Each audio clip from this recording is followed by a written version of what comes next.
Hello, hello, and welcome to Battle Streams in Middle Earth, episode 29. I hope you're all well. How are you, Damian? Very well, sir. Very well. And yourself? Yes. Very flustered. We just had a wand drama pre-stream. What?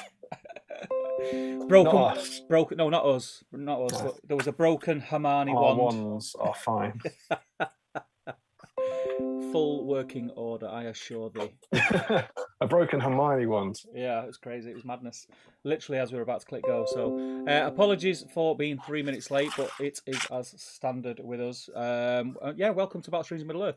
Hopefully we'll get a few in tonight. There's already a few in, already looking. Fingers crossed for some new people. I've been spreading the word over on Top Table. I streamed last night. Oh, cool. Tried to coerce a few more people in, which would be nice. Yeah, I saw you were doing it, but I couldn't catch your stream last night. So how did that go? It's very good, very good. It's very busy. It's very busy. Arrogant. It was a last minute, and people were saying we tuned in, seeing as it was just you. So yeah, it was all right. Went well, mate. Yeah, went well. They said that, didn't they? I said. I presume you're all tuning in because it's just. I was signed in my other account in the chat. So what are we doing? What are we doing tonight, Damian? What are we doing? Well, tonight and every night, Steve, we're trying to take over the world. This is our fortnightly series where we take a wander through this beautiful things. Battle Games Middle Earth, D'Agostini's part work from the early 2000s. And every fortnight we live stream on a Friday night because these days no one does anything on a Friday night.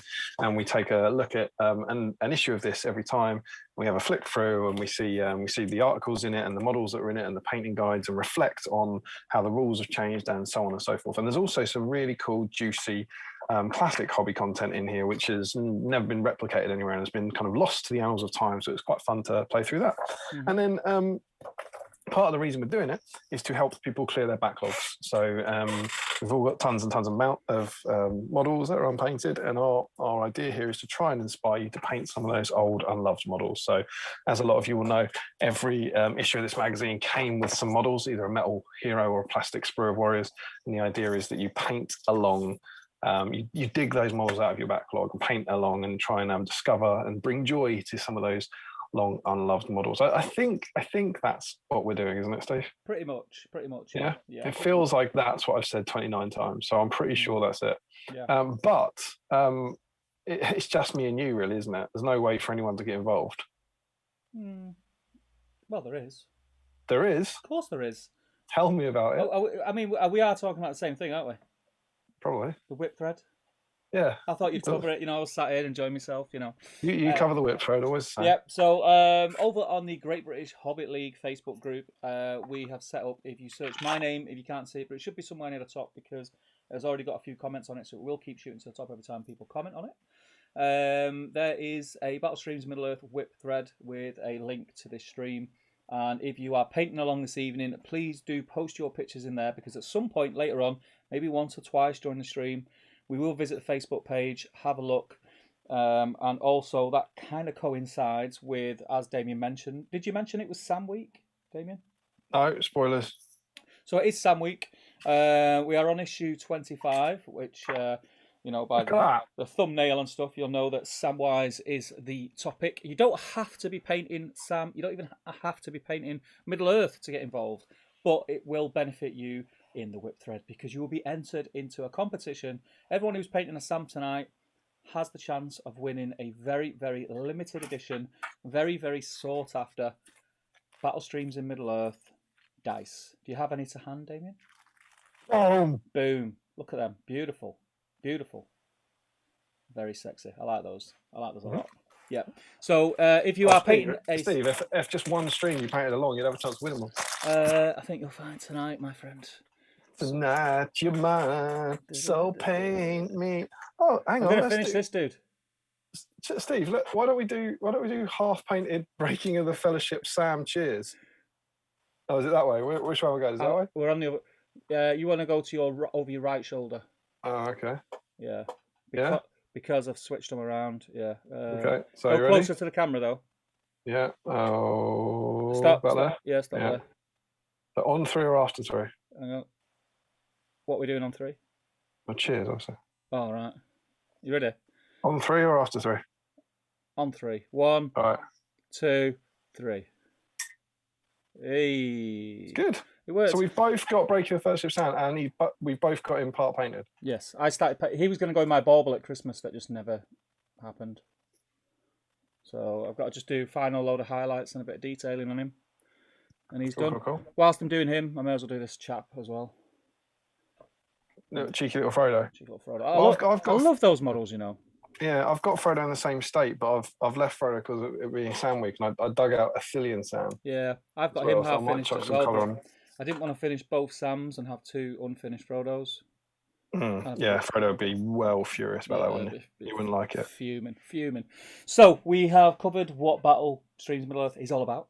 Did we finish the thread? I feel like it was the chance to win a dice. Yes. So you paint along to Sam. Yes. You can put whatever work in progress you want in the thread, but if you're painting Sam, you get entered. We make a note. Now we had a new record last week, didn't we? Mm-hmm. The new record was an almighty 35 entries. That's crazy. On Mordor Orcs. That's a huge number. Yes. Mordor Orcs smashed the previous record was set by Ministry of Warriors the stream before, and they were like, well, we'll sit on this for a while, and then Mordor Orcs swanned in and smashed it by about 10. So Steve, Sam's a popular guy. Do you think he can dethrone Mordor Orcs? No, I don't. I'll give you my reasoning. I think everybody's got Sams, multiple Sams, but not everybody will want to paint him up because not many people play like the Fellowship or Hobbit armies, and I wish they would tonight. It'd be great to smash the record with Sams. That'd be fantastic. The Brave Sam. But I think it's a hard number to beat that from last time. Is that not true of Mordor Orcs though? Like everyone had Mordor Orcs. Well, I think Mordor Orcs will get a lot more use because, like we said, they fit in a lot more armies. I think. I hope to be proven wrong. I hope the people in the chat now are scrummaging through drawers just to try and find a Sam. Find a Sam and get a picture of him. You know, with a little bit of work done on him in the thread, which would be fantastic. What about you? How do you think he's going to fare this evening? I agree with you. I was trying to be optimistic and talk around, but I can't see Mordor Orcs getting to 35. So I don't know what beats that. It was such an outlier. 25 was our previous, or 26 or something. Yeah. So again, I hope he does, and maybe it is a sign of more people watching the stream because the viewership is going up. So maybe more people get involved and so on. But yeah, I'd be surprised if we can top that. Yeah. Well, let's try. Yeah, let's try our damnedest. So, what else? What have you been up to, hobby-wise, Damian? This week, have you been busy? Yeah, I'm still. My arse has been absolutely rinsed by work, which isn't good fun. No. So I haven't had as much time as I'd like. I'll show you something that I haven't shown on the stream, I believe. Now I haven't set up CCAM yet, so I'm hoping this is going to work. We haven't even tested this beforehand, so I don't know what the angle will be. But how is that? On Zoom, that's looking all right. Yeah, you need to centralize a little bit. That's better, yep. So very cool. This was my little Christmas project. Yeah, that looks all right. It's very nice. I like that a lot. I like that a lot. So this is of course young Arwen with Frodo on and the full 9. I'm not sure if any of these have been on the stream before, but I did 4 of the race on horses before Christmas, and then I did the Witch King, the other ones after Christmas. And the display board was my hobby bingo that I finished. The last box of hobby bingo to complete, and I completed it, I believe, at about 10 p.m. on New Year's Eve. So I had like kind of 2 hours to spare to finish it. But yeah, so I painted all these guys and girl up. I don't know how. Oh, I can't. I'm on YouTube now. There we go. I don't know if that's focusing. Is that? How's that looking? It's focused on the wraith. So if you put your other hand over the back. What I need, Steve, is a black sheet. Man. I need a black thing. Yeah. And a key light. Oh, that's better. That? Yeah, that's cool. Yeah, it's awesome. That's Arwen on her horsey. Yeah, very nice. Which I was really pleased with. Looks cool. Tough model with white horses, and then obviously the wraiths. I'll just do Witchy. He's a beautiful model. Now he's not available anymore actually, is he? Because the made to order's finished. But stunning model, really really gorgeous. Yeah, he is. And I was really pleased to kind of get those done. And about, I don't know when it would have been, 6 months ago, I only had a couple of these mounted wraiths, and I had no intention whatsoever of ever painting them all up. I just thought it scared me, the idea of painting 9 of them. I never thought I'd do a decent job on it, and I didn't really want to do it. And then Kev's little guide from SBG made me think it was doable, and I've done it. And it's awesome, and it's all part Battle Streams, part Quest of the Ring Bearer, part Fantasy Fellowship, all come together for that. So I'm chuffed with that as a little piece of hobby setup. I've been tinkering with a few other models which I can't talk about because they're for the Fantasy Fellowship. I've been working on new poses of I need to be so careful with my wording here. New poses of our Aragorn character. Yep. And new poses of our Boromir character. And a new pose of our Gimli character. Very nice. Very nice. So yeah, that's quite annoying. I can't show them off because I'm quite pleased with those. But yeah, such is life. And then I finished the second episode of our second chapter of our. Yes, very good, very good. I watched it. Very cool. Thank you very much. Very cool. Thank you. It was good fun. There's already been went up about 2 days ago, I think. And there's already been a super mega reaction to it, which is nice. Lots of lovely comments on there. People seem to be enjoying it. So yeah, cool to get that one out and continue the story, really. And I got some toys arrived from the 2 orders. Well, I think last time the made to order hadn't even been announced, so we should probably. I think that would make sense because it would have been announced on the Sunday after the last stream, I think. I vaguely remember talking about it though. I don't think we knew about the made to order. I think we would have been talking about the re-releases. Were we? I think so. I'm trying to work back because it stops now, which means you could order them last Saturday, which is over a week after the stream, which means they were announced the previous Sunday, which is 2 days after the stream. I think. Yeah, I don't know. I don't think we knew. I think we were expecting the last time we streamed. Yeah, because we were getting everyone to stay up all night. That was the idea, wasn't it? To pre-order their guild doors and stuff, I think. And then on that Sunday, they would have announced made to order. Yeah. I can't remember. I'll be honest, I can't remember. A lot's happened in 2 weeks. My toys arrived. I got very cool. I got a guild door pack, which was cool. And then from the made to order, these ones aren't as pretty to look at, but I got the Frodo and Sam in orc armor. Very nice. They're to be chucked in the box, ready for the Fantasy Fellowship. One day those will have Barlin's head and Martin Freeman's head, all being well. The awesome Mordor captains stand up.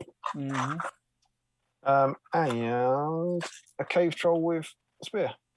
Very nice. Very nice. So they were made to order. They turned up super fast, which was great. And that was going to be my lot. That was all I was getting. And I was chatting to one of our wonderful patrons, Mr. Dan Nelson. I think it started in the patron chat. And there was somehow, the only bits of the Amon Hen set I might be interested in were the running Uruks. Yes. Again, Fantasy Fellowship conversions. Yeah. And then I can't remember how it started, but I think he put a post up going, I'm really interested in the Amon Hen set, but I don't need the Uruks carrying hobbits. Does anyone want them? And I was like, yes. And so I chatted to him, and then he said, and the only other model I was interested in was Damian Boromir, because I painted him years ago, and I thought I'd have another go. And he went, I don't really need the Damian Boromir either. I was like, yes. So it's a great model. It's a great model. Yeah, I think he already had them from other sets. Right, okay. Put them together. These turned up today, I think it was, courtesy of Mr. Dan. So we split that Amon Hen box basically. So these, and I'm sure this is going to upset some people, although they have been made to order.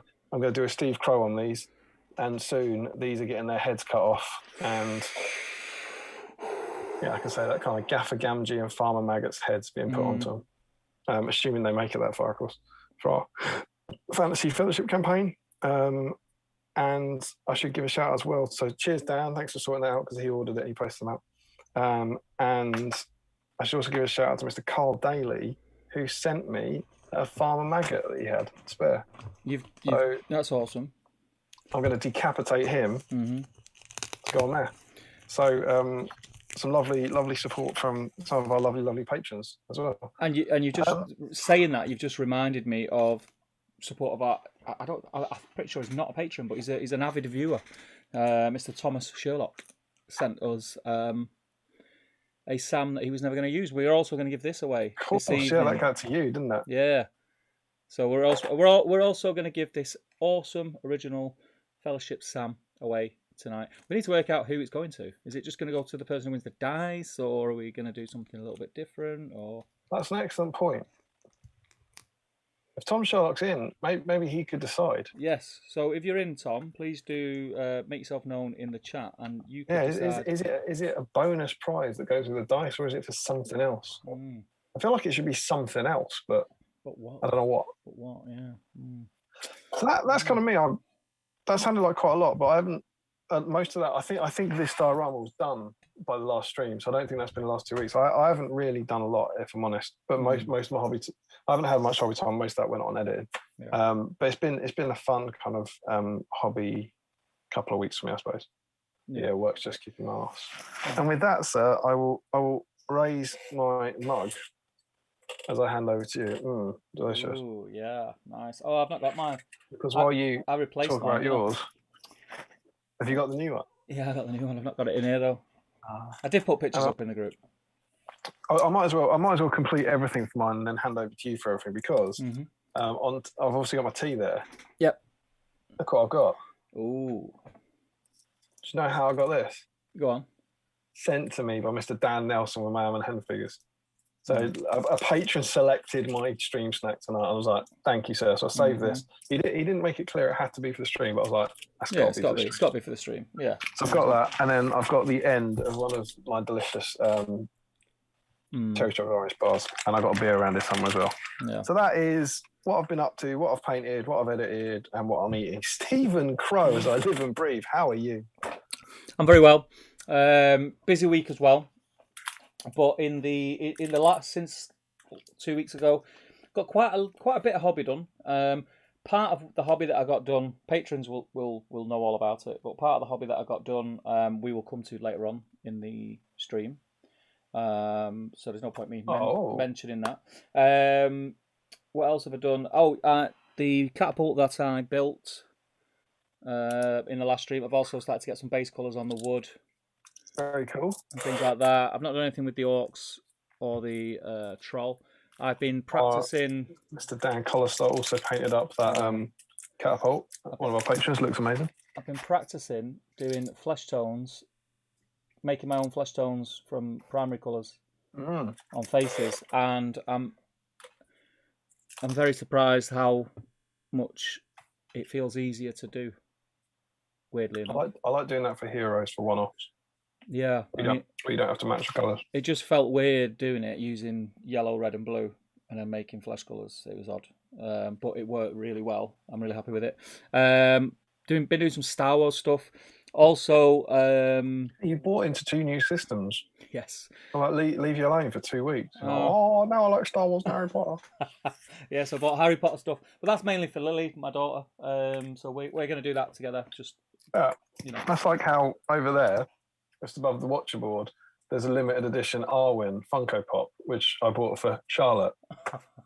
And it must stay in my room in the box and never be opened.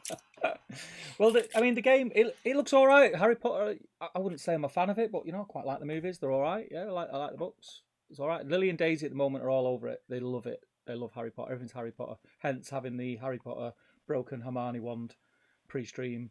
It's not going to be broken, is it? No. So I've done tell her it's the elder one from the end of the final film. Well, she's not seen the final film yet, so. Don't tell her about that then. Yeah, quite a spoiler. Yeah, that's a spoiler. So what else have I been doing? I'm trying to think if I've been doing anything Middle-earth wise. Not really Middle-earth wise. I've been doing some other stuff. But I have been doing a lot of stuff kind of related to Middle-earth in the sense that for Top Table, there's been a lot going on behind the scenes. I've been speaking to a lot of people about Middle-earth themed things that are in the pipeline. Not necessarily content, really, but things. I don't really want to say too much, just in case. But yeah. It's quite exciting. It's very exciting. Lots of exciting stuff coming. I did put some teasers up. I don't know if you remember the teaser. Do you remember putting a teaser up about a week ago? An image of 2 players playing on a board in a certain area. I don't think I've seen it. Oh, there you go. You see, that was a little riddle for people. On Top Table Gaming? I think I put it everywhere. I think I put it in Great British Hobbit League. I don't think I saw that. It's about a week ago, yeah. Can you describe the teaser for us mere mortals who missed it? Let me see if I can do something even better than that. 1 second. Let's have a look. Click on preloaded image. Oh, this old thing. I've got to remember where I saved it to. That's the problem. So did I save it there? Opens file on desktop called For Tonight's Stream. I've got a feeling I'm not going to be able to find it. If it's not in there. Oh, got it. Boom. So people should be able to see that now. You'll be able to see it in a moment. I'm going to make it small. I'm in the past. You'll be able to see it in about 20 seconds-ish. You'll see a beautiful Charles Sims playing on a table. By the way, I know he's not. I know he doesn't tune into the streams, but anyone who knows him, congratulations to Charles Sims on the arrival of his beautiful baby daughter. I did not see that. You didn't see that? No. Ah, you see. There you go. I didn't see that at all.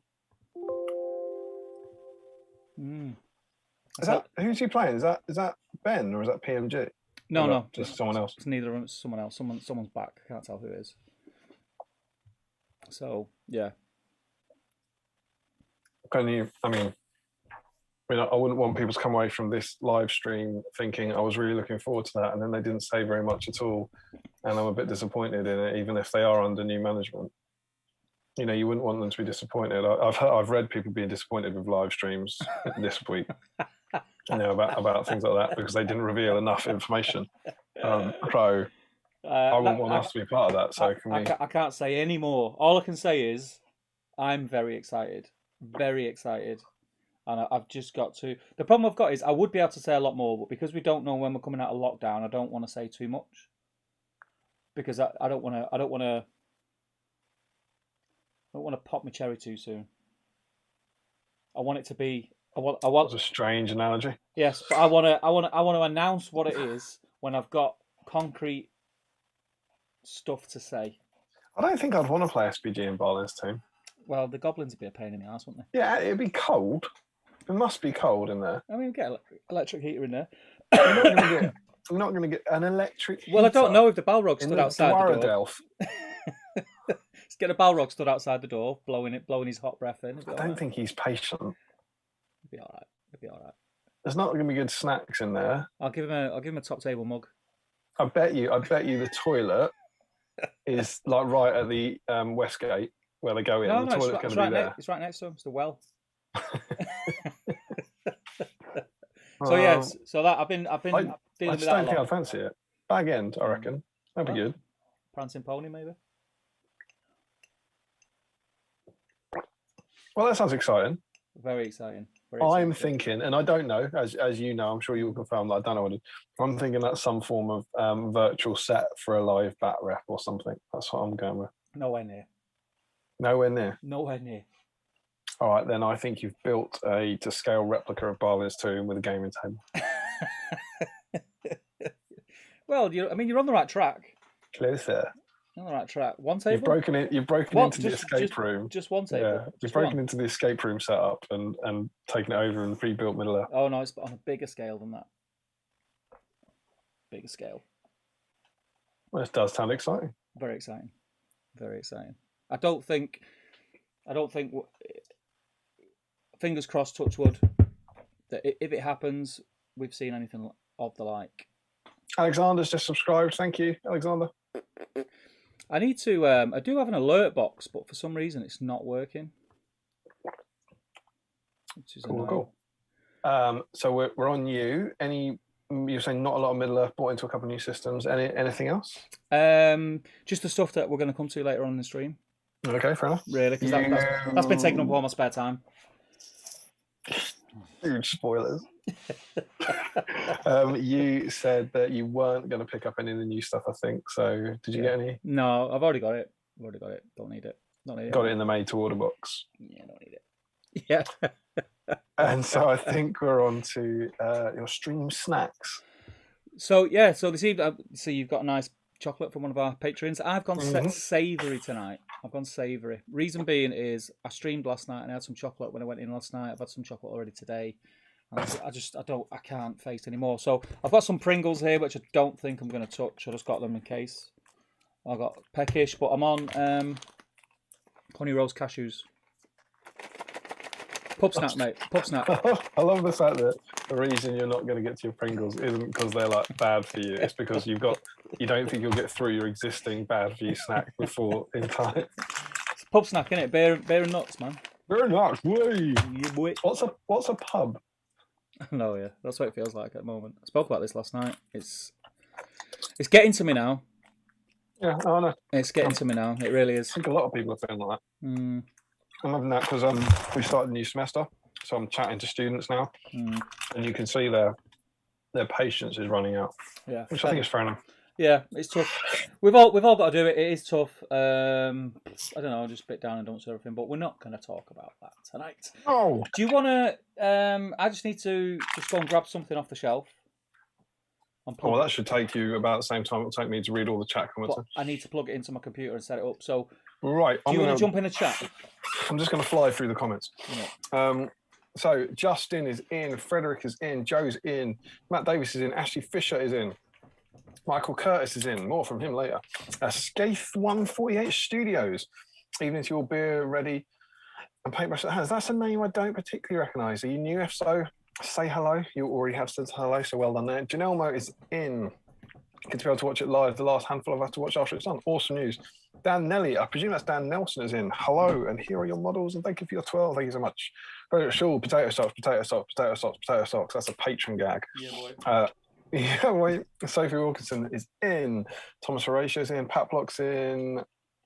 Is that Geton Joliat? Gaetan. I want to say. Geeton, is it? Gaetan. Gaetan. George Sutherland is in. Harry Parker's in. Battle Street in Middle Earth. That's weird. Says Steve at 8:29:59. Open quote marks. I just need to run his slides. Close marks. You couldn't write it. I don't know what that means. Nathan Talbot is in. He says it's also been a rough week. Let's have some fun. I agree with all of your sentiments. Dan Costa is in. Good evening. Dave McShearer is hoping to hear more informed discussion about chocolate and socks. You are in the right place.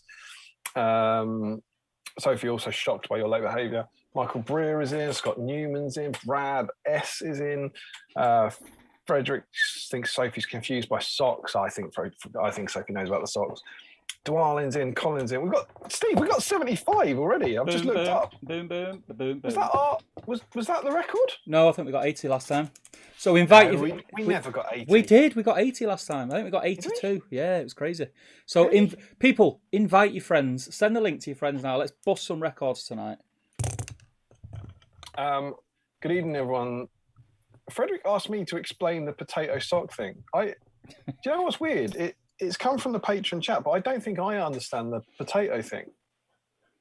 I think it's just because it's Sam Week potatoes. Right. Okay. Sure. So it's in our patron chat. It's a dreadful feature. Anyone can change what the like button is. So instead of a thumbs up, you can change it to anything. And every now and again, it gets changed to a number of things. So it got changed to a potato this week. Presumably, yeah, you might be right there because of Sam's potatoes. Yeah. It's also got changed to socks because being quite the trendsetter myself, I sometimes only wear one sock to really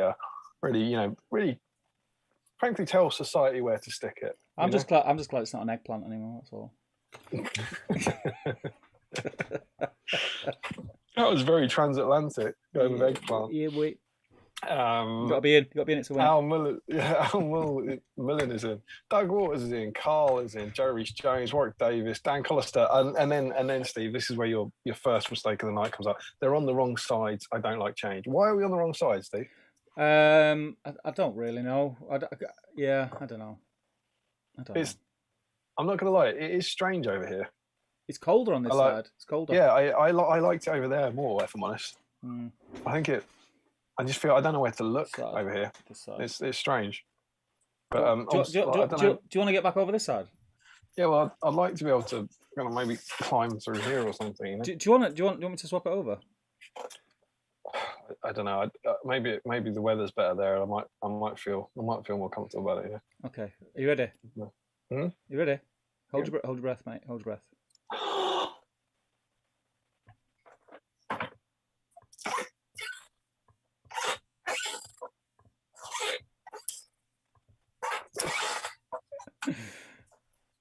Are you still holding?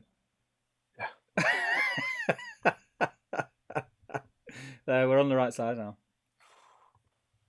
Weird. Live edit, mate. That was like being born again. I didn't know. That was really bizarre. Did you come out sideways? Yeah, I'm watching it happen. It's quite good. It's quite good. There we go. And then Nathan's like, "Don't you normally sit on the other side?" I'm out. People are agreeing it's weird. Why have you changed sides? Pablo says, "Are you as well as your fantastic hair looks like?" Yeah, I've got. I mean, I'm on full on lockdown hair now, so yes. Sophie says, "Please fix it." I think she means the screen rather than my hair. They don't like change. Joey Jones says, "Be baby boo." Be baby boo. Oh, because I think agree. Charles. I think we said well done to Charles. Ah, I see. Yeah, did we know this person? Skeeth148 Studios. Yeah. It's Jamie. He's a top table patron.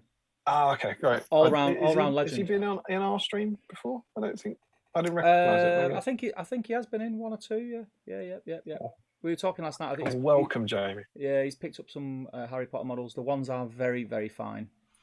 Yeah, but he's referring to the fact that Daisy's wand snapped. You don't mean that, do you? No, you don't mean the models. It means like a. It's an actual toy wand. Yeah. All right, Greg says, "Beer, jam donut, Sam in orc armor. I'd rather a custard donut, but the wife's allergies force me into jam." Well, that's very caring. Best donuts. Oh, best donut, Steve. Ring donut. Ring. Yeah, ring donut. Don't ruin a donut with fancy stuff. Jam. Not ruin it. Enhance it. No. I'd go for I do like most of them. I'd go for jam. I'd go for raspberry jam. Sainsbury's raspberry jam donut, I think, are the best ones. Krispy Kreme ring glazed. Krispy Kreme, I don't get. I mean, they're all right, but Krispy Kreme they're all aren't right. as good. They're not as good as like your fresh baked ones in Tesco and Sainsbury's. They're not. Yes, they are. Not. You are mistaken. Nah, you're wrong, mate. Have you been going Krispy Kremes or Krusty Kremes? Are you going Krusty Kremes? I think that's what it is. Is that a thing? It must be, because you're wrong. You could have said it. I like an apple donut. I like a custard donut. So yeah. It's got to be fresh baked. That's got to be. No. Well, they are fresh baked. They bake them. Yeah, but I don't know. They bake them with teenagers and despair, don't they? They don't use real like. I mean, nothing beats going to a fair and getting a sugar glazed, freshly made donut. If we're talking, essentially what you get in Tesco. Exactly what you get. They're still hot sometimes. No, they're not. They're too dense. Nah, they're fine. They're too dense. It's too much. It's too heavy. You hear it hit the bottom of your stomach when you swallow it. It's like dink. Don't swallow it. It's too much. Don't swallow a donut. You bite it and you chew it. Like, that's your problem. That's your problem. You're nibbling your way through your Krispy Kreme and then trying to down the Tesco's one. Like, it's never a pleasant experience. Niall is saying hello. Michael Curtis, I hope the delay wasn't sewer related. Don't know what that's about. Tanya T is in saying hi. Harjinder Singh's in. Larry Miller is in. Joe Reese Jones. Windows is very sad. I presume that was the swap around. Nathan says Narf. Don't know what that's about. Paplock asks, is it easy to get all the Harry Potter models, or is it something that's discontinued rare? No, they're not discontinued as far as I know. You can still get them. You can get them very cheap on eBay at the moment. A lot of people are selling them just because Night Models, who made the game, are not supporting it as well as they could do from what I can make out. But there's plenty out there, and I think they've just released a new expansion, if I'm not mistaken. I don't know too much about it. I got it because Lily wanted it. So, yeah. Cool. Gateway drug, man. Yeah. Dan Collistar wins comment of the night when he says, Damien's hair reminds me of a young Richard Dean Anderson, MacGyver. Ba, ba, ba. Ba, ba, ba. I loves me some MacGyver. Obviously, original MacGyver. The new one, not dreadful new MacGyver. The new Cheese Fest one, no? Classic MacGyver. I might go and pop some of that on post stream. Nice. Thomas Sherlock is in. Hi everyone. Stephen Crow. Tom Sherlock is in. Oh, Tom. Yes. Doom, doom, doom. Tom, you should probably get. If you weren't in when we did say this, I can't. I don't really know how far behind we are in the comments. If you've got strong feelings on how we should give away your Sam, let us know. You should kind of get the deciding vote, I think. Yeah. Cool. Nathan says you can only assume that someone ran out of clean socks. Probably me. Probably for sock related. Don't know what that is. Rob Leichenberry says, long time no stream. I haven't joined a live stream live in about 6 months. 80. Always watched on catch up. It's nice to see Steve not paint anything as it's not happening. 80. There's 8. We just hit 80 and it's gone down to 79. Just saying. Invite your friends. That must be a record. I'm sure we haven't got to 80 before. Larry's in. Larry tells us. I'm sure we got 82. Larry will tell us. Sure we got 82. He'll probably tell us the attendance of every stream up to this point as well. Max Malice is in. Gardner is in not painting Sam. Larry Miller says, you mean Jack O'Neill? Yeah, no, you see what he's doing there is he's implying that Jack O'Neill is a superior character to MacGyver, which is untrue. Kurt Russell says no, absolutely. Solid, yeah, because of course Kurt Russell was Jack O'Neill, wasn't Pat Block, Sam means alone in Polish, which is ironic because nobody here is alone during this fine evening. Exactly. Can I just say it's good to have Pat Block back? He's missed the last few streams, hasn't he? Welcome back, mate. No, he's been back. Oh, was he? Yeah, I don't know how many, but he's definitely been back for one. Oh. Yeah, but he was away for a while, and he's good to have him back. Yeah. Right. Oh, tea, fantastic. Larry Goody, Ashley Reed is in. Larry's been talking about a different Jack O'Neill. Maybe it's a spelling or something. I don't know. Niall Woods. Surface to air missiles. I see. Yeah, count as a Sam. So he must be painting something with surface to air missiles. No, Pat Block agrees. No, but sufficiently aerodynamic missiles do. Larry says, I imagine he does. Larry just wants to watch the world burn. Frederick Schultz, is there any other set that can be used in 4 armies? Oh, this must be about why Mordor Orcs was so popular. Mordor Orcs are part of Barad-dûr, Mordor, Isengard, and Angmar. The plastic rangers are in Minas Tirith, the Fiefdoms, and Arnor. So 3. Anybody else? Shall we leave that to the stream? Because I bet you we've got answers. Unless there's anything that immediately jumps out to you. Plastic sets. He does say anything, any other set, but I presume we're not going to say the obvious ones, are we? Like the Fellowship, because they just like Aragorn probably nips into a bunch of them. But yeah, probably Warg Riders. Yeah. Isengard. Yeah, Isengard, surely Mordor, probably Angmar. Barad-dûr, Angmar. A 5th one as well, I think. Denizens of what do they call? They'll be Hunter Orcs, won't they? Not denizens. What was the one where wargs could go? No, because they're not hunter orcs. Denizens of Mirkwood. There was spiders on a warg one, weren't they? Yeah, that's denizens of Mirkwood. Yeah, maybe. Could have been a reason. Remco is in. Larry Miller says, probably he's probably counting the models. That's what he's doing. Super Spartan Elite is in. Do we recognise Super Spartan Elite? Super Spartan Elite was in the stream last night, so welcome, my friend. You're bringing people over. I like it. I introduce people. I keep trying to say, and I think it's very true, especially for this stream.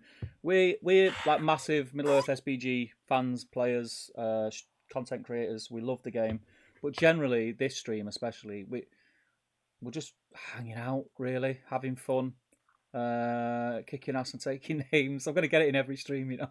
It was on. I nearly linked you. Was it Trump or was it Rudy Giuliani? But one of them, before the disaster at the Capitol, in their speech they used it. And I was nearly like, this is you, this is you, this is the people you're associated with.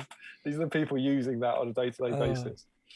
But yeah, it made me laugh, and then the laughter just stopped that day. Yeah, it just stopped. But no, it's. I think this stream is great for people. This is. I think this is a great stream for people who don't play Middle Earth. Because they're not going to come in and join a stream where everyone's talking about things that they just can't get their head around. They don't know what they're talking about. Because generally, Middle Earth is a very loose subject in this stream, very loose indeed. and it's just an excuse to sort of bring everyone together. So, although huge spoilers, I think tonight's might be quite Middle Earth heavy, right? yeah. Well, yeah, at one stage, yeah, it'll be. Now you've said this. Now you've said that. I reckon. It seems to me that you're not painting and you're up to speed on the chat. So do you want to jump in? Oh, that means I've got to find my chat window. I was like making stuff happen, but there we go. So let's just do it. Where are we up to, mate? We are up to Super Spartan Elite. Oh no, Super Spartan Elite. Larry Miller. There we go. Not Troops, but Gandalf the Grey. Yeah, Gandalf the Grey uses Fellowship, Thorns Company, Spires of Lake Town, Shire, White Council. Mark Stone's in. Welcome, Mark. Woo, Stoney, Guernsey. Mark Stone has just launched his YouTube channel, I believe. It's called something like, I want to say, Tax Dodging Wargamer or something. Guernsey Island Wargamer, I think it is. But go and give him a look. Mm-hmm. He's doing cool stuff, and he's a lovely bloke. So he plays lots of stuff. I didn't realize how much stuff he actually plays. He plays a lot of stuff. Mm-hmm. Very cool. Paplot says, probably reach second episode of your Fantasy Fellowship when I paint this weekend, Damien. I look forward to it. Enjoy. Larry says, and Warg Riders are in 4 list. Yep. Justin says, currently trying to decide on my colour scheme for my Sam paint job. Do you know what? I think we are way behind on the chat, you know. Justin says, we knew about the made to order on Friday. We talked about it extensively in the stream. I knew we did, Damien. I knew we did. Joe says, last stream was the news that the AWSL was now an MTO. Yeah, and I remember talking to you about it on stream.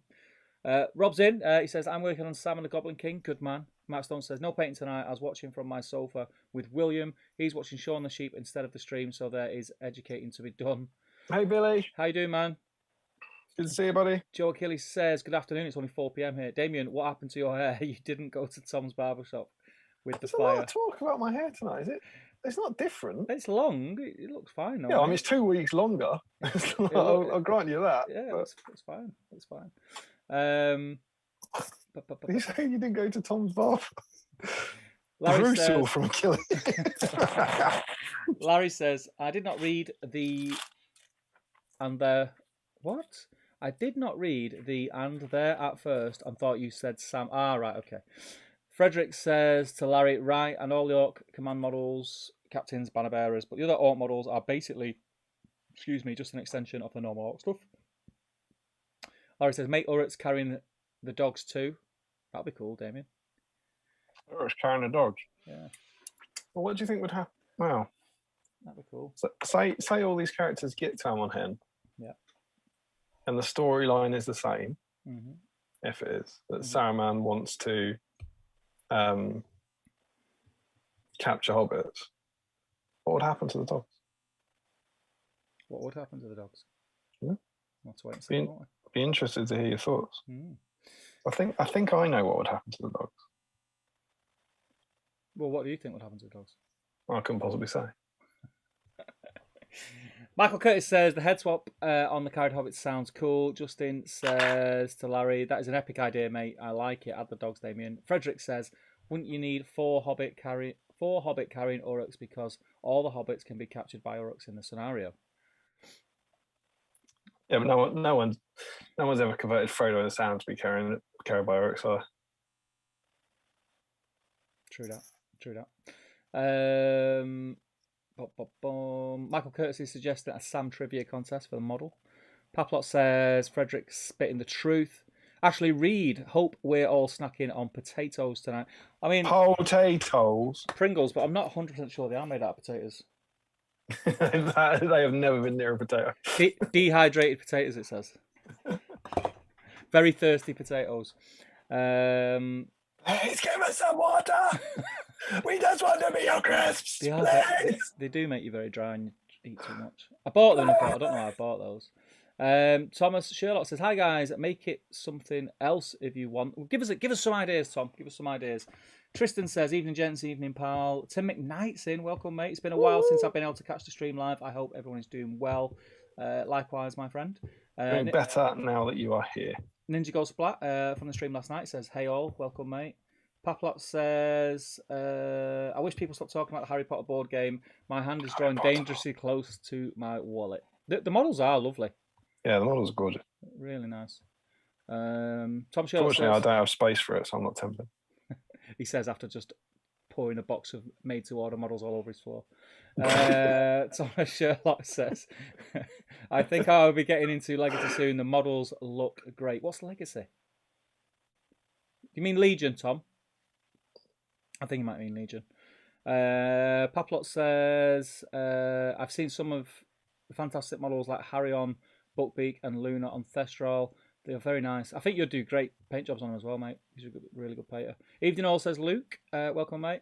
Carl Daly says, Steve made me buy Harry Potter core set last night and this stroke this morning. I didn't make anyone do anything. Let me just say that. Such an enabler, Mr. Crow. Go on, buy it. Just buy it. It's actually quite funny how many of the top table patrons are now painting up Legion models. Oh, we haven't checked. What Sam are we trying to sell out? We haven't looked. What is there? I think is it still only the plastic? Well, I know that the Mount Doom one's back, isn't it? Oh yeah, that one as well. Yeah. But whether or not that's back in stock, I don't know. But historically, we like to try and get GW some sales and inadvertently mildly upset Sophie. But let's have a look for Sam. So we got In the Clutches of Shelob. That's quite a unique set, isn't it? That's quite a good way of getting Sam. It's a gorgeous set. So, and that is, let's go and check. So In the Clutches of Shelob with Sam is in stock at the moment. Get it. Get it, buy it. Get it. And Samwise Gamgee and Frodo and Gollum at Mount Doom is in stock. It is back. So I wonder if they're all back. All those return to range things. That'd be cool. So there you go. You can. That's your way.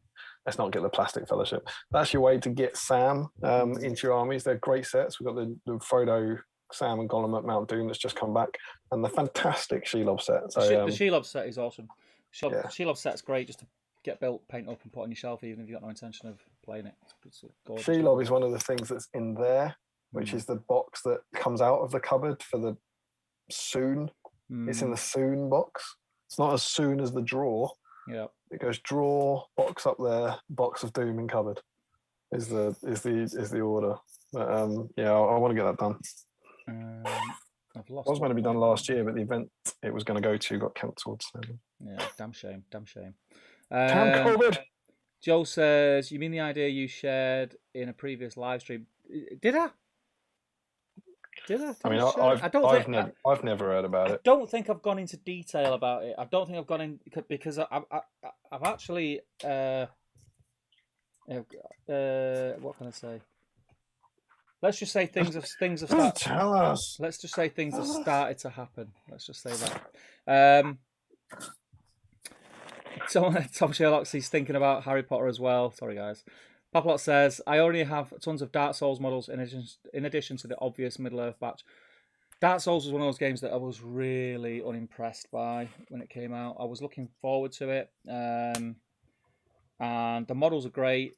The game system's all right, but it's just the way you have to play it. It's so repetitive. It's just unbelievable. I won that in the Ardacon raffle. Have you still got it? It's about 100 quid, wasn't it? Something like that. I won it, and everyone's like, "Oh, get rid of it." No, I sold it ages ago. I kickstarted it. I had everything, and just sold it cheap. It was just. I was like, "This looks like a fantastic prize that I do not want." And I have a funny feeling it was the year that Mark Stone won Boromir's sword, and he was like next out. And I was like livid. But to be fair, Mark I think he was using Gondor that year and he loves a bit of Boromir, so I was like, that should have gone to him. Yeah. Justice. On that subject, sir, Ardacon, there's some news. Yeah. It's got a date. August 20th, August 21st? It's got a date, yeah. My anniversary weekend, that, so I won't be there anyway. Is that when we got to go? I'm quite hurt you'd call it like my anniversary, like our anniversary. I think it's a black day. It's about the anniversary of our Patreon, I think, isn't it? It's about the anniversary of our channel, I think, late August. So it's nice to know you're marking it. You know, it's fine. You know, we don't have to. We could go to Ardicon and celebrate there. That'd be great. In our best disco clothes. So that's exciting. Yep. You like Ardicon? Ardicon's good. Yeah. I think if it happens, if the world is back to normal and it's able to happen, I'll be over the moon. I'll be over the moon because it just means that it's opening the doors for all the other events to kick off and get going, which will be awesome. I'm a bit surprised. Yeah. I don't know, but it's hard to plan anything. This is I'm finding this now with what I was talking about before, with scouring and with like other stuff that I want to, because I'm doing Star Wars Legion as well. I really want to get involved in that community as well. And there's so much that I want to do, like events. I want to create events and collab with people on events. But just I can't even imagine what date I'd book something in for, because we don't know what's going to happen. It's crazy. I hope I'm wrong about what I'm about to say. I'll caveat that. I can't conceive, I can't understand of how at the end of August, which is where are we, sort of start of Feb. So are we 6.5 months away? Yeah. I can't see how in 6 months' time over 100 people will be allowed to congregate indoors in England from around the world. Well, even domestically. And as I say, I hope I'm wrong, but I just can't. Particularly when the target demographic of that is, I don't know, 20 to 40-year-olds or something. It's probably the majority of people going there, and they won't be vaccinated. Yeah, I just can't. As I say, I hope I'm wrong, but I just can't see it. I just can't. Yeah. So I don't think it's on the cards. For our age group, it's been estimated that we will get our vaccinations in autumn. I say in the autumn, yeah. So that's September, October, November. Start of November, yeah. And that's only your first jab. And the thing is as well, which I actually didn't realise till recently, that it doesn't stop you getting it and carrying it and spreading it. It just stops you being very ill. Yeah, well, that's what they're looking into, isn't it? There's the signs now that there are signs that it can also reduce your ability to infect others. Reduce it, but not. So because that's the other thing. That's the thing. Since this week and the news that's come out has got me thinking. Let's just say tomorrow everyone in this country had their first and second vaccination. What's the call then? Are they saying, right, it's fine, you can congregate, you can go back in the pub, you can have events, you can go to football matches, because they can still spread it? What do you, I mean, I don't know what. Well, it'll be gradual, isn't it? Because it's the two lines crossing. So your vaccinations are going up, while your infection rate's going down. And the more people that are vaccinated, the less people are becoming infected, and they'll cross over, and they move to the magical point where it's I believe the phrase they keep using is an acceptable risk, essentially like the flu is. Right. And then once that's done, you can be careful if you want, but there's just no point, because it will never get better than that. Yeah. You know, there'll be a point when the infection rate's really low, and everyone's vaccinated, but it will never get better than that. So when obviously because you've looked into it a bit more than I have, then what kind of timescale in your head do you think? What, for events? Just for normality sort of resuming in the world. I think next year. Yeah. I feel mildly optimistic about Throne of Skulls if that happens in December. But I also think Games Workshop will be one of the last people to start running events again. Yeah. But yeah, I can't see how you can have big events with any normality until those people are all vaccinated. Yeah, I agree. But yeah, so I mean, I was really excited to see it, and it's cool because I love that event and it's brilliant, and we're always a major part of it, and we get to go and take a big display from SBG, and we normally launch an issue there and stuff, and that's cool. But if tickets come, I think it said like more news coming soon. If tickets come on sale, I'm gonna be like, I want to go, but so I probably need to buy a ticket, but it can't possibly happen, can it? I don't know. I think it's very optimistic. I think it's very optimistic. That's as much as I say, and I'm kind of in the same boat as you, but for numerous reasons. A, because it'd be great if it could happen again, because I think the community needs something like that. as a bit of a boost and a shot of adrenaline to get kickstart everything again. And B, like I said, it opens the floodgates to other events. But in my heart of hearts, I can't see it. Just can't see it. But we'll see. We'll see what happens. I'm sure it'll all be done. People's. I just love safety that. in mind. I know it sounds stupid, but the stuff. It reminds me of Nova. Like the stuff I love on it is the Thursday night and the Friday night when everyone's just in the hotel and there's not really a lot going on. No one's stressed about gaming. Just that sort of stuff. That's what I'm really missing about events. I'm missing the kind of going up to Nottingham and having dinner in the Beefeater with everyone and hanging out and all that sort of stuff. That's the stuff. I said it. The King has just subscribed. Clearly he likes moody, dour, non-event content. Good man. He's subscribed last night as well to Top Table. So great. It looks like I'm a good salesman. Bringing all these people. Do you know what I'm saying? Yeah, it does. It's good. What was I going to say now? I was saying a similar thing last night. As soon as is able, I just want to go to Warhammer World and hang out. Just whether there's an event there or not, just go and hang out, meet people, play a few games, go to the pub, and hang out. I think it'd be great. I just miss it so much. Yeah, I think I missed the Premier Inn and the Beefeater in Nottingham more than I miss like playing the game. Do you know what I mean? It's weird. Yeah. Right, okay, we need to get through this chat, mate. Quick, styly. Like a microphone. We were up to Dark Souls, weren't we? Larry Larry says, I'm still sitting on an all-in bundle from the original Harry Potter release. Is this stuff expensive? No, there's some bargain. Someone got the core set for I think £40 today. They put in the in the group. Callum did that. Eden's. It's some sort of mislabeled thing on Amazon. It's £15. Yeah. 15. They've somehow mislabeled something, and you get the entire core set for £15. Yeah, I mean you can't go wrong with that. Can't go wrong with that. Joe Kelly says 71 watching now. Is that a new record? Then he says 72. We're actually on 76 as I'm talking, but I'm fairly sure we got to 82 last time. Harry Parkhill's in. He says that looks really interesting. I think it's Tom Wag.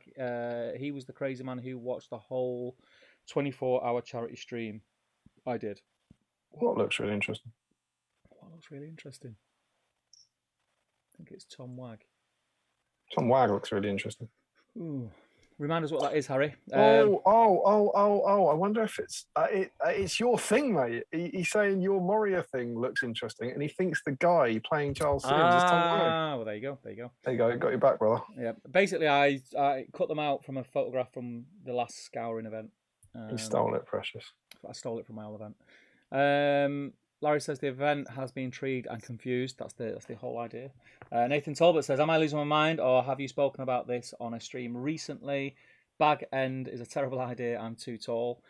Joe Holzman says, seems a bit disrespectful to set the board up on top of Barlin's tomb, to be fair. It's a bit brutal, actually. He's not my mate. I mean, I've not dropped a dead body down a well or anything, and no one had to go at Pippin, did they, except for Gandalf? I think Gandalf was famously quite furious with Pippin, actually. Just Gandalf, though. Everyone else was like, oh, poor Pippin. Dexterous in. How you doing, mate? Frederick says 74 people, 73.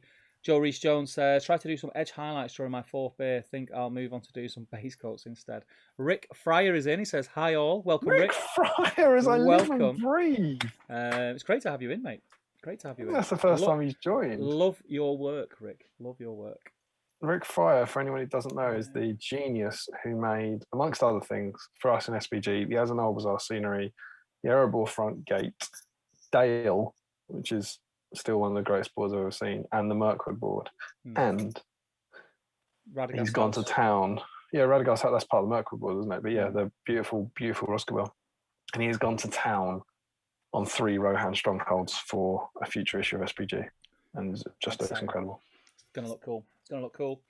Paplot says to Joe, Gimli stood on it as well, so yeah. Gimli. I thought that in the past. Generation Shifts in. Welcome, Matt. It says, oh, nice. Julian Hammond says, evening, gentlemen. Calamar says, evening. Paplot says, would play through the entire quest of Ringbearer on Tolkien's grave be considered a fantastic tribute or a terrible idea? I think it'd be a terrible idea. Joe Holzman says to Paplot, while under attack from goblins and a cave troll, not exactly the same as bringing a game board and setting it up on top. And then he replies to Joe, well, that action draw That action drew enemies' attention to that grave, which wasn't very smart. If you consider gaming on a grave disrespectful, then Gimli's actions were at least that as well. Larry says, sigh. I'll go fact check that. So he's going to go and check to see how many views we had last time. He says sigh as if he doesn't love it. Nathan Sorry, I'll go and check my spreadsheet. Nathan says, I told you previously, this is the third week in a row I've watched I'm good for numbers. Thomas Sherlock has retracted a message, probably a hair comment again, I think. Justin says, yay, order is restored. That's obviously when... This is how far behind we are. That must be when I switched us back. Yeah. Joe said, is it just me or is Steve's audio out of sync? It's quite weird with Steve looking like he's been dubbed poorly and Damien's audio is fine. That's just the way. That's just Steve's face. Yeah, it could be. It's just the way he speaks. Let me have a look, see if I can... He's a tradesman. Fiddle about with that for you. Tell me tick the fixed face button. So if I do that, let me know if anything. Now it's out of sync at my end, but let me know if that's sorted out for you. Like 45 minutes time. No, that's made it worse. Ninja Girl Splat is on, says seemed okay to me. Highland Ferron says evening guys. A lot of guys from last night's stream. Welcome people. That's great to have you over. First time watching, all good so far. Dan Costa says Krispy Kreme glaze classic is the daddy. Yes, Dan. Me and you are on the same page, Dan, a lot of stuff. The colour and raspberry glazed take it to the next level. You know what? I like the ones that did like a Reese's one. I don't know if it's like it was like a limited run or if they do it all the time. They did one with like Reese's pieces in it. It was beautiful. That was about a year ago I had that though. It was an impulse buy in Tesco. He also says though a single donut count as an impulse buy? I think like a car as an impulse buy. I think if you buy a donut in Tesco, that's just shopping. Yeah, but they have Krispy Kreme things now doing a till now, not in Tesco's. Sads they are. Yeah, to get the kids. As me elbowing kids out the way. People won't remember this. A lot of the youngsters probably won't remember this. But you remember like tills, like in Tesco's, the chocolate used to be on the till, didn't it? Yeah. And they famously made a big deal about it and moved it because kids apparently would just grab it and chuck it on. Yeah. Simpler times. Tell you. Krispy Kreme are fine when they open a new store and give them away for free. Otherwise, they're just overrated, overpriced trash. Says Nathan Talbot. I disagree wholeheartedly. I don't think they're trash, but they're not in the same league as like a freshly baked donut. They're so much better than. You're right. They're not in the same league. Like supermarket donuts are not in the same. Yeah, they're not in the same league. Josh Crosby says Devil's Food donuts are the best, and Tenman's preferably. Not had them. Tim McKnight says blueberry cake donuts are the best. It's like a donut merged with a donut. So tasty. A donut merged with a donut. Isn't that a donut? I think that is a donut. Nathan Talbot says a glazed ring is not a donut. It's a good night. Oh, now. It's Friday night, but come on now. Come on. Now. I cannot even talk about the images that. Let's all just calm down. Tim McKnight said donut merged with a muffin. He meant Stuart Bland's in. That's a shame. That's a real shame. I wanted it to be a donut merged with a donut. In America, they have finally merged a donut with a donut to make a donut. We're calling it a dough nut. Stuart Bland's joined us. He said, "Evening, chaps. Hope you well, Stu." Justin says, "No. You cannot talk about donuts on me and not mention a Canadian maple. It's basically a Boston cream, but with maple syrup glaze and custard instead of chocolate and vanilla. Sounds good. What's a Boston cream?" Larry Miller says 74 is the peak of last week. Okay. We're on 80 now. We might have been on 80 when you said that, Larry, but we're on 75 now. Okay, new record. So it must be. Where did I get 82 from then? I haven't got any pie poppers. I wasn't expecting it. I'm sure we had 82. That's awesome. Do you know where you can actually check for 100% certainty? On the YouTube thing. Battlestreams1@gmail.com. You should get, after every stream, you should get an email. Is that our email address? Yes, our email address. After every stream, you should get an email to that email address that tells you the peak viewers. Yeah, we haven't said it. We've talked about this before. We haven't set it up. Oh, have we not? Oh, flipping it. Oh. Yeah, I wouldn't swear on YouTube, mate. I'm a veteran. What do you think this is? I thought you said the other word. I nearly mentioned someone else's very sweary YouTube channel, but I won't. I'm Harrison. Rocks effing rocks. You don't want to. If you're of a tender disposition, don't watch that YouTube channel. It's just an angry man yelling and swearing about poor quality rocks. Crushing poor quality rocks. Yeah, because he crushes them, but then some of them he can't crush, and then he goes, "That one's all right." But the ones he can crush, the things that come out of that boy's mouth. It's potty mouth. Tell you. Justin says 80. Did we hit 80? I'm going to take your word for it. We hit 80. So that must. Today we have, yeah. Today we have hit 80.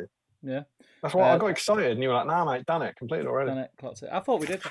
Larry Miller says, "I wonder what happens when this baby hits 88." Super Spartan Elite says, "First time joining in this." Super Spartan Elite, first time joining in this stream.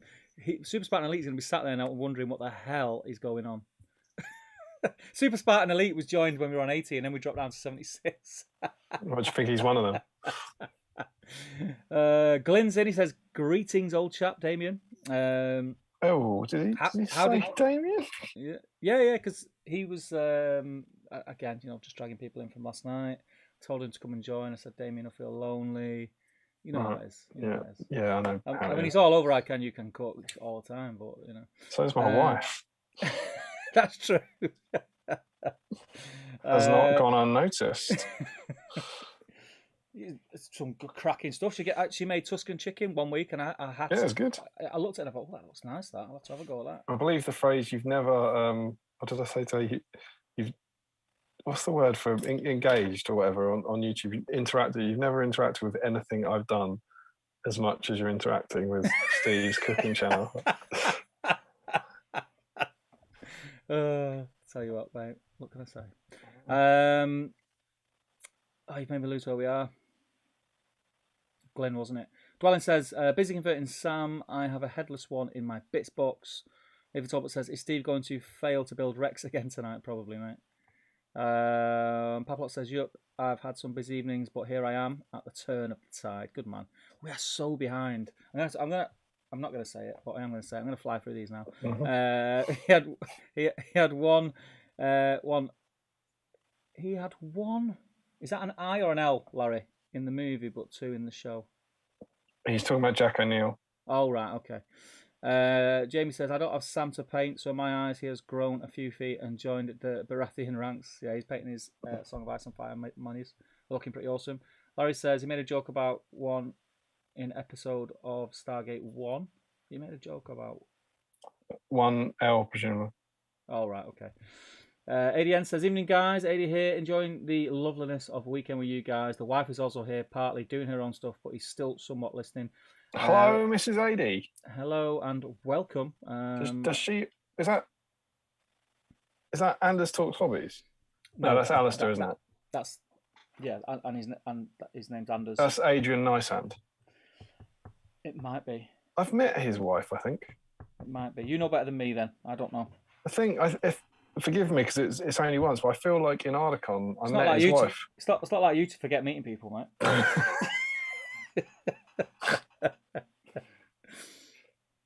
The art is in forgetting that you've met them and then making it clear that you've forgotten that you've met them. Yeah. That's what I'm particularly good at. Joe Holzman says, if we count Legendary Legions as unique lists, Mordor Orcs definitely takes it. True that. Thomas Sherlock, what about a giveaway? Everybody who's come into the stream is entered. Use a random number generator or roll some dice for it. It's funny you should mention that. Everyone in the stream. There's no way. There's no way of tracking the people. Have you got an 80-sided dice? No, but like I said, more on that later. Al Mullins says, I'm here from top table. I was so close to starting Middle Earth, but chose Legion instead. But I can tell I'll be picking up some MESBG soon. Yes, you will, Al. Get on it, my friend. You can't say I've started Legion, so I'm not going to start Middle Earth. Just start both. Just do what I've done. I've started 2 systems in a week. What was his name? Al. What you need, sir, is that gif of the little girl saying, "Why not both?" Yeah. That's what you need in your life. This could start you off tonight. Look. Yeah. Oh, imagine. That could start you off. Imagine all the people Cheeky little Sam. starting SPG. Brad says, gents, this is the There's no SAMWISE. first stream tonight, and I'm also a patron. What time do you usually tend to knock it all on the head? Brad can't wait for this to finish. That's a weird. Brad's been looking at his watch since 9 o'clock. I pay for this. I've never watched it before, and frankly, I've had enough. And we normally end somewhere around 12:30. I think is our normal. We normally start wrapping up about midnight, but depending what we've got through and what we've got on and things like that, it can drag on a little bit. But sit back, grab a beer, enjoy it, my friend. Consumed quite some SBG content, says Frederick, over the past week. Finally got to read the SBG mag. Bat Rep listened to most of Out of the Frying Pan. What was that he mentioned? What was it? What's he read? Some rag. Did you see the post?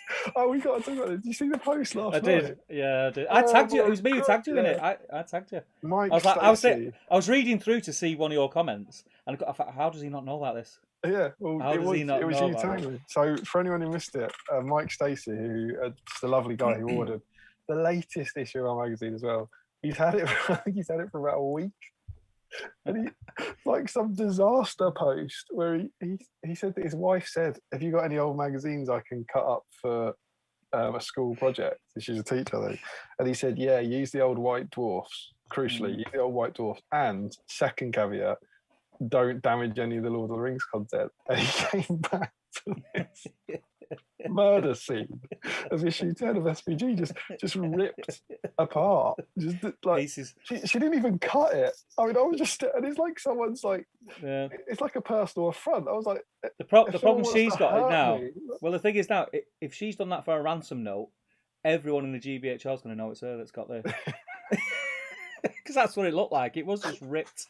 It was so brutal. Like it just seemed no sense to the bits she was ripping apart. I mean, I looked at it and thought, that's an angry person. That is an angry person. I went back and found it because I think I was looking for that post, so I searched his name, and the first post that actually came up was him posting that it had arrived and how excited he was. So I like wrote on it going, "Oh, we had no idea what was to come." The poor guy. But good things happen in this world, don't they, Steve? Yep. So who knows? Who knows? There's some nice people in the world. There is some nice people in the world. Janelmo says. I work with Tom Harrison. Janelmo says, "If you kill the dogs, we riot." Yeah, well, you want to talk to Tom Macklin about that? He's the one. He does it in Shortcuts to Mushroom, doesn't he? He does. What kills dogs? Yeah. Now, not necessarily, obviously not for the campaign, but he shortcuts make long delay. Sorry. Sophie says tends to stop sometime between 12 and 2, depending on how drunk Steve is. Why is everything negative that happens on this this YouTube malarkey my fault all of a sudden? Because you're the one who tends to get drunk. True that. I think I'll be all right tonight because I didn't have any drinks. I opened a bottle pre-stream, but that was the only one. I didn't have any beer with my dinner or anything like that, so I should be all right. Frederick says, also got some more orc conversions done. Joe says they're chased down the Uruks homeward bound style. Oh, this is what the dogs should do. Yeah. I'm interested to hear this. Okay. Stephen Dobbs says, let the dogs go to Isengard. Treebird and the dogs will be awesome. Frederick says, I believe STF Andreas has 4 Uruks carrying hobbits. Oh, does he? So that was one of these, Damian. I think you'll find. Highland Ferron says, got my Middle Earth SPG rulebook and the beginning of my Dwarf army today. So I've been looking forward to this stream after watching Top Table last night. Boom, boom. Good man. Oh. Thomas Sherlock says, yes, Legion it was. Yeah. Again, I mean, it's Star Wars. The miniatures are cool. It just looks like a fun little game. Ajinder Singh says, any predictions for what we are going to get this year? The Dwarf and Elf supplements for Lord of the Rings, or move into the Hobbit range? Damian, do we want to? Well, we're getting some Easterlings. Mm-hmm. We know that. Yep. The common theory, the closest thing I think I've heard talked about with Easterlings is something to do with the Battle of Dale. Yep. So that's a. Yeah, I'm all aboard with Harry now. Yeah. So Harry Parker feels very strongly that the next supplement will be the Battle of Dale or something. Yeah. So we will see how that plans out for the young lad. Yep. And we also have Ents coming. Yes, we do. They better come in March. End of the month, mate. Pre-order. If they come out on the 28th of February, I'm going to riot. Pre-order. No, you wouldn't. You'd be like, if you I can't get my head around how the fact you go, do you know what? Delay it by a month. I want the Ents. The Ents have to come out in March. No, mate. Or they'll announce the pre-order last weekend of this month, so you actually pre-order them in March. You do it. I mean, maybe it's just my love for puns, but you do it in March, and then you relentlessly post about how it's the last March of the Ents again and again and again and again, and it just gets funnier and funnier. Yeah, but it would upset some people, you know that. And those people don't deserve joy. Where was I up to? Got to try and sell out the Shelob set, says Joe. Sophie says to Damien, stop trying to ruin my day by making things sell out. I swear to God. I'm reading a serious tone into that message from Sophie, by the way. Just saying. I think she might kick your ass. Frederick says, Peyton Shelob, Sam at the moment, good man. Ashley Reed says, Sam from the Scouring set is sold out. From the Scouring set. Oh, is that the ponies? Must be, yeah. Larry Miller says, controversial as it may be, I really wish Shelob had been resinified. Oh, well, yeah. So he's saying that people don't like Finecast, but it would have been a good model for Finecast. Yeah, I kind of agree. The Mercury spiders are great in Finecast. Really good. Easy to assemble, bend the legs all over the place. Wonderful. There's a tutorial now somewhere. There is. Yeah. Tanya T's retracted a message. Nathan Talbot says, hobby question. Thoughts on paint colours for plastic Sam's sausages? Woo. Hobby question over. I'll try not to do it again. I would go Bugman's Glow as your base colour. That sounds like quite a raw sausage. I'd just go Bugman's Glow. I remember at some point painting those very sausages and done them Bugman's Glow, and they looked all right. I think I'd probably do a Mornfang brown or something, and then see what happened on that. Gawthorpe brown might be quite nice. I think Mornfang might look too much like a hot dog. Just saying. Do you not think he was cooking hot dogs? No. I thought that's what he was doing. He just put them out of a can. Larry says, the idea of making that in metal scares me. It's not too bad, you know. Not too bad. Mine isn't even pinned. And it's never broke. Do you know in all the years I've been playing this, the Shelob conversation goes, someone says, it's an absolute nightmare to build. It's horrible. You'll never experience it. And then someone underneath goes, nah, that's all right. It's like every single post. It's like, they can't both be right. It's always the same. There's no way it goes, yeah, I struggled a bit, but it was all right. It's impossible. Well, it's very easy, actually. Like, I didn't have a problem with it. I thought it was all right. And like I said, I didn't pin it, and it's been fine.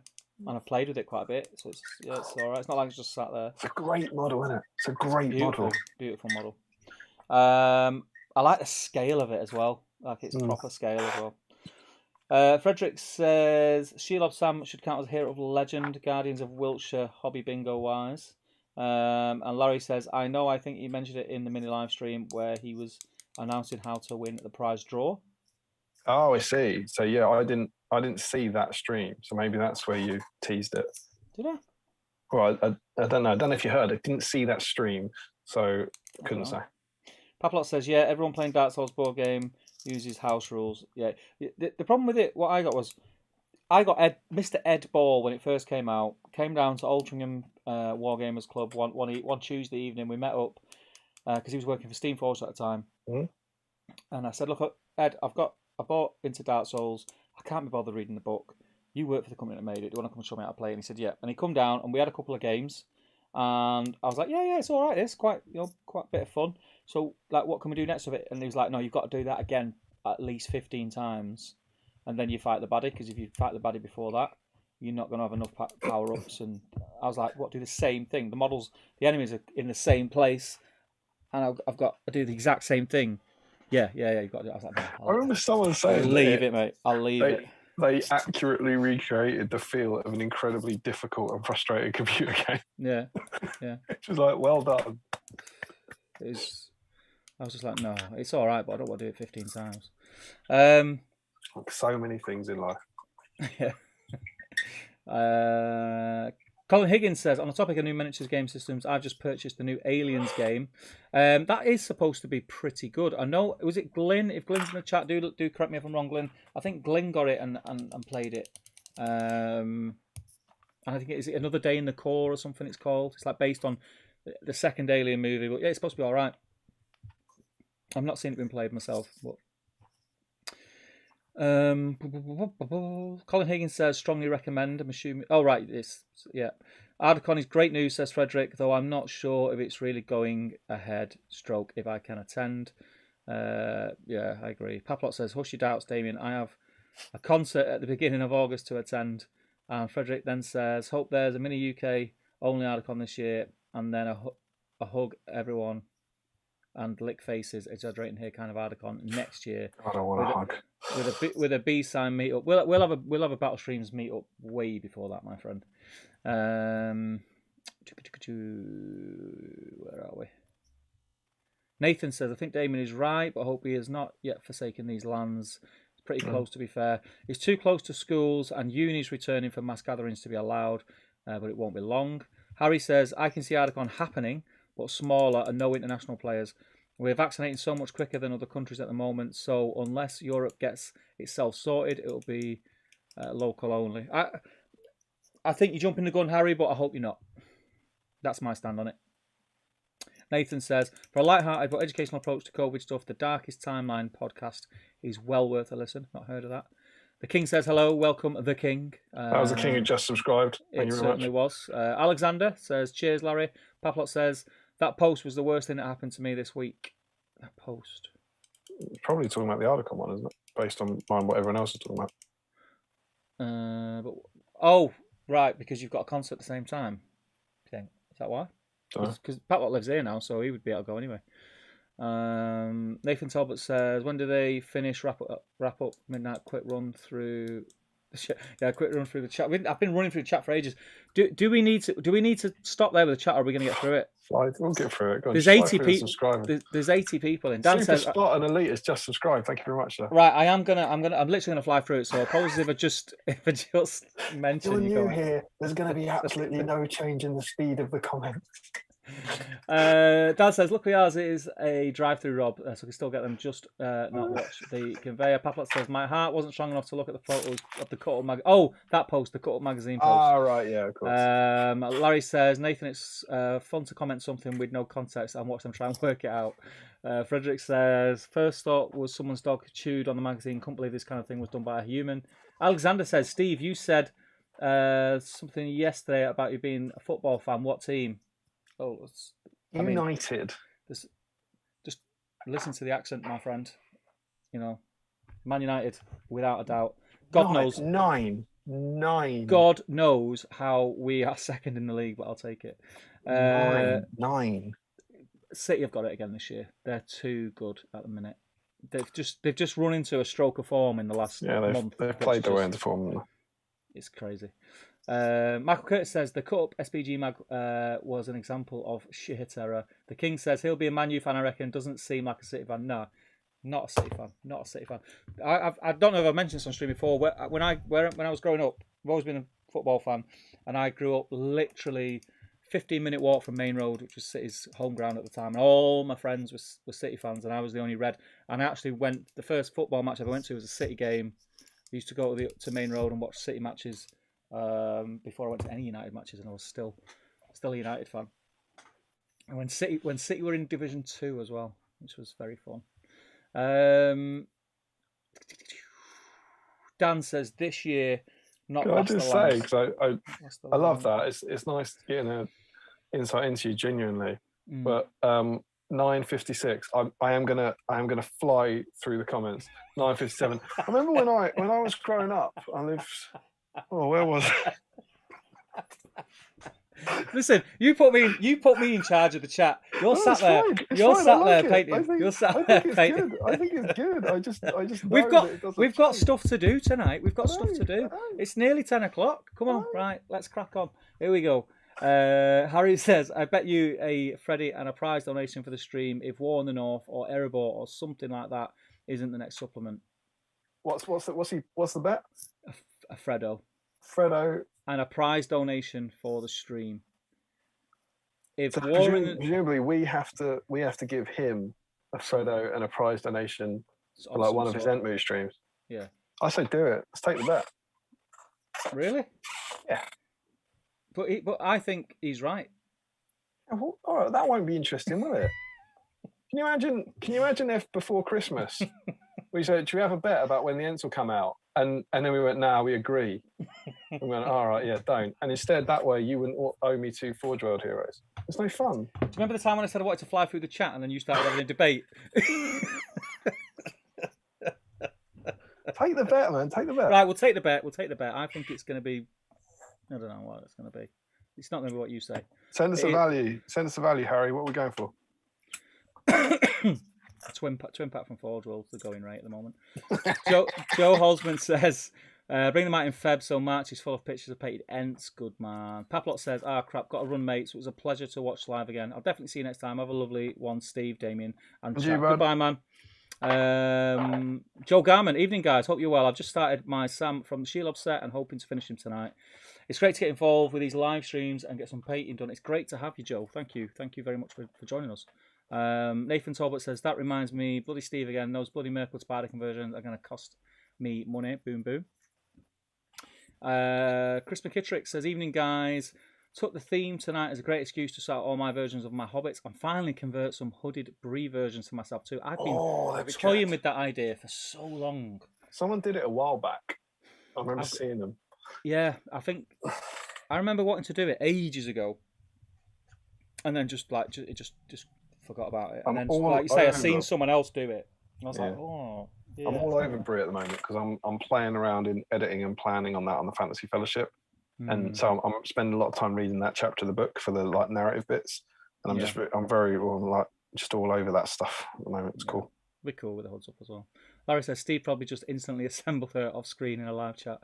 Joe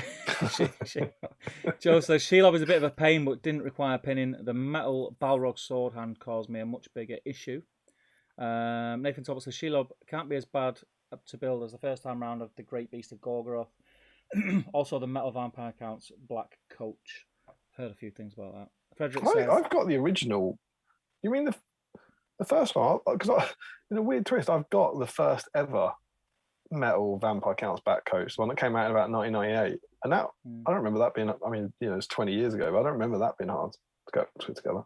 Do you want to take over the chat, mate? Because I need. I'm painting, mate. I've got something to bear, mate. Who was that? I've got dry mouth. Got a mouth like a box of Pringles. I'll fly through the chat. It was around Nathan Talbot, Joe Garman. Paplot said goodbye and posted a love heart. Look out for that in the chat. Yes, I can see a love heart. That genuinely helped. Joe, Nathan, Frederick. Frederick, I pinned my Shelob wherever possible and used some green stuff. I also used a pin to pin the main body to the base and hit it in a rock. Cool. Brad, is anyone else painting the carrot-wielding version of Sam? That's one that came with Bill. The only rare Sam. Lovely to see. Make sure you put it in the Whitfred. Del Groves, evening guys. Sorry I'm late. Not a problem. No SAMWISE but whiskey and magnetizing mini bases in bulk to upgrade the storage solution. Very cool. Sophie says, I assume if we do have a B-Sun meetup, we are all turning up with T-shirts with Damian and Steve's faces on that. I can't imagine anything more normal than that, so fingers crossed. Larry says, is that the podcast with the guys from Community? That's about the podcast maybe that Nathan recommended, I wonder. Super Spy Elite, what's the standard army size points-wise for games? There isn't really one.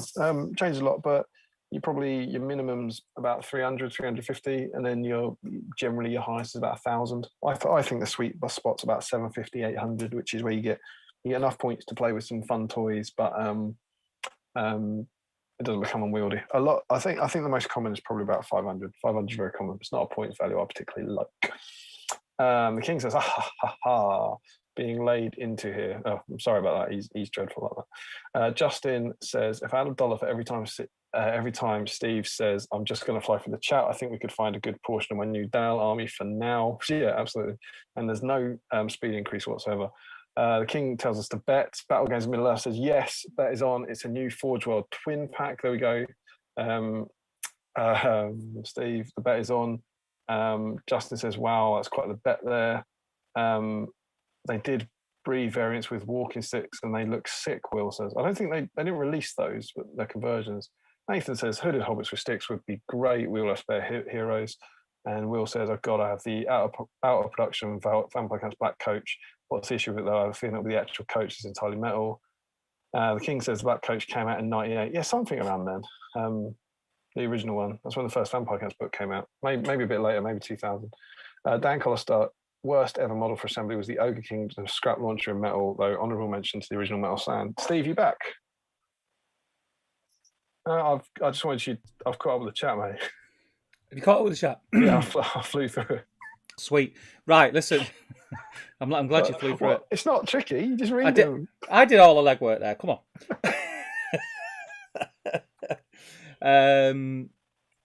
So we're going to jump into the magazine. Oh yes. In a rogue twist, we're going to jump into the magazine. We'll use yours because mine's over there and I can't be bothered to go to get it. Absolutely, fair enough. So we are on to issue 25, and I think it's fair to say, for a few reasons, we've been looking forward to this one. I feel like we've talked about this one a few times. Yes. As a kind of a bit of a turning point in the magazine. It's been getting better for the last few weeks, but I think we've been looking forward to this one. So it is finally Sam. We're getting to Sam, who feels, I don't know, issue 25. You feel Sam's overdue, don't you? Yeah. All right, when we're considering all the other heroes we've got, it's our first look at Sam. We get the lovely Fellowship model. And it says the forces of Mordor pursue Frodo and Sam. So if you're following along the streams regularly, we are 3 issues into a 4-issue Gondor, Mordor, I don't know, bit, as it were. Bit, yeah. So we go in and we get our intro page concerning hobbits. Hobbits really are amazing creatures. I'm going off the ground. Hobbits, the Shire, the quietest and most peaceful of all the free peoples of Middle Earth. Their strength does not come from might of arms or wise knowledge, but from loyalty, friendship, and determination. And then we get the lovely intro talking through Frodo and Sam, and we get this picture of Frodo and Sam, which has been Stephen Crow. What? Sorry, I was Oh yeah, has it? I think that's been. Has it? Maybe it hasn't. No, Frodo is on that side, isn't it? I don't know. It looks weird. It looks weird with Sam dropping off that way. I feel like something's been done to that. Maybe it's just been tilted or something. Maybe. But yeah. And then inside, I really like these. It's been a while since we've had one of these, but there was one for Aragorn, and I feel like there was one for Gandalf. Do you remember with the pictures of Orthanc with him sitting on there? The different sort of big scenes, yeah. Yeah, so you get this nice thing of Sam and Frodo's journey, and it's up to this has come out just after Return of the King comes out. Yeah. This issue comes out just after Return of the King. So what's really interesting is obviously those 2 films are presumably spoiler. The spoilers are fine. So it talks about Weathertop. It talks about the fall of Gandalf, Amon Hen. It says the quest continues. The Black Gate, Sam, and all yada yada yada, and then captured by Gondor. It talks about Faramir, and then Gollum is able to trick Frodo into entering Shelob's lair. There, the giant spider is able to bite Frodo, poisoning him. Sam, unable to find his friend, returns to find Frodo wounded and apparently dying. Distraught, Sam believes Frodo to be dead, and grief fills his heart. Sam becomes a new ring bearer, steeling himself against the dangers that wait within the borders of Mordor, and continues the quest to destroy the One Ring alone. So I thought that was really interesting, because that must be under some form of embargo still. Because it talks about Return of the King stuff, but it doesn't have the end. Yeah. It's weird. But it says eventually Frodo turns on Sam and sends him home. And I think this is like February 2004. So if you hadn't seen the film, you'd be like, what? He sends Sam home? It's a huge twist. But it's cool. And 20 years later, knowing this, I enjoyed that. I enjoyed reading that. It's all kind of, original content. Some lovely artwork. You get the old classic Felby set. Yep. And it's got this, there's a close-up there. I don't want to talk too much about close-ups again. It's not quite the debacle of last time. But it's this really, really cool picture. Yeah. And that's a whole lot of Easterlings, which I presume, Steve, you'll know better than me, they're metal, right? Yeah, they're metals. It must be metal at that point. You get this lovely little overhang. And the little designer in me was also very impressed with the Photoshop here. Yeah, the hand on I noticed that when I looked at it. Like, it is really good. So that's clearly Easterlings on a board. That's obviously the board. And hello. Yeah. And the join between the hand seamless on the rock is really, really good. It's one of the best ones I've done, I think. So yeah, it's cool. I enjoyed that. And then we get into Hobbits of the Shire. Oh. Now this is juicy. This is good. So we've seen some of these before, but for the first time we get the Hobbit profiles all together. So you get Frodo, Sam, Merry, and Pippin. And what's cool about these, check this out now. Frodo's a bit more of a tank than he was. He's 65 points, but he gets 3 might, 3 will, 3 fate. So 3 might Frodo. He's 2 now, isn't he? I think. Frodo's 2, yeah. Yeah. His rules are pretty much the same. They're obviously the more expensive version of Sting and Mistletoe. Sam is a bit worse, where he's like 1 might, 1 will, 2 fate. But he has a special rule called experienced. This is the era of the game we're dealing with. In any battle game set during the Return of the King movie, Sam costs 35 points and his might and will are increased by 1 point. And if that isn't telling you the state of the game in terms of where it was in narrative, I don't know what is. Can you imagine that at the GT? When you rock up and you go, I presume we're playing a game set in the Return of the King movie. I don't think we are. So, well, I think we are. I will pay the extra. Do you want to pay the extra 5 points and have his might and will increase by 1? Yes, please. Unfortunately, this is a 2 towers game, so absolute nightmare. Wish there was something I could do. And then over the page, you get the One Ring rules for the first time ever. Yep. Which is very, very cool. Very different to they are now in the way it works. And Merry and Pippin, 10 points. No might, no will, 2 fate. 2 fate? They're better. Special rule, experience. In any battle game set during the Return of the King movie, Merry costs 20 points, and his might and will are increased by 1 point. He may also be given armor and a shield, an additional cost of 5 points each. Very cool. So it's cool. It's cool, though, isn't it? Yeah. It's very cool. It's better than they are now. Yeah, it's very cool. Pippin's got exactly the same. So 25 point, Merry and Pippin, 1 might, 1 will, 2 fate. Defense 5. Yes, please. Yeah. What's that? You know what that does? What do they fight 2? Yeah, they're both. No, fight 3. Fight 3. You see that? That makes them better than some unarmed girls, which in the current version, they're not.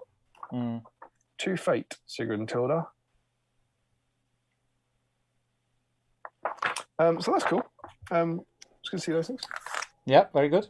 We then get to a scenario called Escape from Asgilia. Yeah, very cool. I'll actually come back to the scenario because it's related to Modelling Workshop.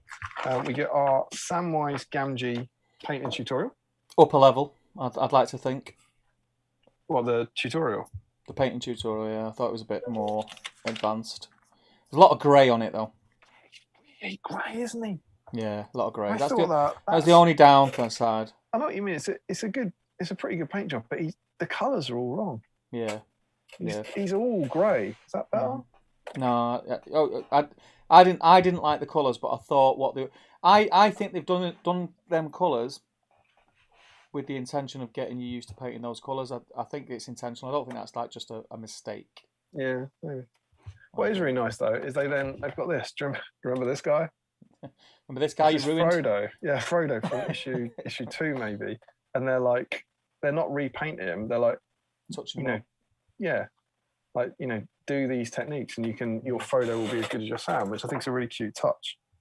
But yeah, he's all right. They still leave the eyes are terrifying because the way you paint eyes on here is try to leave the area of the eyes black, so you get this cold dead Sam.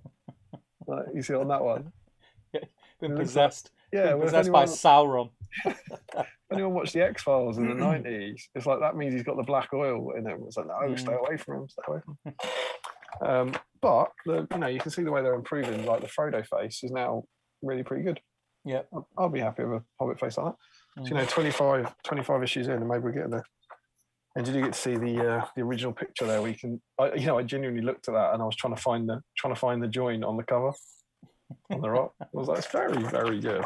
It's good. And particularly 20 years ago, because the cloning technology in Photoshop wasn't there to the same degree 20 years ago. So that's very cool. And then you get onto the modelling workshop. Yep. And I don't know quite where to start with this, but it says what things you will need, and it talks about the paint and foam card and coping saw. And the good news is, you'll be pleased to know, Steve, you can find all of these things in your in your bits box. In your bits box. I don't know if you've ever seen that picture before, but this is a tidy. I can't remember if this is a tidy bits box or a dreadful mess. I forget. But yeah, it's nice to see that back again. They are really getting their money's worth out of that picture. And the scenery tutorial is in a 6-page article about how to make a modular Osgiliath sewer system. And this is I don't know, but I'm sure if you watched back over the last 28 streams, we've talked about that modular sewer system a lot, right? It's been a kind of almost like a target of, do you remember the sewers? Because suddenly that is spectacularly good. It's spectacularly cool terrain. Cool stuff, yeah. This isn't like a kind of, that's all right. That's suddenly like, God, that's one of the finished pieces. And it's like, that's absolutely incredible. They genuinely have flown up a gear for that. And then of course, it's a cool terrain, and you can talk about that in a minute. It's your area, but then the scenario is obviously it's called Escape from Osgiliath, and it's about Sam and Frodo moving through the sewers of Osgiliath. And before I hand over to you, I just want to show you, I think, what is potentially the most exciting thing, without revealing. It's not the Cheers for subscribing, Gary. Thank you, Gary. Look at this. Check this out for a timeline. Can you see anything particularly interesting here? It's that. As in? The new models, the new heroes. Well, yeah, but then look above them. So what you've got is this is the first time we've got the Return of the King boxes on the back cover. Oh, right, okay. So it's been the Two Towers set. So it's obviously, as I said, I think this is around February, and you've got the new metals, but but the plastics are still Two Towers. They haven't got the Minas Tirith Warriors and the Orcs. So it's this really bizarre, weird transition period where, I don't know, clearly they've not made their mind up what was going to be in it. Yeah, or like the boxes and the metals are done. The market materials are from done, but maybe the back cover of the box isn't done or something. God knows. But yeah, so you're in this issue is a weird transition period between the Two Towers and Return of the King, which I thought was quite fun. We haven't talked about the scenario and much about the modelling workshop, because I'll leave that to you. But this is superb. Every single page of this is the Watcher one's the best one for me so far. The 19. This is up there. This is up there in my 2 favourite issues. I think it's brilliant. So modelling workshop. You're all over scenery, Steve. I'll hand over to you. You might have to get up and get it. I don't know. But yeah, I think it's great. I think you pretty much covered everything. It did step up. I think that the last 2 issues for me were kind of that the calm before the storm, if you like. There wasn't much in there scenery wise. It was talking about bits boxes and regurgitating pictures of bits boxes and having 2 issues of bits boxes. But yeah, then one was bits and one was box, wasn't it? The first one was here are all the bits, and then the second one was put them in the box. But then when this landed, it just looked cool, and not that there was. They've done really cool terrain tutorials prior, like they start off with the basic stuff. But this is a little bit more than a piece of foam carved into the shape of a hill with grass on it, or a piece of cardboard cut out to look like a ruin. This is something that you can get stuck into. It's achievable if you follow the rules to it step by step and don't go off and think you can do it on your own. All the rules.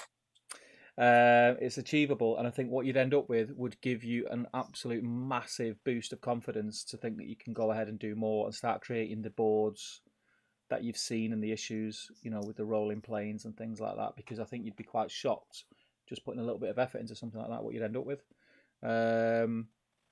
Yeah, I think it's amazing. And the scenario then it's not. It's kind of weird calling it a mini game because it's the exact same core rules as the main game, but you're not playing on a board. You're playing on this kind of grid section that sort of disappears and appears as you're exploring this what's supposed to be a dark sewer. So you can keep regurgitating the pieces, and it can go on and on and on.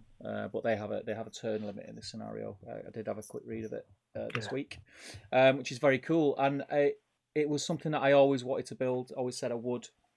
I don't think I've ever seen it, which I find quite surprising. I don't think I've ever seen a set. No, yeah, I don't think I have. I think because it's very niche, isn't it? As cool as it is, it's very niche. There's only so many scenarios set in the sewers of Ascilius, are there? Yeah, but it's, and I was like, as soon as I read through that, I was like, God, that'd be great for the Fantasy Fellowship.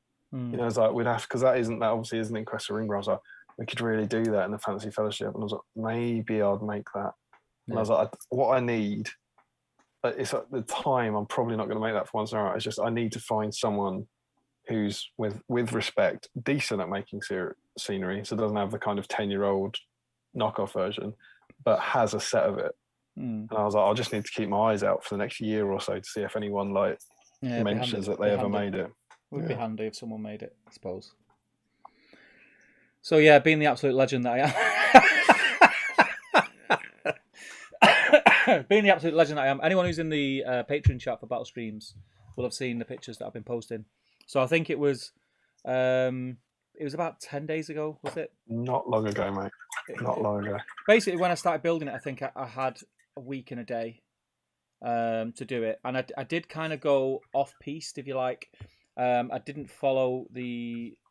Basically, what I did was I made an error because being sort of big-headed, thinking this is amateur stuff. This is issue 25. I've made boards. Issue 30. I've made bag end me. You know what I mean? I'm big in the game. I just went off and did it, and I made a little schoolboy error, but it doesn't affect it in any way. And I made them out of slightly different materials. So they used they cut out pieces of card to imitate paving stones in the sewer. I decided to do them using foam, texture them just to try and make them look a little bit better, which I think they worked out well. But in the end, I did run out of time, and I ran out of foam core card, which was a bit of a nightmare. And the two things you need for this project are time and foam core card. Yeah. Now I did manage to get it to a state of completion. In a sense, I wasn't able. I ran out of foam core cards, so I couldn't do all the the little archways that go in between. Yeah. So this hasn't got those, but it doesn't need them. They're just like an extra. They're not in any way. They don't affect the gameplay or anything like that. So, Damian, seeing as we've got the tiles, yeah. Can we just stress, because I don't think you've made it clear enough. Steve decided to it just build the whole thing. Yeah. Steve in 8 days has built this entire modular sewer system, like for real. For reals. And when you put the first photo up, I think I started laughing hysterically again. He's doing it. He's doing the thing I want. He's actually doing it. And I don't know how you've turned it around, but it's amazing. So it's all right. Well done, mate. It's all right. It would have been a lot better. I started to get frustrated because of that error towards the end. I just wanted it done. I wish I had another week. If I had another week, I would have done something very special with it. But it's all right. I'm happy with it. That's next week. Shall we have a quick look? Yeah, obviously. Right, I'm just going to put you on a hold screen, people. So there's 70 people in. Please don't tune out. I'm just going to put you on a hold screen for about 20 seconds. Well, can they still hear? Yeah, they'll still be able to hear us, yeah. All right, So, I'll go jump into the chat. yeah, so they can still hear you. They're on a hold screen now. Do that. I'm going to take my earphones out, Damien, so I won't be able to hear you. Okay, fair enough. So if you just jump in the chat, yeah. So Nathan is saying, yes, it is that podcast. And Larry the King saying Metal Croak was a child of an unwed marriage to build for 10-year-old you. Yeah, it's always rough on kids when you get the metal kits. Will Rab says now the out of production black coach is really old. Back when they had polystyrene packaging inside, 1994. Nah, it's not. It's definitely not that early. It's definitely not that early. Because I can remember it coming out. The first metal black coach would be about 1999 or 2000. You can dig around. It's whenever the first Vampire Counts book came out. So if any of you fancy finding that out, but I clear as day remember that coming out. So it's later than that. Says Justin, it sure is, but I'm confident that must be the bet. Nathan says I've got a point about something. That scrap launch was sickening. Nathan suggests that the idea of us looking at the magazine is crazy. And Larry says that it's weird seeing Sam and Frodo instead of Frodo and Sam. Where's that? Is that in the magazine? Super Spartan Elite says, Steve, did you manage to have a look for the book Orc? Steve, did you say you're back? Did you manage to have a look for the book back. Orc? Yeah, so I was talking about a book. I remember seeing a book called Orc. It was many years ago. I was on holiday. I was in the airport waiting to be shouted to the gate to catch a flight on holiday. And somebody next to me, it was when I was still sort of in the closet a bit as a game, but somebody next to me was reading a book called Orc, and I could read on the back what it was about, and it's basically a novel about a fantasy world, and it's seen from the point of view of an orc. Oh, cool. So it's like slightly different, and I was very interested. I got chatting to the guy, and he said it was really good. He was really enjoying it. And then I forgot all about it and remembered it, and I wasn't able to source it anywhere. And I was talking about it last night. Now, I think was it Nathan? I think Nathan was it Nathan who's asked that? It was Super Spartan Elite. Well, I think Nathan said he's read it and he's got it and he was going to send it to me. But Nathan, like shock horror, massive news today. I got a delivery this morning from Amazon that just said on the address Steve and my address, and I opened it and it was the book. Someone in the chat last night ordered it from Amazon and sent it to me. Now I know who it is. I'm not going to say who it is because I don't know whether they want me to say who it is. I'll let them announce that in the top table group if they want to. But yeah, it was very kind. I was very touched. I'm really. Dickens, did they have your address? I get about, mate. I get about. Very cool. But yeah, it was very cool. Lovely. Very cool. I've just put the tiles out on the table. Shall we have a look at them? I could continue flying through the chat. There's not all that much. Yeah, do the chat first. What I'll do then, I'll go back to the normal screen where people can see us. I've got him covered, Super Spartan. I'll say, the people are saying that they're going to send you the book as long as you stop sending them sword underwear.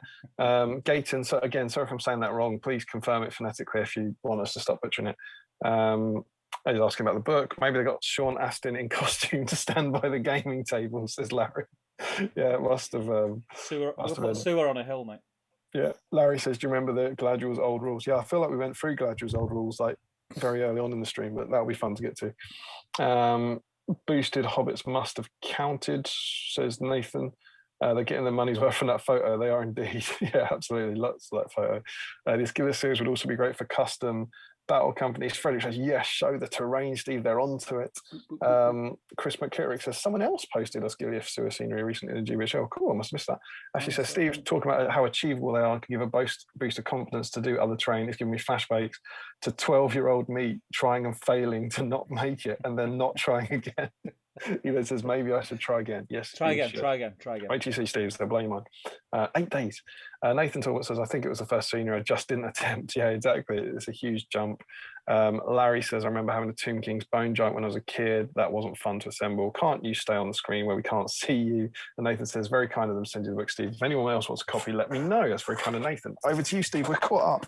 Right, I'm going to fly over to a different camera shot and you should be, hopefully. Now, listen, I'm crossing everything because we did try and get together prior to the stream and test run a lot of this. So that's just sort of a caveat into if this doesn't work. So I'm going to flick over now. Hang on, Steve said we did try and get together to test run this, but he crucially hasn't said we failed to do that. Do you know? So we haven't test run this at all. So it Jake should. also says the first Vampire Cats book was 1999. Yes, that's it. I remember it so much. It was such an exciting release. I love it. The sewers should be on screen now. People should be able to see the sewers part. It pops up and there's just one tile, and all of a sudden all the others do, because the camera that I've got there, I have to keep checking that it doesn't go into standby mode. But yeah, you should be able to see it now.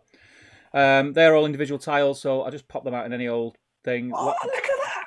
Look at that! It looks all right, doesn't it? It's so good, man. This is so good. It'll do the job. You know what? I'm going to put that down. I'm going to do that. Thank you, man. Thank you. Should I reveal the secret behind the curtain and tell people what the cock-up was? Or should I keep it? Yeah, I think so, because it's a good warning for anyone. Because if you've knocked that out, I mean, you're very good at training, but if you've knocked that in 8 days, maybe we can inspire other people to have a go. Yeah, do it's an important warning. Sticking those flagstones on was like the worst thing ever. Do you know how long that took? Did it take longer than gluing 478 skulls onto Dun Harrow? It took so long. Because not only did I have to glue them on, I had to cut them. It was a nightmare. So they are card tiles cut out. No, they're not card. They're foam. They're foam tiles cut out. So they are. Yeah, they're foam. Obviously, don't do that. They are blue foam cut out on a foam cut wire cut. Larry's amazed that half of it appeared. You're getting, man, that looks amazing. That's nice. Looks ace. What new devil is that? That looks great. The sewer tiles are so cool. It's really cool. Modular terrain's amazing. Looks amazing. Cheers, guys. Thank you very much. Yeah, lots of really nice comments. Nathan's all, no, that isn't the cock-up. I'll tell you what the cock-up is, because it is actually a good piece of info not to make the same mistake I did if you do decide to build it. And like I say, the mistake I made was I got very cocky and thought I knew better than the guy who obviously designed it and decided to give people instructions.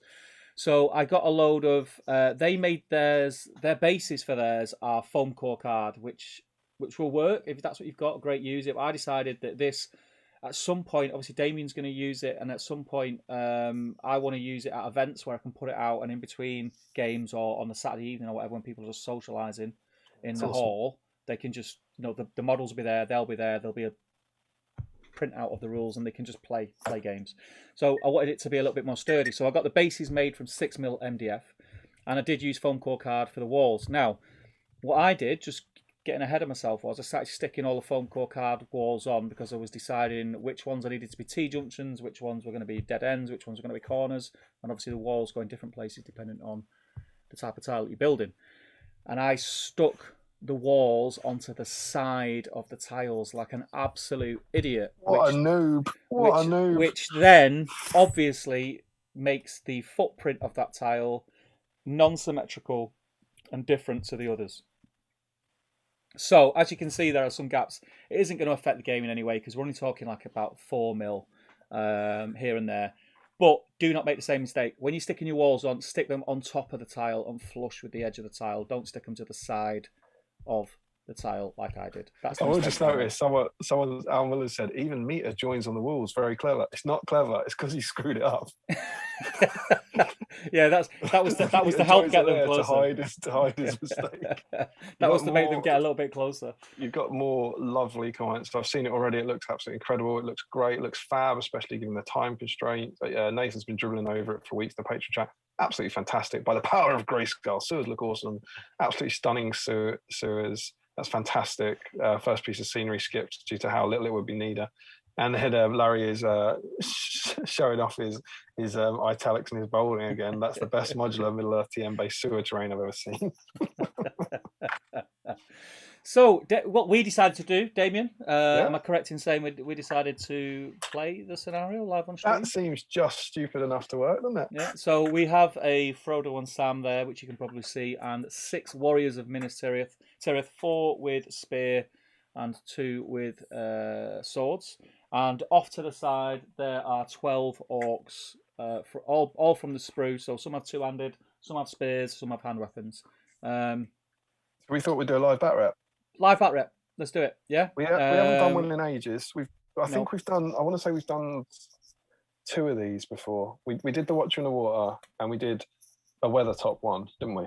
Yes. It tends to be when one of us is stupid enough to build a board in a week, we play on it. Yeah. The last time I did it in here, I had far more room as well. It was when it was the old setup. Oh, I've just got someone say, whoever it was, thank you, Nathan, for sorting it out. I think whoever it was that said, by the power of Grayskull, it's the colours, and it does look like He-Man's Grayskull, doesn't it? Yeah, absolutely. It's weird because it looks good on there because it's very sort of greeny and yellow, and I think it's something to do. It must be something to do with the colour grading because it is a lot more grey in person. Looks great though, mate. Looks absolutely but it looks all right. You can see what's going on. So what I need you to do, Damian, is call my phone. Yeah. And I'm going to put my AirPods in now. Crucially, we've forgotten how we did the last battle report, but we're pretty sure we were on the phone. Yes. We were on a phone call because Steve needs to kind of wander around a bit. So we're gonna try that now, and hopefully it'll work. So feel free to kind of get involved. Let us know in the comments. Steve will be moving models. I'll be trying my best to keep an eye on the chat, and we'll go from there. Shall I ring you now? I've got my iPad over there as well. Yeah, ring me now. I've got my iPad over there as well, so I will. I'll keep it on the chat also as best I can. G. Big dog. I think you've got me on. GBHL Traitor. BIGDOG. This is an exciting moment here. I can hear it ringing. Yeah, boy. Hey, babes. Hey, you're right. Yes, very well. Right, okay. So I'm going to move over to the board. Yeah. Now we're also hoping, please, anyone. I don't know quite how we'd sort it, but if you're now for some reason getting some wretched howl around because me and Steve are having the same conversation twice in the same room, let us know. But it sounds all right to me. Sounds all right to me. Sounds all right to me. I can hear you. I'm going to leave that where it is because that's the starter board. Now, what we're going to do here, Damien, is there a side that you prefer to play? Because I really don't mind. Yeah, well, whichever one you're on, I'd like that one, please. Game within the game. Joe says, yeah, we also played the Saruman Gandalf minigame. We did indeed. But Larry correctly says we didn't need any series. Mate, that looks so good. I'm so excited. We're going to get there. We're going to get there. Right, okay, let me put my iPad on. And get YouTube. We're not getting any, no one's commented either way. We're not getting any people going, oh my God, it sounds dreadful. So that probably bodes well. But if someone could just confirm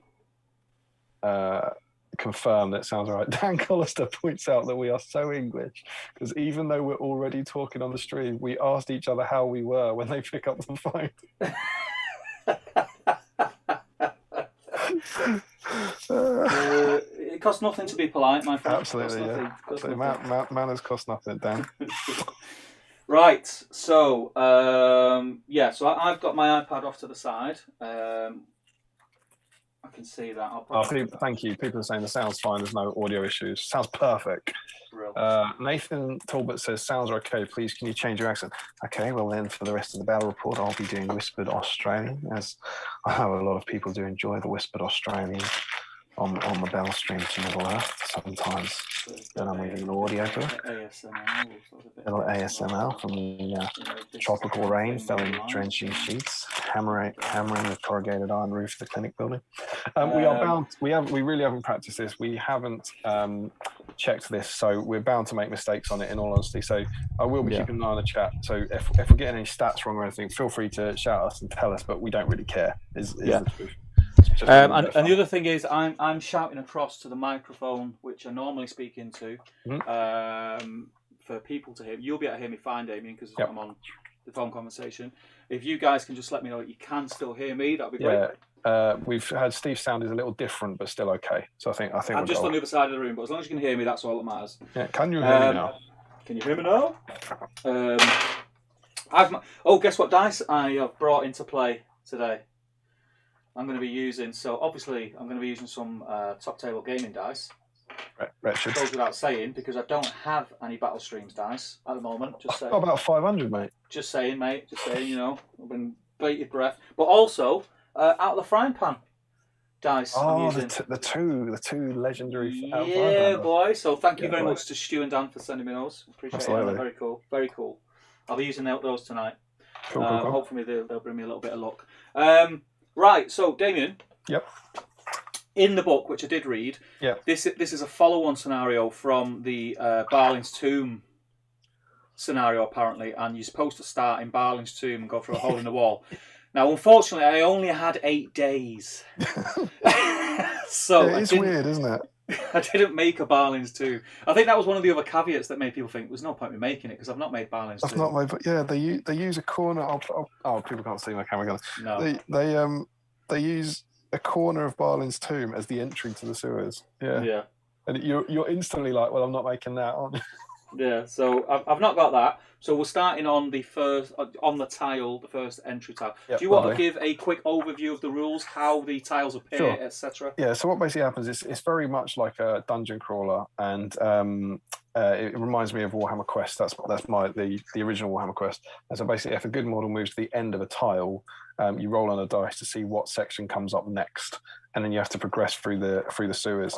And whenever evil wins priority, they get to place some orcs. There's limitless orcs, but I think there's a maximum. There can never be more than 12 on the board at one time. And obviously we've got Frodo and Sam. We don't have Gollum, do we? Gollum's not in here. So it's Frodo and Sam and 6 warriors of Minas Tirith that Faramir has sent to protect Frodo and Sam. Yes. And yeah, that's basically it. And then we have to find the exit, and it is after the 6th section has been laid out. So once we've moved through 6 tiles, that would be 6 more than this, okay? Because that one's the Barlin's Tomb one, right? Yeah. So it's when there's 7 on the table. I roll a dice before exploring, and the first time, if it's a 6, it's the exit. Then the next time, if it's a 5, it's the exit, and so on and so forth. It just gets easier and easier to find. Yeah, absolutely. And have you? Sorry, I wasn't listening because I was looking at the putting tiles in place. Have you explained how we explore? So when we get to the edge of a tile. Yeah. We've done that bit, You roll a dice, and depending on the number, that's the kind of dice. Indeed. Crossroads, corner, etc. And we've already agreed that it will be a trust exercise where I will be. I can't show my dice, but Battle Streams and Middle Earth dice, we've tested them before, and we know they don't roll 6s. So. We've got some calls for Barlin's Sewer, just conference call, all of us. And Michael Haskell, despite his earlier wine consumption, he had a wine tasting, very nice. He's pleased he tuned in for a live rare scenario. The after effects of Vino are catching up, hopefully hanging to the end. And Larry says it's no mine, it's a sewer. Right, should we get stuck into this? Indeed. Do you want to play good or evil? Whatever's easier for you, mate. It makes no difference to me, my friend. Well, why don't I play good then? Yeah, so you play good, and I'll bring the orcs on. Yeah. Yeah. So when the orcs come on, just remind me. We roll to see how each turn. If evil get priority, they roll to see how many orcs come on. Yeah. And then the orcs can come on that tile, on any tiles that are viewable anywhere except within an inch of. On any of the sections that are currently in play. Yes, brilliant. Orcs may be placed no closer than 1 inch to a good model and may not charge into combat on the same turn they arrive. Cool. So roll for priority, yeah? Yes, I'll roll the out of the frying pan dice. See how we do. I have a mighty 2. I get an out of the frying pan 6. Classic crow. So you've got priority, so you get to roll for a number of orcs. Dreadful start. So I'll roll. So I just roll a d6 and it's that number, yeah? Yeah. No, it's a d3. 6. So you get 3 orcs on. So you get to place 3 orcs, so they can't charge into combat. So 3 orcs. Yeah. Okay. So I will. What is the aim of the game for the evil? Is it to kill Frodo, or is it just to stop you getting out? Kill Frodo. Okay. So I'm going to put them on the side closest to Frodo, about 1.5 inches away from them and the warriors of Minas Tirith. You'll see that coming up. Obviously, when I'm placing, Damian's watching on YouTube, so he's about 20 seconds behind with what he can see. Mm-hmm. So I'll tell you what, mate. You should be able to see me placing them right now. Viv's just joined us from Knights of Dice. Welcome, Viv. It appears to be blocking just one path, yeah? Yeah. So, can you see that? Yeah, can I, in my priority then, can we... Do you know what I could do? Damien, you know what I'll do? There's no point getting the whole thing in shot. I'll zoom in on that for now. Whoa, lovely. Lovely. Yeah. I was overthinking this one. But it looks like Sam and Frodo can probably walk down the other side of that. and warriors and Ministerial can charge the orcs. Can we do that? Yep, certainly can. I'm just going to zoom in a little bit so you can see it better.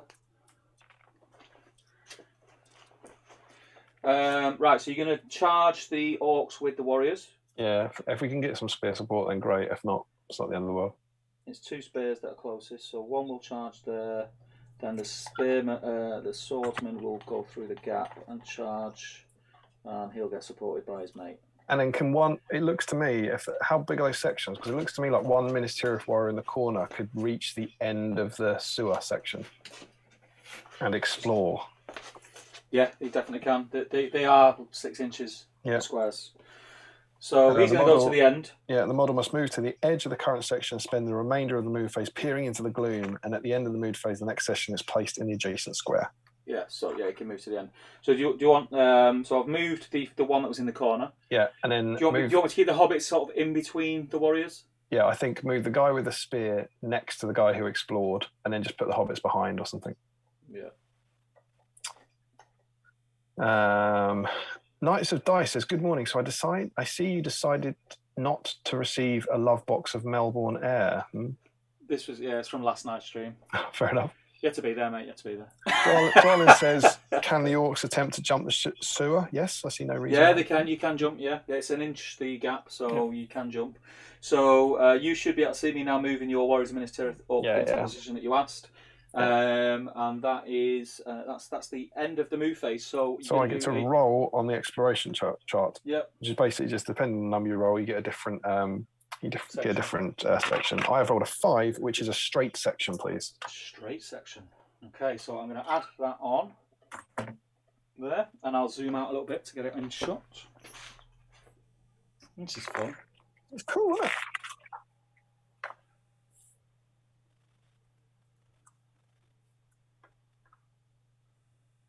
There we go. Someone asked what happens if you land in the sewer. The slime-filled gutters in the sewers count as difficult terrain, although models can attempt to jump from one side to the other. Because it's full of poo, you see. Yeah, it'll be a climb test to get out, obviously, because it's an inch up. Yeah, we can. Yeah, that works. Whatever you need. Yep. So we're into the fight phase, yeah? Fight phase, yeah. Cool. So we've got, is it 2 fights? It looks like I've got 1 support, maybe. And so we've got a 1-on-1. And I've got support as well, so we've got a 1-on-1 and a 2-on-2. Okay, should we do the 2-on-2 first? Are we using old rules? No special strikes? Yeah, let's keep it simple. No special strikes. Yeah, okay. So we're all fight 3, by the way. Every model on the board is fight 3.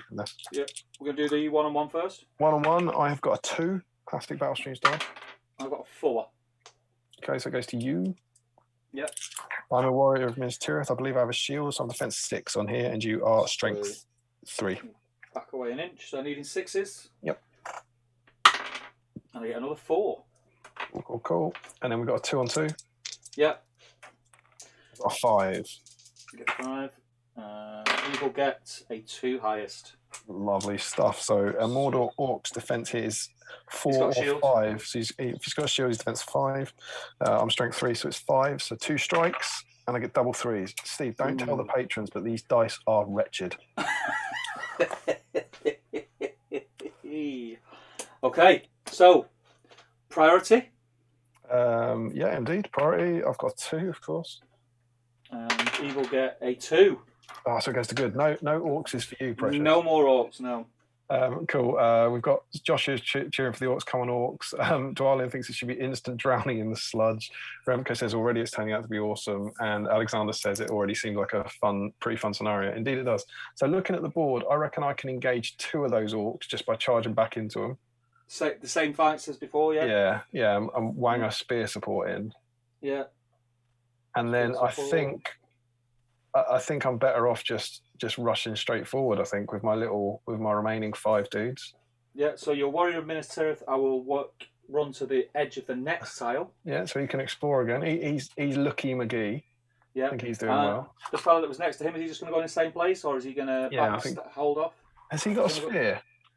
He's got a spear. Yeah. So mildly complicated move. Could we have Lucky McGee explore, Sam and Frodo go up, and then the guy with the shield forms a rear guard. Yes. But if that orc with a spear jumps over and have Speary McGee supporting him. Yes. Yeah. So yes. So what do hobbits move? Is it 3 or 4? 4 in this. So Don Barnett's just joined saying, "What is this madness?" This is Don Barnett. I was going to hold it up, but you can't see. This is the Escape from Asciliath scenario from issue 25, and Steve has built this board this week. It's just quite remarkable. So what I'm going to do, because I've got a move left, I'm just going to hold off 20 seconds. You should be able to see me moving now. Your models. Can you just confirm that is how you want them? Yeah, I'm sure it'll be fine, mate. I can see Sam's about to have a wander. Up he goes. Come on, Frodo's going to move up, isn't he? There's Frodo, cheeky. And Shieldy McGee, and then a spear support, hopefully coming in next to him. Lovely. Well, I mean, have they both got spears? So the guy that's exploring has a spear, and then there's a swordman who's right on Frodo, and a spearman behind him supporting.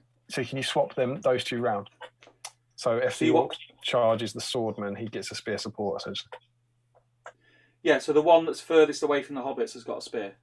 Yeah, so they should be the other way around. Yeah, that's how it is, yeah. So the one with the sword is in base contact with Frodo. Yeah, so it should be the other way around.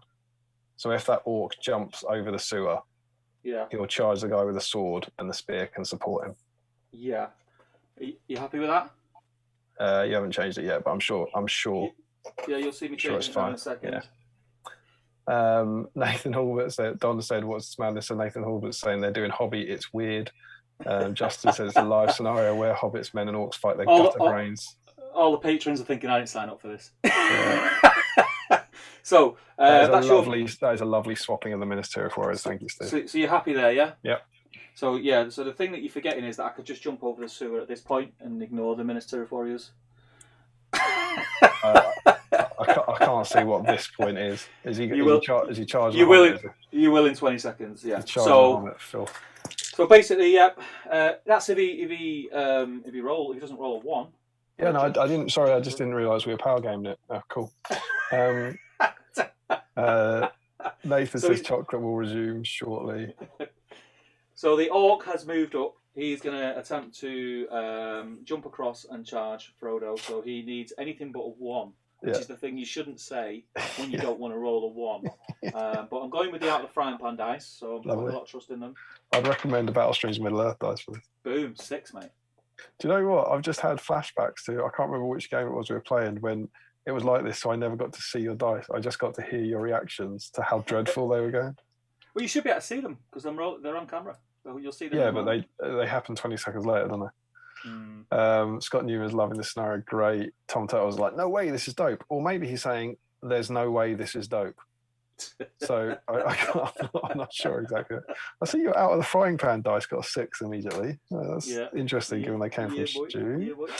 Aaron said it would work well as an intro scenario for new players. It's super fun with the changing of the sewer ties. And Don says, "Hobby, eh? Thought I had the wrong stream for a minute." So you can see there the orc rolled a 6 on the jump chart. He's jumped across the sewer and he's charged into Frodo, which I'm not sure it's a smart move for an orc with super badass Frodo, but here we go. Of course, in the new rules, Sam would get a cheeky little. He'd get a heroic combat. He wouldn't be able to do anything anyway. But alas, old rules.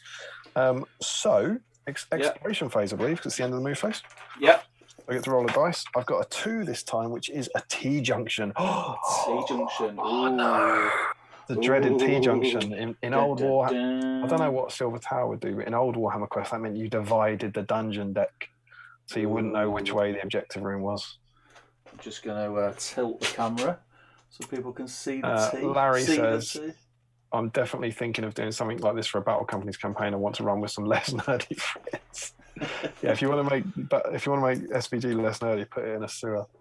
Nathan says, "Damian, I can't see what you're doing, Steve. Steve, you will in 20 seconds." Yeah, you will in 20 seconds. Dan Cole says, "You must have got Stu's pre-microwave dice." And Nathan says, 2 weeks ago we were talking about removing Damian's pants in a hotel. I don't doubt that, but were we? Cool. Hey, this looks awesome. I'm loving this. I don't know if it's good content to watch, but I'm enjoying it. Well, the T-junction's down. It's looking good Great. on screen from what I can see. Yep. So I hope Me you're too. all picking it up. So we're now into the combat phase. Mhm. You have priority, so you get to choose the order of combats. And if you're going to call, are you going to call anything? No, Sam got might. Sproul got might. I mean, he's got might. Yeah, he's got 3, but yeah, I don't see any advantage to calling anything. no. Right, challenge. So let's build up to that one, shall we? Yes. So is it a 2-on-2 again with the Ministry of Warriors and a So 1-on-1? No. I know, because the orc jumped, didn't he? Yeah, the orc jumped. So you've got a 2-on-1 and a 1-on-1. Let's get things going. My 2 on your 1, please. So in that case, I will shield. Is the shielding in these rules? Yeah, there can be. Why not? It's not a special strike. So I'll shield. Yeah, so it's 2 dice to try and win the fight, and I get a 3 high. I got a 5, so 2 more chances to kill him on 5s, and I get a 6 and a 5. Boom! For the record, that is the first Battle Streams of Middle Earth symbol I've seen since the game began. 1-on-1. Yeah, 1-on-1. Same again. I've got a 4. I got a 6. Naturally. It's a 6 to wound. I'll just back your fella away. A full inch, so we play by the rules here. I hope there's a widget going in there to make sure that is millimeter. I mean, yeah, I can stick a widget in there if you want. There you go. Right, so needing a 6 to wound, and I get a 1. 3. Someone has asked, can the hobbits throw stones? And I can confirm that. I think they can. Yes, they can throw stones in this. He doesn't move. It's a range of 8 and a strength of 1. That's quite cool. Yeah. I think you're better keeping them moving, to be honest. I agree. And Sophie confirms we were talking about removing Damian's pants in a hotel. I don't remember that. What was that about? And the answer was not Steve due to his distaste for pajamas. Ah. I like that someone's come in for the first time to this and go, God, this is good. Look, they're reading the magazine, they're playing a scenario, but on the last stream, pants in a hotel. And I'm not going to confirm one way or the other which one of those is more likely to happen on the stream. So we have the biggie, right? We have the biggie. Yes. Frodo. Again, this orc has no shield. He has a spear. Cool. Tied fights we are here. Both fight 3. Yeah, I'll give you a target. I've only got 1 attack. I get 3. I get 2. Oh. Now. No, I'm not. He's not trapped, is he? I'm not using might for a roll off. Yeah. But he does have the good old mithril coat, so he's defense 6. So still needing 6s. Yep. I get a 4. Boom, boom, boom, boom, boom. Robert Canavan says the sewer system is absolutely fantastic, Steve. Thank you, man. Oh God, yeah, Nathan, grim. The hobbits aren't throwing stones, though, are they? There's only one throwable solid in a sewer. I'm going to stoop for a turd. I was like, you know what's fun about this? I say fun. I don't want to say it's a flaw in the game, but I don't think there's no. The T junction actually serves no purpose. I don't think you can find a dead end. No, it's entrance or exit. Yeah. If someone can, by all means, anyone with a magazine, if I've missed something, let me know. But I don't think we can actually go the wrong way, if that makes sense. No. Unless do you remember seeing anything like that? No. It's more. Do you know what? You're kind of thinking it. You're coming at it from the wrong sort of mindset. It's more for the layout of the floor. Yeah. It just adds a bit of variance to the layout of the floor and where you can walk. Yeah. There's nothing. There's definitely nothing I can see in here about dead ends. Cool. So does that mean we're into priority? Priority, yeah. Sweet. I get a 4. I get a 4. So I get it. That's evil priority. Oh no. So D3. Yep. I get a 5. So that's another 3 orcs jumping onto the board. Yeah, boy. And remember, you can place them on any of the sections that are currently in play. Yes. Orcs may be placed no closer than 1 inch to a good model and may not charge into combat on the same turn they're placed. Can you place them in support though? Yeah. You can. Yeah, because they're an inch away. Right. Okay. So I'm gonna place my fella. Nathan says you're gross. That's fair enough. Dan Costa says surely be stooped for a stool. I don't know why they'd need. I don't need anything to sit on in the series. Michael Curtis, hobbits are throwing past kidney stones. And Larry says, hopefully there won't be a fan in the way. Squat for a stall. It's a shame there's no Golem mod. I'm sure he was ape-like in the books, and apes loves to throw poo. Joshua Crosby says, all talks orcs. And Twan and Crosby says, teas give more jumps. More jumps, do they? What they give less? Oh, don't block the exit, you jerk. That's how I roll, mate. That's how I roll. And Stop we will searching. start, once there are 7 sections on the board, we start rolling to see if we can find the exit. Yeah. Okay, so you've got 2 new orcs fighting my Minas Tirith guys, I think, and 1 blocking the exit, yeah? Yeah, so, right. Yeah. And then you get to move, it's your move, obviously, so you get to move your other orcs, because you've got priority. Yeah, I can't move the ones that have just come on. It's just the ones that are already absolutely. there. Yeah. So I'm only going to move 1 orc. And it is the orc. Let me think. Yes, this orc is going to charge the orc that you would possibly be able to search with. Can I hold you up for a minute? Minas Tirith, do you mean? Yeah, sorry, Minas Tirith, yeah.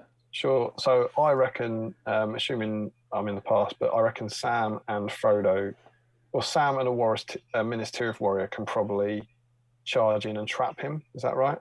You'll be able to see now. You should be able to see what I've just done. Yeah. So assuming that's true, yeah, just move.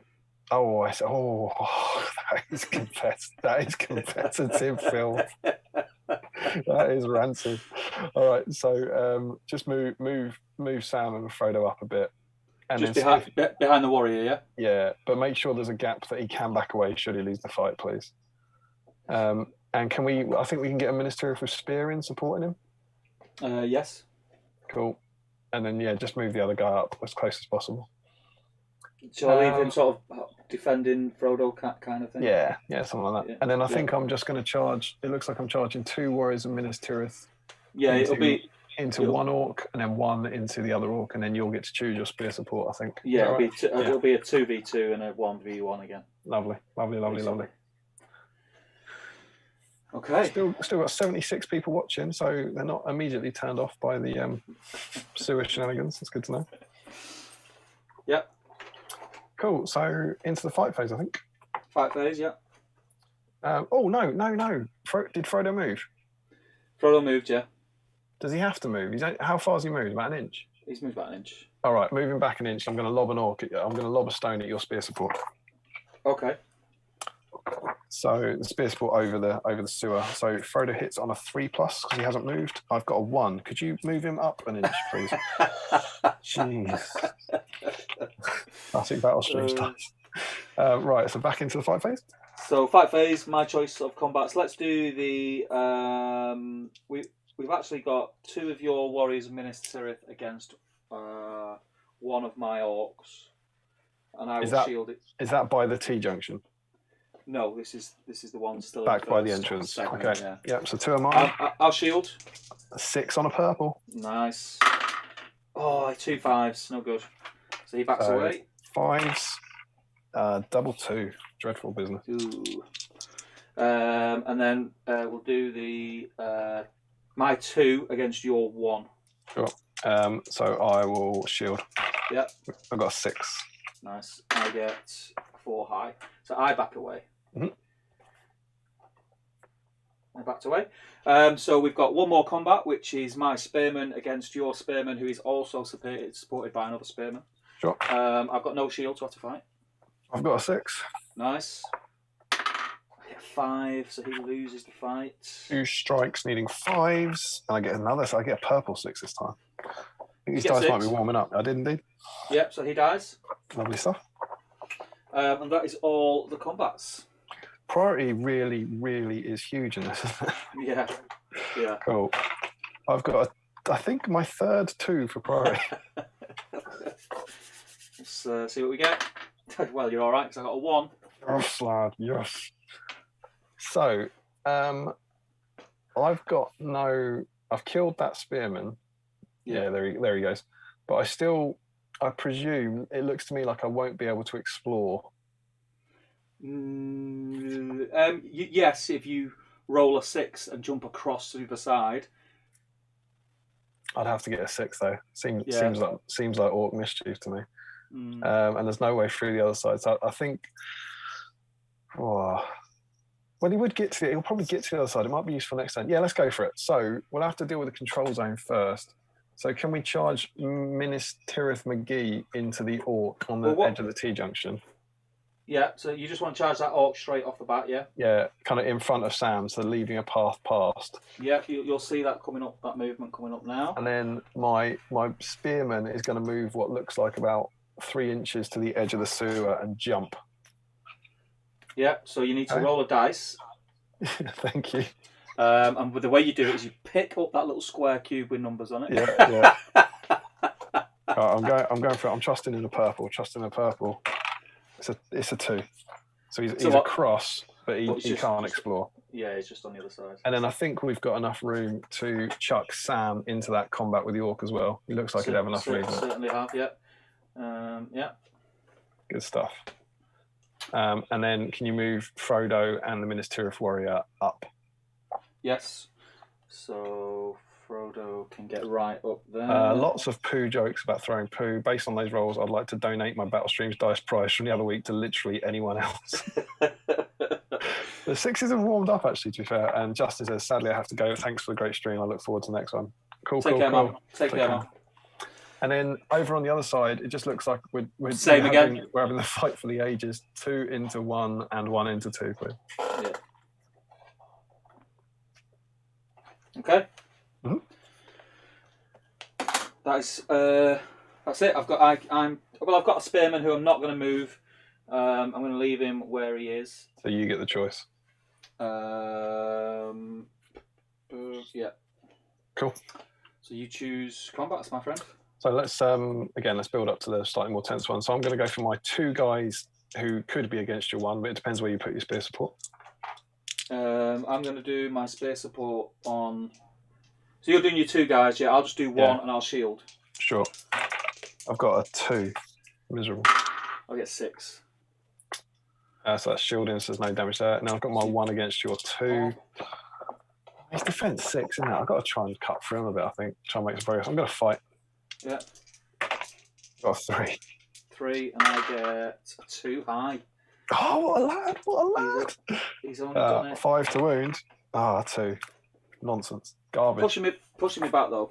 Them 3 warriors are stupid people. So the last combat is 1 Orc with a shield against a Minas Tirith Spearman and Sam. Sam only has 1. Hang on. I think you're fine, Stephen Crow. Is this game set in Return of the King movie? I think it's not, is it? It's extended 2 towers. I think they're they're out of the sewers at the end of the 2. Oh, what a stupid. So yeah, Sam's only got 1 attack. Okay. He does have his might point though, and I've got 1 warrior Minas Tirith. So Sam is in the black dice that you can't see, and the warrior Minas is in the purple dice. Yeah. Sam has got a 6. Ooh. 2 highest. Lovely work. So he can back away. He's not trapped. Sounds like cheating. Has he got a shield? He's got a shield. So Sam in the purple dice needs a 6. Yeah. The Minas Tirith warrior kills him on a 6. On a 6, he dies. Yeah. So that's cleared the way. Sam got a 5, so could have might it if I needed to. Good work, boys. Good work. Yeah. Good work. Shame about the other Drek being left behind. Oh, look at that balancing. That is rich. Hey, mate, if it fits, it fits. No, he's dead now anyway, isn't he? So what else have we got? Based on Nathan says, I can't overstate how great it is to hear you 2 laugh Bear about with me, something. mate. I lost you. I need to ring you again. Oh, okay. So you have. Are you ringing or am I ringing? This is so weird that the phone call's ended, but there's been no change whatsoever in our ability to talk to each other. Hello? I had an itchy ear, scratched my ear, forgot I had AirPods in and disconnected it. Could you still hear me at that point? No. So I was just saying it's so weird that nothing changed for me whatsoever. So it's like, oh God, I've lost you. And I was like, no, you haven't. Nathan Talbot says, I can't overstate how great it is to hear you two laugh about something and then laugh along as if I'm part of the joke. Social interaction for the win. Yeah, boy. That's what it's about. That's what it's about. Gaffer. Okay. Right. Priority. 4. I'm getting there. Ooh. I get a 1. Yes, Again. Yes, 2 1s on the bounce. The Orcs are in trouble. That is huge. Right. So first things first. Let's move the Ministry of the 2 Ministry of Warriors up to the edge. So that they could both explore, essentially. They're both exploring to the right of the screen. So he's going to go there. I mean, he's already on the edge. So Sam and Frodo slot in just so Frodo kind of moves forward an inch. Yeah. And then the Warrior of Minas Tirith forms a rear guard, please. Yeah. And then, because my need is greater than yours, I think with my Warriors of Minas Tirith, I'm going to start jumping because I've still got 3 of them, right? Yeah. So the first one, the one who's near, there seems to be 2 against the wall and 1 against the sewer, as it were. So the one against the sewer is going to jump. He gets a 2. So can you place him on the other side, please? Certainly can. And then the other 2 presumably move an inch to half tempted to leave a sacrificial Jeffrey, but no, that's madness. They move an inch to the edge, and then one of them jumps and gets a 6. So he can move 5 inches. I've lost my stick. What have I done with my stick? Probably not 5, is it? Because I think you count the distance. So it's an inch to the edge, an inch jumped. Yeah, I mean, from where he is now. Yeah, 2 inches jumped. So I think he can move 3 inches up the sewer, as it were. 3 inches up the walkway. It's moved an inch. And the other one gets a 5. So the other one will then stand next to him, hopefully in base contact with the dude with the spear so they can support, please. Yeah. So that's your move. Yep. I'll move the Orcs. Alexander's thinking of possibilities. A scenario like this with random pieces of terrain could be made for hobbits and barrow wights. That'd be cool. Very cool. So my Orcs are going to backtrack now towards the hobbits and attempt to jump across and challenge the Warrior of Minas Tirith that's guarding Frodo. Sure. Yeah. So this one will go first. So he'll move 3 inches to there. Oh my God, Nathan, pro skills. He just said the point of the T-junction is so your warriors can explore 2 squares next turn. Yeah, boy. Oh, that is good. Yeah, T-junction is what you want. Gets more squares on the board. Yeah. Oh, I'm such a noob. Janelle says it's midnight here, so I think I'm calling it a night. I might put the stream on the bedroom TV just to see the rest of the game, but I'm out of the chat. All right, night, Janelle. Take care, man. And Alexander says it could also be good for Aragorn searching for Gollum on the dead marshes. That would be really interesting. Okay, we've got a couple of combats at least.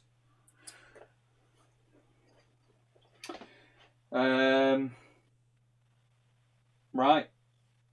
I'll let you catch up so you can see. I've jumped across, charged the warrior behind Frodo, Spearman got across, and Swordman got across. In base contact with the guy further back. That's love it.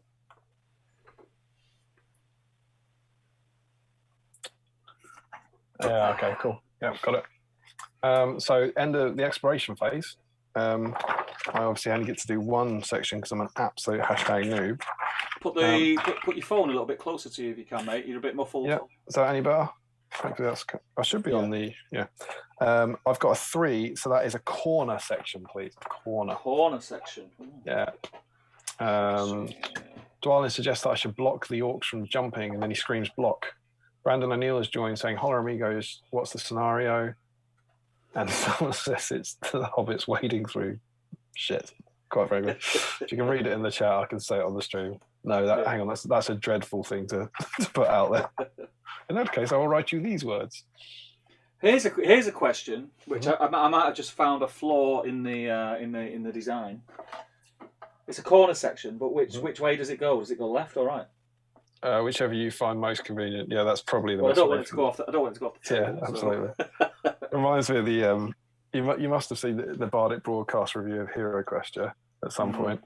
In that, where he talks about, he goes, "This board is the perfect size for any gaming table, but modern dungeon crawlers just go wandering off the table. It's just rubbish." That's one of the best videos on the internet. So yeah, you want it going back towards the entrance, I think. Yeah. So I can just see past Steve flitting back and forwards. Cool. So we're now into the fighting phase. Yeah. Oh, can I throw a stone at anyone with my hobbits? I don't think they moved. You moved, didn't you? Yeah, perhaps. All right, fair enough. I mean, if you want to cheat, you can. Yeah, I'd like to cheat, please. Heroic cheat. So, do you want to talk us through the fights? So I've got there's a 1-on-1, Yeah. and then there's a 2-on-1 in my favour. Yeah, sure. Okay, so in the 1-on-1, I'll fight normally. Yeah. I've got a 1 because it's a 1-on-1. I get a 2. So that's a 6 to kill. Yep. Needing a 6. I get a 4. Good work. And then on the 2-on-1, I'm going to shield, please. Okay. Orcs get a double 6. 6. Battle streams double 6. Orcs got a 6. So it's a roll off. Yeah. Do you do the roll off because they'll see it? So roll off would 1, 2, 3. Evil get it. 4, 5, 6. Good get it. Gets a 2. Goes to evil. 2 strikes against the Minas Tirith doobie. Ooh. Still needing 6s. Mm-hmm. And a 5 and a 3. Not enough. Not enough. Not enough. Nathan confirms that you've agreed to build the Shelof's cave terrain for a future issue. Graham says, joined halfway through. First time I've caught any of this live. Well, I can only promise you this is not representative. You cannot expect to see us playing SPG live most of the time. Normally, we'll be talking about chocolate. Okay, is that the end of the fight phase? That's the end of the fight phase. All right, priority, and I really hope I get this to... I need a priority. I've not brought any orcs on for about 3 hours. It's 2 turns, Steve. One turn that you didn't put any orcs on. I get a big 3. Here we go. Oh, yes, there it is. There it is. That's what I remember. 3 turns on the bounce. I've rolled a 1 in priority. That's exactly what I remember. You just go, oh, we've really not said any done. Someone points out, Max says you're buggered if you get a T there. It's all right. You just spin it around the other way. It's fine, don't you? Yeah. Out of one gun, that's the great benefit. Good time. Larry says good time to join. Damien's just given us free range to say what we like, and then he there's a typo. And yeah, Dwalin, who's a man who's teed before, says just tee it the other way. And Larry says it's not eggs. I'm not sure what that's about. Oh, free range eggs. All right, guys. So with that in mind, my Minas Tirith warrior, who's all on his own by the barrel, he's going to leg it back the other way, please. Yeah. So he can explore that way. Yeah. Then you seem to have 3 orcs, and I've got 4 warriors of Minas Tirith, right? On that side, 5 you've got. Yeah, so the first one's going to move forward and explore. Yeah. Sam and Frodo will move up. Follow him? Yeah, follow him. And then I'll have the Minas Tirith warrior who's next to Frodo charges the orc he's right next to, as does the guy with the sword who helps him. And then those 2 warriors of Minas Tirith will come down as far as they can, charging the orc they're near. The one on his own? Yeah. So I've got 2 of my warriors of Minas Tirith on one guy, 2 on the other guy, and then you've got a spear support to decide what you're doing with. Correct. Hi, Michael says, of course, if Frodo were to fall in this scenario and the ring slip into the sewage, what would happen after it? Yeah, nightmare. Drop a 1, drop the ring in, everyone panics. Dwalin says Alfred for some reason. Oh, who would stumble across it? I think he's saying Alfred would find it. Nathan thinks Sam would dive in, and he thinks you nearly dropped an F-bomb, presumably when you failed to get priority. And then Larry's going, Sauron decides that he doesn't want the ring that much to go into the sewers. Graham says, you have to do a double take. I thought I was in the wrong place. This is the stream where they talk about chocolate, isn't it? Owen says, this scenario is very retro. It is indeed. It's also awesome. Is there a Rat King lurking down these dank tunnels? Is that a reference to the Rat King from Teenage Mutant Hero Turtles? Remember that Rat King? Splinter. Nah, there was a baddie called the Rat King. He was a man who, yeah. Classic I remember, yeah. Cool. So that's my move. So your only move is to move that 1 orc, I believe. Yeah, I'll leave him where he is. Okay. So it's a 2-on-2 there, and then I get 2 explorations, right? Yep. Thanks for the tip. Was it Dwalin, I think, or Nathan, So whoever it was? Which one are you rolling for first? Because it will make a difference. Yeah, the spear guy on his own, please. Yeah. I get a T-junction, King of Sections. A T-junction. Have we got 2 T-junctions, Steve? Yeah, we've got 2 T's. Oh, there's how you prepared. It did. I don't know if you made it, but it called for, should you want to build it, it suggests 5 straights, 2 corners, 2 T-junctions, a crossroads, an entrance and an exit. Steve went to town. Oh, I haven't got enough guys to explore. There's just one guy wandering off on his own exploring all of it. And then the other section is, Steve, you're going to love this, mate. It's a T-junction. Well, I'm not going to love it. Are you out of T-junctions? It only tells you to make 2 T-junctions. You clearly need to knock up another. You broke the game, mate. You broke the game. Search one side at a time. Wargaming. What do you reckon? Shall I re-roll? I mean, all we've got left is straights. So I think it's going to be a straight, mate. What, is there not another corner? Oh, we've got a corner. Got a corner. Yeah. I mean, it clearly says you should make 2 corners. So I'll be upset. Yeah. So we have got a crossroads.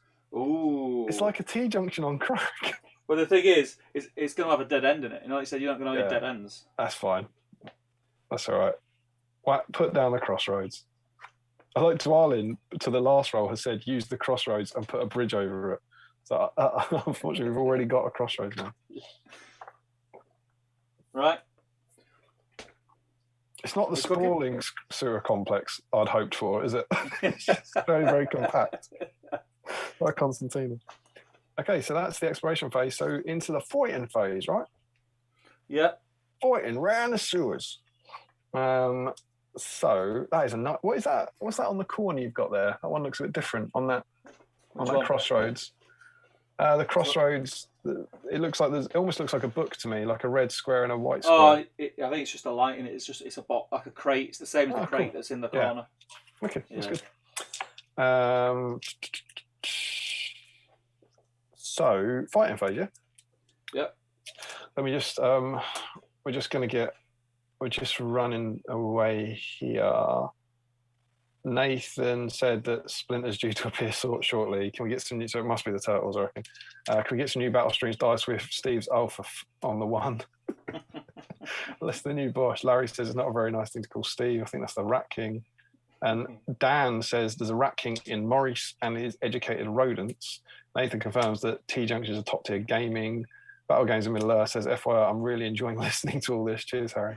Max says, Dan, you like a repository of pop culture knowledge. Dwalin says, use the crossroad and a bridge over it. Nathan says, if anyone can knock up another T-junction in 30 seconds, it's Steve. Accelerator, mate. Yeah. Oh, sorry. If anyone can knock up another T-junction in 30 seconds, it's Steve. Accelerator, mate. Harry says, well into my painting at the moment. You've got me inspired to finish Sam and also finishing off the Noldrin Exiles. Nathan, hope you're enjoying painting Ruffians. Guys, this is great fun. Genuinely great viewing from Dwalin. Cheers. He says, get some Skaven in. Okay, should we do the fights? Yes. So it looks like we've got two of mine on one of yours at the back of the sewers near the entrance, yeah? Yeah, we're doing that first. Yep. I've got 2 and a 1. I got a 3 and a 1. Can't believe it. You can't play like that at this level. And then 2 of mine on 2 of yours. One of them's a sport, obviously. I've got a 1 and a 1 this time.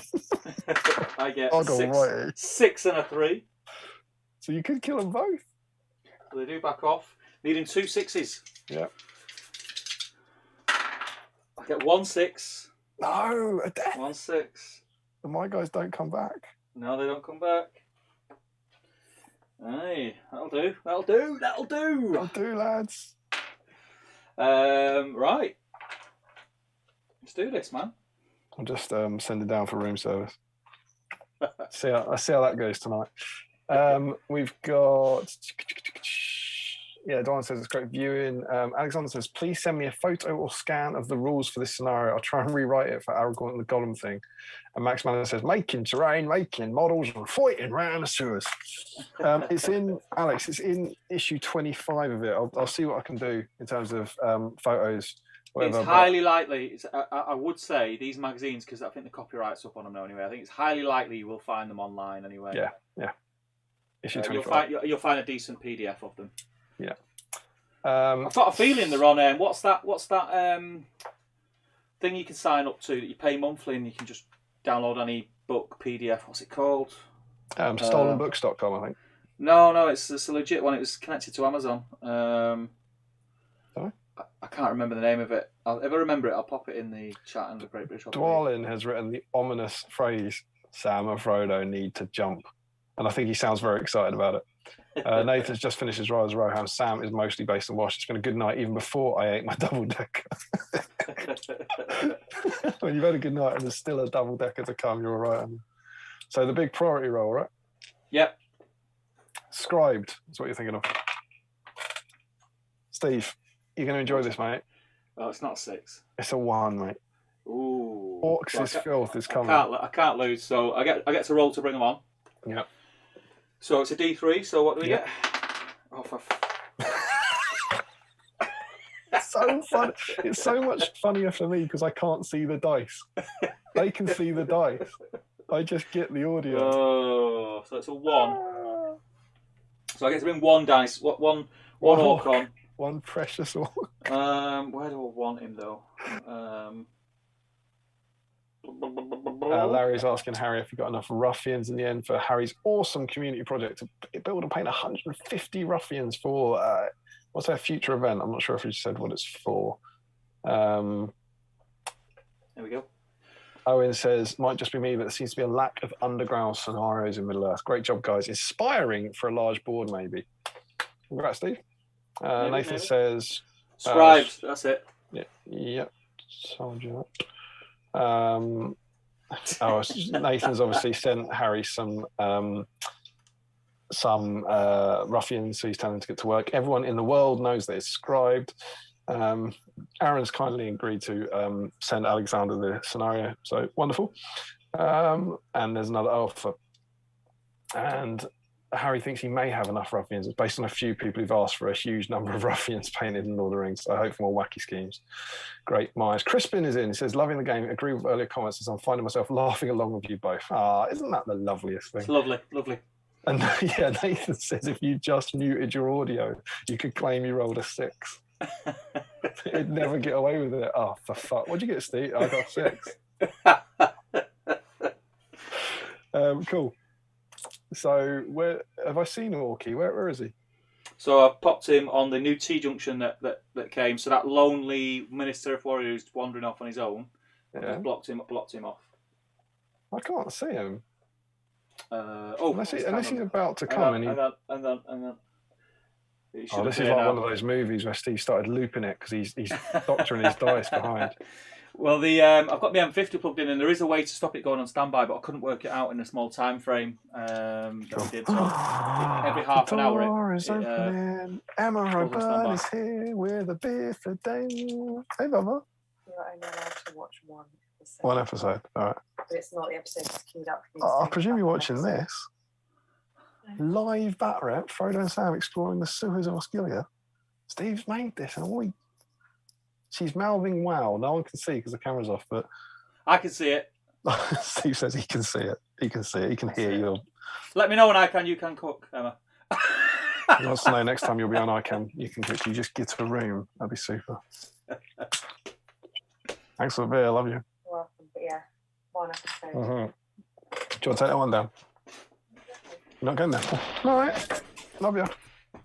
I'm gonna get a beer as well. From inside the house or what? No. I've got one. I did go fridge. Cool.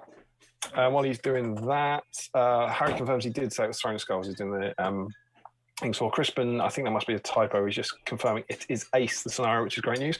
Dwan says maybe the dwarf should pop out the sewer and take out the orcs. Yeah, that'd be cool. And Dale says it has to be adapted for Shelob's Lair for the Fantasy Fellowship. There is a very, very cool Shelob's Lair scenario in an old white dwarf. I couldn't for the life of me remember which one it is. It's not modular like this, but it's lots of tunnels and there's web tokens and stuff that could be cool. Yeah. If anyone knows that white dwarf, by all means drop it in there. It's the sort of thing that's screaming out to be in a best of white dwarf. It might be in the Return of the King best of white dwarf, thinking about it, but that's the only one I don't have. And Dwalin says that is a great idea. Harry's saying, I'm pretty sure there's a cool Shelob scenario in the mags to come. Oh, maybe there's one in here. I don't really remember there being a Shelob issue, but perhaps I haven't gone ahead. Are you back? Yeah, I'm here, man. So is it my priority? It's your priority because you placed an orc, but it's my turn. Is that right? So I won priority, so I placed an orc, and now I get to move, right? Yeah, of course you do, but not with that orc. No, with all the other orcs. Yeah. Okay, so I'm going to charge into Frodo and Sam to hold them up. Seems unnecessarily mean. So I'll go like that, and he's going to get a support with a spearman, and then We've- the other orc, Yeah. unfortunately can't go to be a blocker, but he has to, because I have to pass a control zone of what your warrior that's next to the barrel. Sure. So I'm going to charge with all the move I've got left, and then I'm going to wheel. Right, Carl Daly says, I'll go back and watch this properly tomorrow as I've been listening while finishing my fantasy fellowship, and Sam whips on the thread. This has been very fun to listen to. Nathan's saying, don't trust Steve not to do a speed style camera loop. I wish I had the know-how. I'd be all over it. Nathan says, if your wife doesn't appreciate your toy soldier hobby, don't leave her. You won't get another one. Ouch. He says, there's a battle game in Middle-earth with Shelob's Lair. Steve's going to build it. Joe says, Andreas would know. Okay, so I'm now looking at the camera. So I can't move any of my warriors in Minas Tirith, it seems, except for the one in front of Frodo and Sam. Is that right? Sorry, say that again. The only warrior of Minas Tirith I get to move is the one who's in front of Frodo and Sam. So the one that's in front of Frodo and Sam, and the two that are still on the very first tile that jumps over. Sorry, I thought one of them was an orc. All right, well, yeah, bomb them down, can you? Along the outside, just as far as they'll go, and chuck one of them. I presume that orc who's right on the end of the T-junction is out of charge range, isn't he? Just out, yeah. Okay, so then can you put... One of them seems to have a spear, so put one of them charging into the orc to trap him, and then the spear supporting that guy. Yeah. That'd be great. Yep. And are those two orcs at the front, are they fighting Frodo and Sam? Fighting Frodo and Sam, yeah. I think we'll leave the hobbits to be heroic there. So my warrior of Minas Tirith in front of Frodo and Sam is going to jump the gap. Looks like he probably needs to move an inch up to it. Yeah. It's a 3, so if you just place him on the other side, that'd be great, please. Yeah. And then my last warrior of Minas Tirith with the spear is going to move an inch forward and jump the gap. It's a 1. He's fell in. He's in. He's fell in. Does he take a drop test, or does he take a wound, or what does he do for a 1? Is it just a drop down? Yeah, I think that's just a drop, isn't it? Isn't it? It's something like a strength 3 hit for every inch more than the model's height. Right. Yeah. I don't think he takes damage for that. So he's just in the water. Yeah, in the poo. That'd be a nightmare. He's going to get in all his armour in between the plates. It's in the poo. Need a bit of WD. Ninjago Splat 91 says, hear me out, dwarf expedition fighting goblins to find a new mithril mine, but instead they find a Balrog. Yeah, a Balrog in one of these squares would be a nightmare. Issue 63. He wouldn't fall in the water anyway. Harry confirms. Issue 63, we're nearly there, comes with Gollum and a cardboard standee of Shelob. Nathan says, Steve's getting gamey, break out the T-junctions. Dwalin sounds good. The orcs wouldn't stand a chance against the dwarves, needed to beat a Balrog. Graham Hughes says, what's the second quest of... I've just picked on the quest of the ring bearer video today. Top work, keep them coming. Thank you very much. He's unfortunately put a typo in there, and he said the quest of the run bearer. So someone has said, is the quest of the run bearer another sewer pun? But thanks, I'm glad you're enjoying them, Graham. That's really good to know. And Larry Miller writes in excited capitals, he fell in the poo water. Yeah. On to the fighting phase, I think. Fight. Yeah, let's have a fight. Do you want to direct me? Yeah, so I've got priority, right? Yes, because you placed your orc. Yeah, let's do my trapped orc. He's got a shield, so he's gonna shield. Got 3 strikes, right? Yep.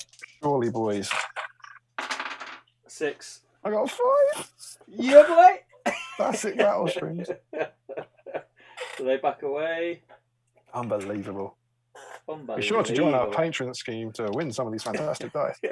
But then on the other hand, these out of the frying pan dice are belted. Dan, get your patrons out, mate. And then it's my 2 orcs versus your 2 hobbits. Yeah, so I don't think there's anything special here. Frodo hasn't fought yet. They've both got 1 attack, both fight 3. Yeah, so just... both got... What about might? I've rolled them already, but I'm going to do a 1, 2, or 3. So 1, 2, or 3, Frodo got the 4. So Sam got the 4. So Sam's got a 4 and Frodo's got 2. Okay. Orcs get 2 4s.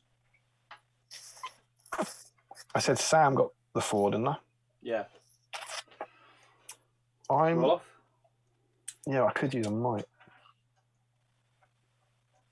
I could use Sam's might point.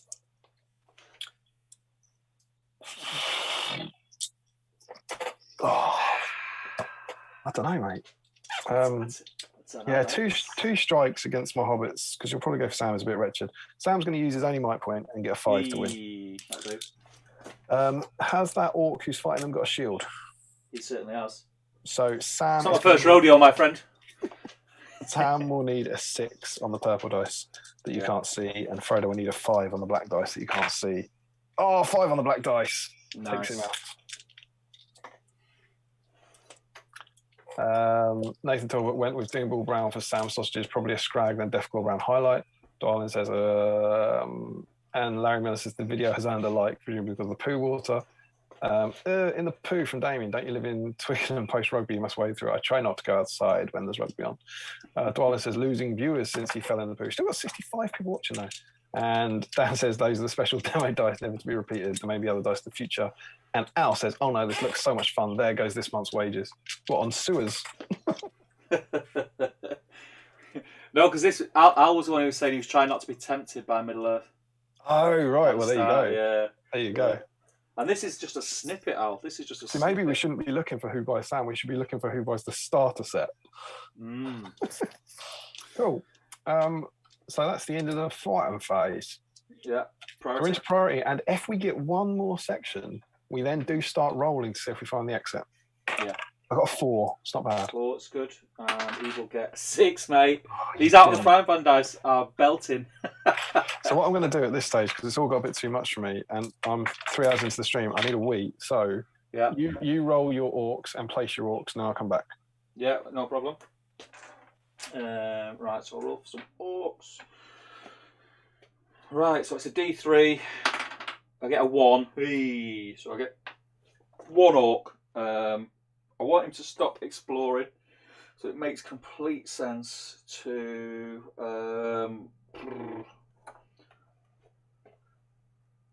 put an orc there. So place him on the crossroads, unless he'll either have to charge me or jump across, and he still won't have enough move to explore from the crossroads, which is good. His only hope to explore is the guy in the water. I have to keep pressing. If anyone in the stream, there's 67 of you guys still watching, which is amazing.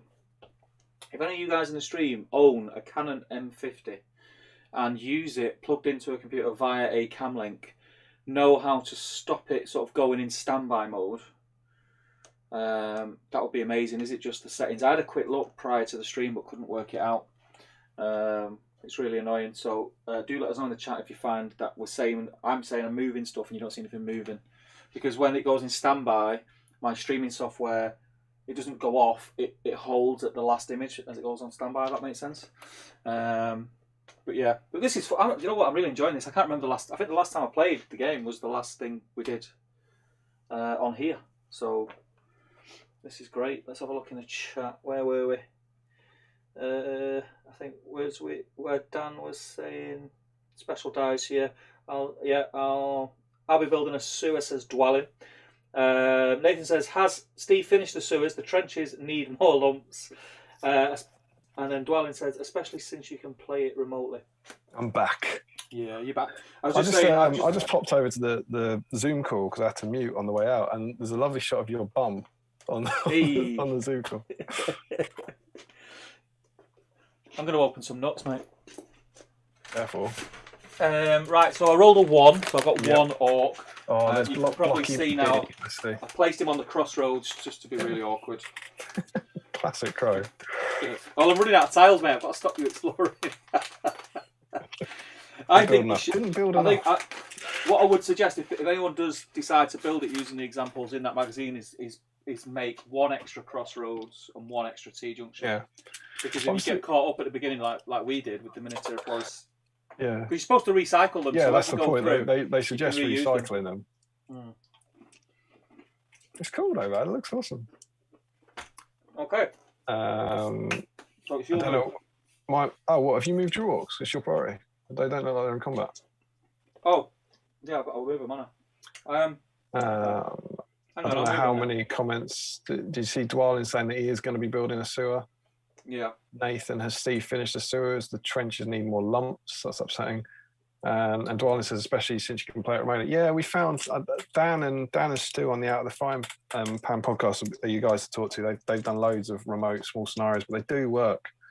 They do really, really, really like small scenarios. If you're playing with mates and you're not trying to play competitively, like I think it's great. I don't think it replaces gaming, but I could see us continuing to do some of this in the future in a way that I never would have done it in the past.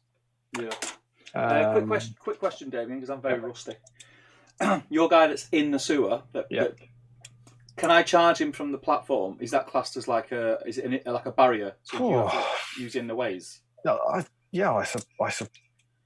I wouldn't be a barrier because I think you have to be above. I think you would get the defended barrier. But that's what I mean. So if you with the combat, you'd have in the ways feature. Yeah, right? I think so. Yeah. I'll charge him then. Just keep him there. He wanted to go wading through the poo, and the people wanted that as well, Steve. Say again. He wanted to go wading through the poo, and that's what the people wanted as well. Hamish has joined us. He's saying, "What on earth is this? Actual Hobbit on Battle Streams Middle Earth." Dan says, "Disable the viewfinder." I think that's because of your bum. And Nathan says, "Had a quick Google. There are a few videos showing how to stop the standby, but they all say if you can find a solution when it's attached to a computer, please let me know." Oh, I think Dan's comment, "Disable the viewfinder," might be about what you were asking them when I was having a wee, rather than because of the shot of your bum. He says, "Download EOS utility and turn on live view." Is it over to me yet? I've got live utility, but the quality is not as good as Camlink. Camlink's 1080p. I think the live Canon utility is 720. I think. It's your move. So I think Sam and Frodo have both been charged by an orc. Yeah. Correct. My Warrior of Minas Tirith will charge the orc, and I think what he's going to do, he can charge him around the other side, right? I know he won't be able to explore this turn because he has to be doing nothing else. But he wants to be there for next time. Yeah, he can lap around, right? Yeah. The only issue that you'll have there is... Oh, no, because you can still back away 180 degrees, can't you? Yeah. It's fine. And then I've got 2 Warriors of Minas Tirith to move, I think. Yeah. Has one of them got a spear? Yes. Okay, so I'm going to start by sending the sword guy jumping over the edge. Do you know what he's going to do, Steve? He's going to roll a big 6. You ready? So the guy with the sword is jumping.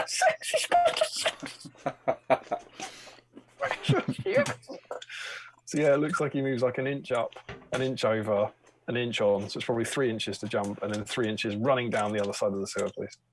Yeah. What an absolute legend. And having successfully made that jump, my spearman is going to rush in to support the Warrior of Minas Tirith fighting the orc, please. Done. What an absolute lad. Yeah.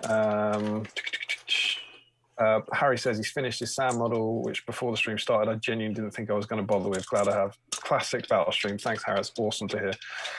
What turn are we on, Damian? I don't know. Does it matter? I think it is a turn thing, isn't there? Is it? What? I didn't know. I don't think there's a turn limit. Is it not? No. Not that I can remember. No, I don't. Not that I can see. Fair enough. Max says he loves the Moretti in the top corner. Classic Steve. Remco, you can use empty tiles and use magnets for the side and walk past for more options. Yeah, here you go, Steve. Where are your magnets, mate? Sort it out. Larry says he wanted a poo water fight. Yeah, sorry, that orc's a bit squeamish. Nathan says there's not enough models waiting through the poo. He agrees. Just restart again. And Scott says Gollum should be on the last tile, saying, Rob says Dan's correct with EOS utility and turning on live view. It does have issues with overheating potential, but you might be okay. The King says, what a jump. And Hamish says, how many turns does it take for the turtles to turn up? Cool. So no exploration this turn. So we're straight into the fortifies. Yep. It's your priority, isn't it? Yeah, let's start with my two-handed guy fighting your guy in the poo. Is he going two-handed? I certainly am going two-handed. What's the point in bringing a two-handed axe if I'm not going to do it? Absolutely. I will fight. Oh, God. a 6. Battle No, stream. I can't win. Can't win. So he backs away. Yeah. And he doesn't have a shield that does this. So I think we're saying I'd need to roll a 4+ to get past the barrier, which he doesn't. So he smacks into the poo wall. He's splashing poo everywhere. Darling says that's not a fish golem. Next fight, please. My 1 against your 2 spearmen. I've got no shield. The one, yeah. 5. I get a 3. 2 strikes, needing 5s. It's a 6. Ooh. Battle Strange dice warming up. Nice. Let's do the Far Minister against the Orc. Yeah. 2.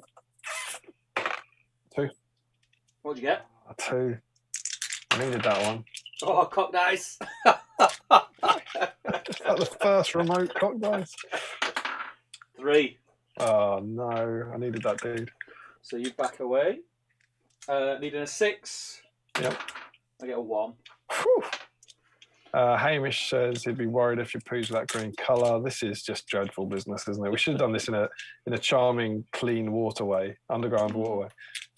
Nathan says, does it taste nice, precious? King says, 1 too many energy drinks. Energy! You'll be uncomfortably energetic. Remco is smiling at the phrase poo wall, and Dwana says, hang on, is this a foul sewer or a surface water sewer? Don't know. It's a sewer with poo in it. Yeah, I don't really know how sewers work. I'd assume it wouldn't be nice down there. And King says something is terrible. Hobbits against my orc. Our shield. So Sam's used his might point, so Frodo's in purple. I get a 1 with Frodo and a 2 with Sam. I get a 6. So you back away. That sounded like more than 1 dice. Yeah, shielded. Oh, you shielded? Yeah. Why did you shield? I just try to hold him up with that lowly orc. Oh, fair enough. So I get a chance. If you'd have won, you'd have. I just thought you might want to, win the scenario, but fair enough. Into the priority phase, eh? Yep. You had it last. Yep. I got 3.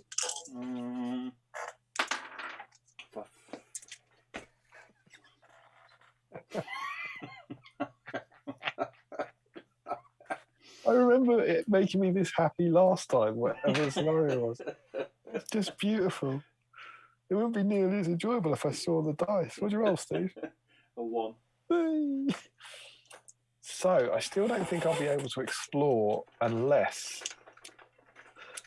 Frodo could jump into combat with that orc, couldn't he? And he wouldn't need a 6. Ooh. In theory, yes. I mean, that's got to be done, isn't it? So, Ministerial Warrior with the sword on the other side, or just go up to the gap to explore. Which Minister of Warrior? The guy who's all on his own over the other side of the sewer. Guy with sword and shield, near the Moretti. The one that's in the... Oh, right, yeah, this guy. Yeah, just nip round the corner. We're just nip round the corner, yeah. Ready to explore. Now, that would be a 7th section. No. Yeah, because 6 sections have been revealed. That's what we said. After the 6th section has been laid out. So that will be the 6th section. Yeah. After that, before rolling on the exploration chart. Yeah, so if I explore twice this turn, I do get a chance to look for an exit. So yeah, he'll nip round there. Then Wadey McGee is going to... Actually, I just need to explore there. That orc's probably quite dangerous to me. Do you know what? Wadey McGee is going to climb out of the poo to charge the orc. Okay. So that's probably just a 2+ again, isn't it? I think. Anything but a 1. Yeah, he gets a 5. So he charges him and fights him with his poo legs. Yeah. Hamish says, what scenario is it? Jobby Journeys. It's the scenario from issue 25. That's from Skilliath. Max says, let's remember Skilliath has been abandoned for many years at this point. It's debatable whether there would be any human waste in the sewer at all. It's probably fresh water. There you go. It's all right. Joe says, was Osgiliath inhabited or just being used as a buffer between Ministerial and Mordor? That would affect the poo water ratio. I think it was inhabited at this point, to be fair. And then Django Splat says, wait for that F-bomb to drop with a smiley face. And Amy says, we ain't going no further till we've had our poo. Nathan, these orcs aren't shielded, and they just lift their shields as they cover their noses. And Kings of Dice, actually been painting some Harad this morning. That wasn't the plan until I saw this come on. Really enjoying the game. I was very inspired to build a sewer now. And then Django Splat goes, we've had one poo, yes. But what about the second poo? Other moves. So yeah, Frodo's going to try and be the hero of our time. He's going to leap. You ready for this? Yeah. It's a 2. He makes it. So Frodo, ring bearer. Charges. Yeah, absolutely.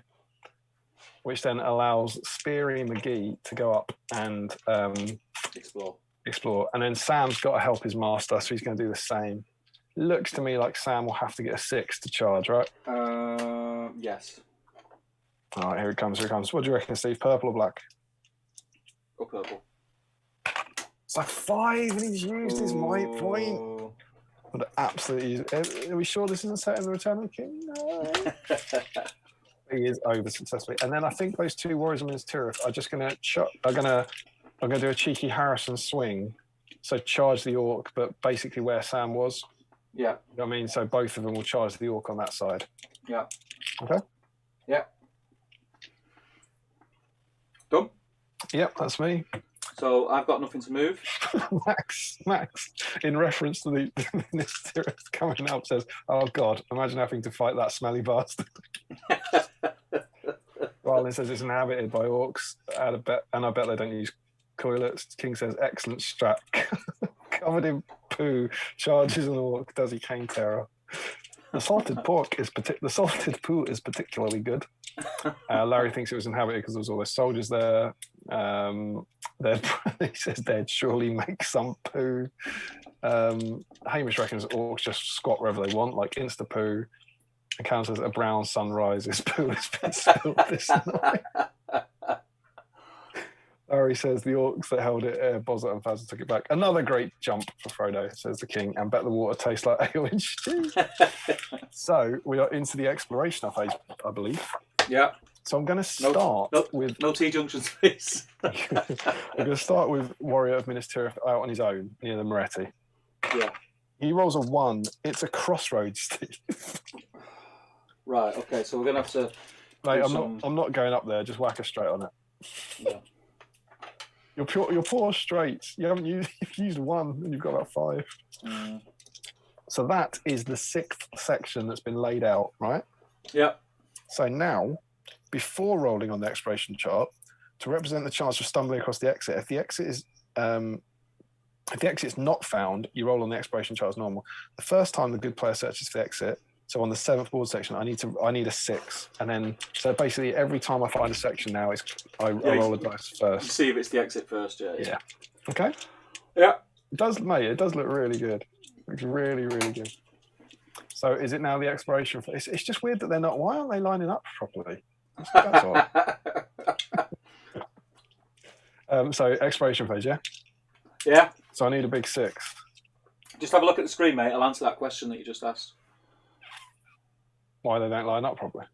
Yeah, the explanation is like it's all too clear to see. All in the wrong place. All in the wrong place. I wish I could show you. I feel like there you go. What? Did you not see? No, what happened? Oh, was there a hand gesture? Oh, that is rancid. That is even with all the poo comments. That's a shame to see on this stream. That is. I thought if there was going to be a stream where I could lower to that level, it's this one. That is not good. That is not good. But yeah, I wish I could flick over to the camera for the big one. Anyway, here we go. You ready? It's a 1. It's a 1. The game goes on. So exploration. We're on a 6. It's a straight section, Steve. It's a straight section. That way. Who's maintaining the sewer system, says Max. I think it's Tyrion Lannister. Nathan says, so hobbit holes have plumbing. They eat a lot. I really hope so. I mean, that's what Bilbo says in the film, isn't it? Don't want to tell you what they've done to the plumbing. Aylwin's Thames Trout Stew, says Dan. Joe says, what turn does Misty Hanky arrive?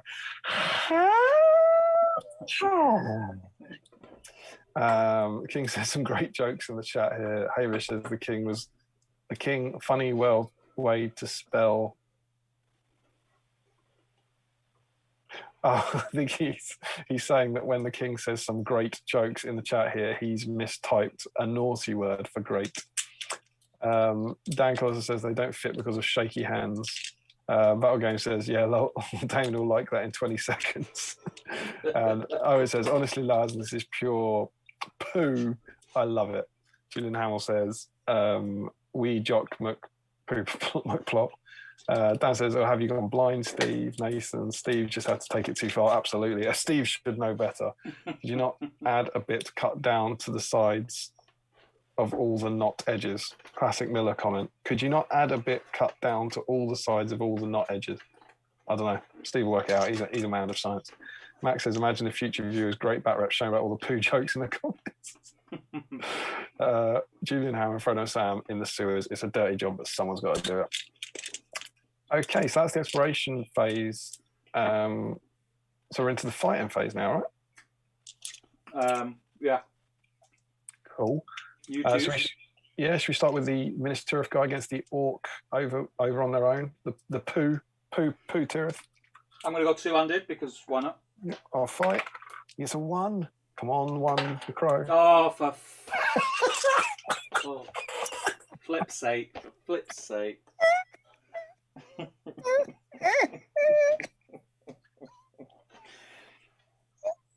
Oh, you rolled a 1 and I thought, get in, he's dying here now.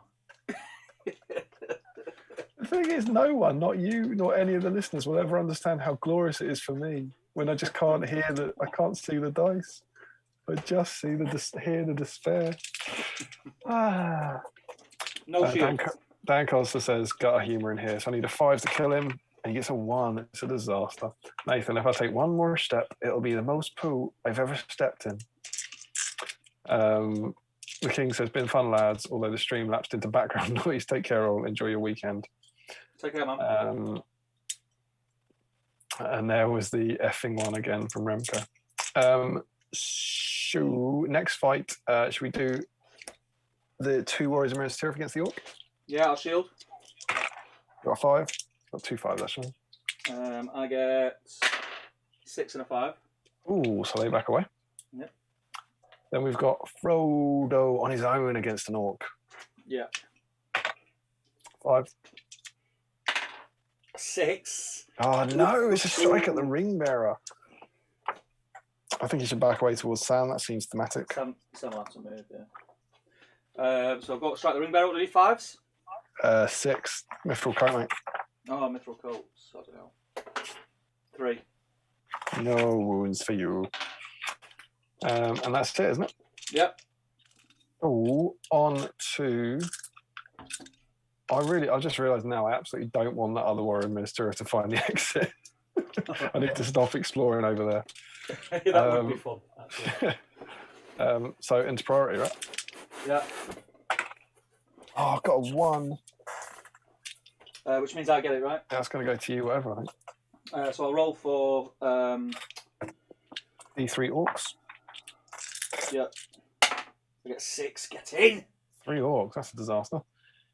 While you place them, I'll see. We've got Steve's dice roll literally landed in the poo. Nathan Talbot, by rights, we shouldn't even be here, but here we are, wading through Gondorian poo. We've got 63 watching. Hope you're enjoying it, guys. Thanks for sticking with us. It's a fun scenario. It's good. I like it. I'll place an orc there. An orc there. On any section that's in play 1 inch away from my dudes. Yep. And I get to move first as well. What is it? What do you smell? Oh, so that's an orc. No. What is it? What do you smell? Poo flesh. Chris McKerrick says, it's a great opportunity to create a new profile, Dung Marsh Spectres. Gollum running around shouting, no, Hobbit, don't follow the shites. Right, I've placed my 3 orcs. I've put 2 in the corners an inch away from the hobbits, and I've put 1 spearman. Oh, yeah. Oh, cheeky. On the crossroads. And now I get to move my orcs that didn't come on, correct? Yeah, that's correct. It's your priority. Yeah. So this one is going to charge that warrior, but go into base contact with the spearman so I get the support.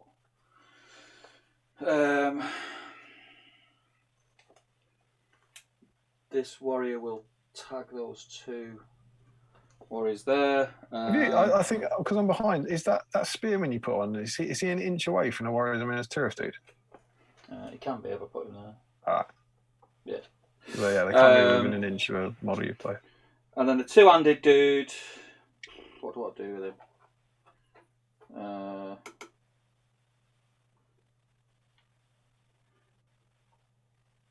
Oh no, he's charged my 2 dudes. It's wretched. Yeah. I don't really want to charge him, to be honest.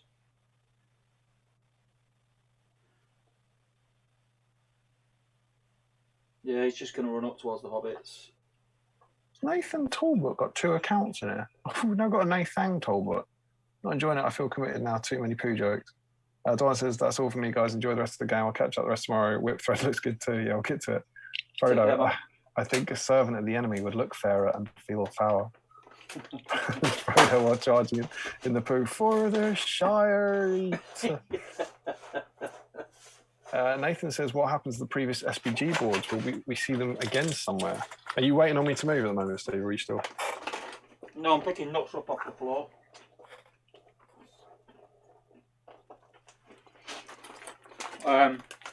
Yeah, I've moved. It should move now.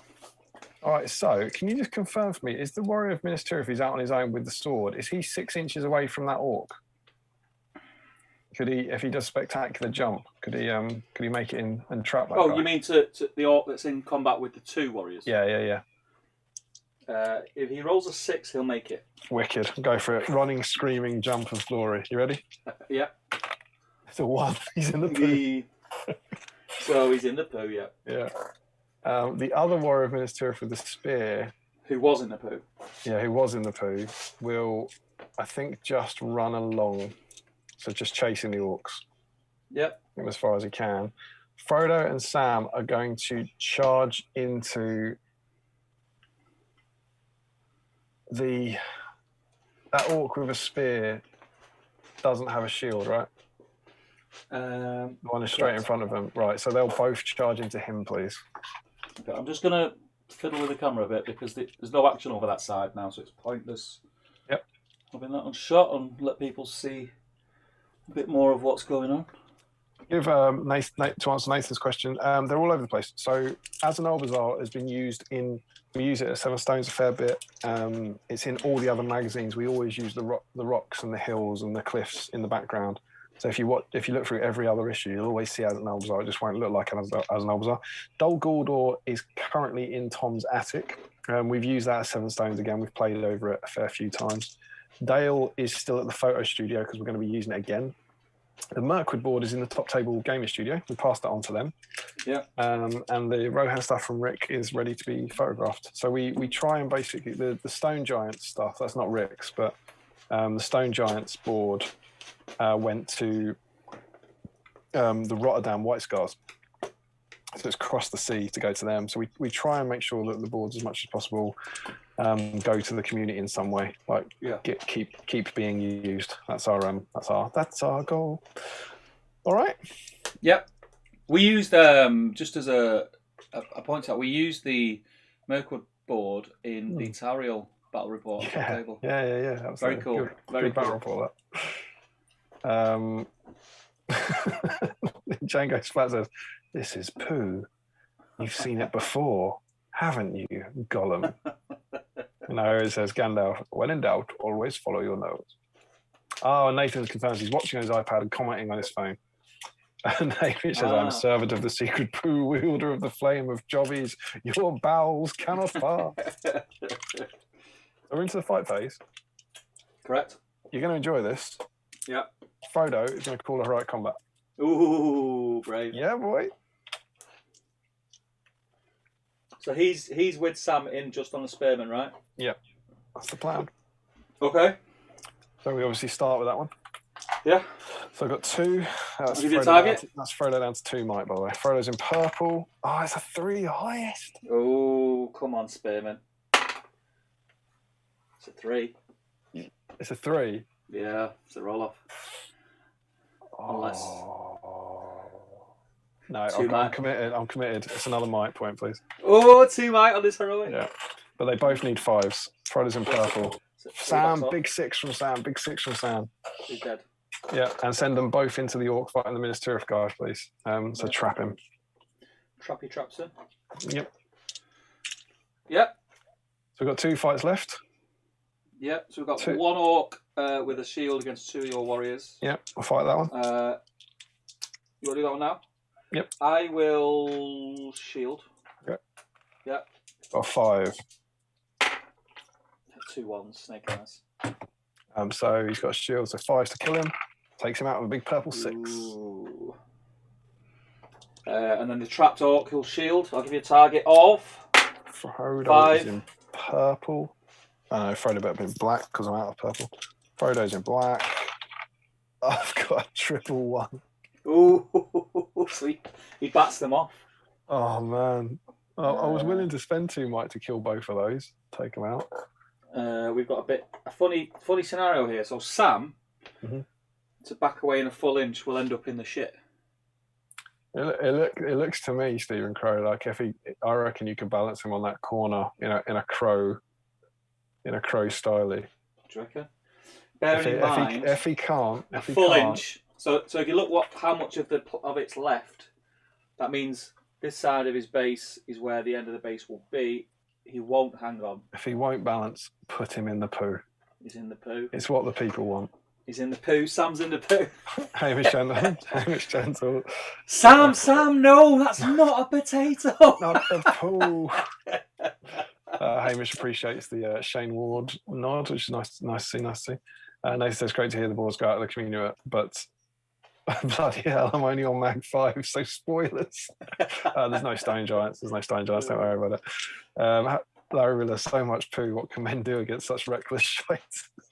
Boil them, mash them, stick them in the shite.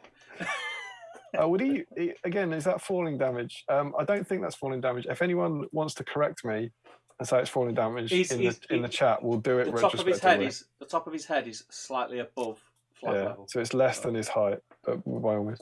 Carl Daly says, I've ordered number 9 tonight, working my way backwards. I'm halfway through issue 10, my toilet read. Perfect for tonight. Well, that didn't go well. That was going to kill an orc and clear the way, not land in the poo. Okay. Yeah. Priority, yeah? I really need this. There's too many orcs running around. I've got a 6! So even if I get a 6, you get it because I priority. Yeah. So you got it. Okay, so no orcs come on this turn. So, Minas Tirith, Speary McGee. Yeah. Straight along this. You might want to change the camera again if possible, I reckon. Yeah. To stick it on. So he's going to run straight forwards to get to explore. Yeah. And then it looks to me like Speary McGee, who's next to Sam. You know, the guy, one of the two just killed the orc. Yeah. He looks like he's within 6 inches of the other direction for that crossroad to explore. Yeah, he will be. Yeah, he'll need a magnificent leap, of course. Yes. So, oh god, it's all moving. Yeah, roll for your jump. So huge jump. Here we go. Big running jump. I'm going to use the same magnificent dice that got me the 6 for priority. It's a 2. He crosses it, but won't be able to explore.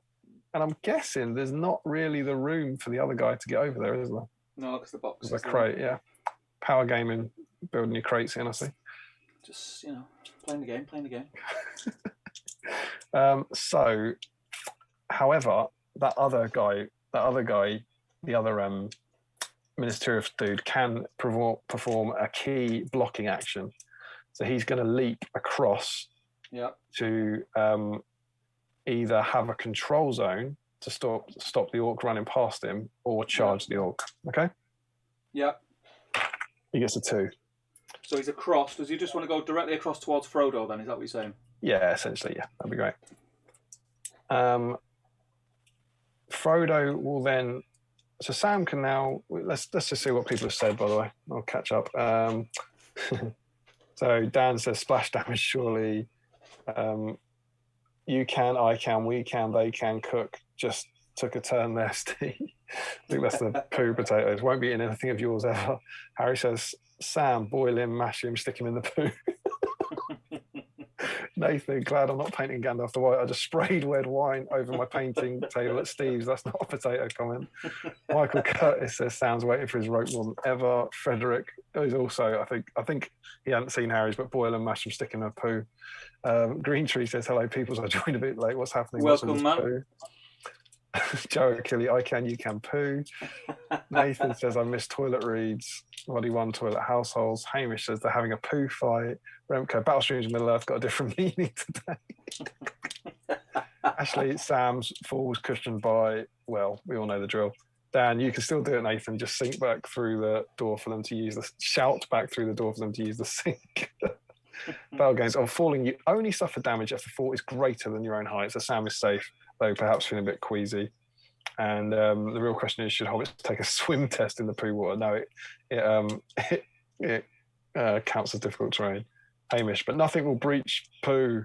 Grond will breach it. Landing in a giant pile of poo wouldn't cause falling damage. So Sam is now going to take a climb test to charge the orc. Yep.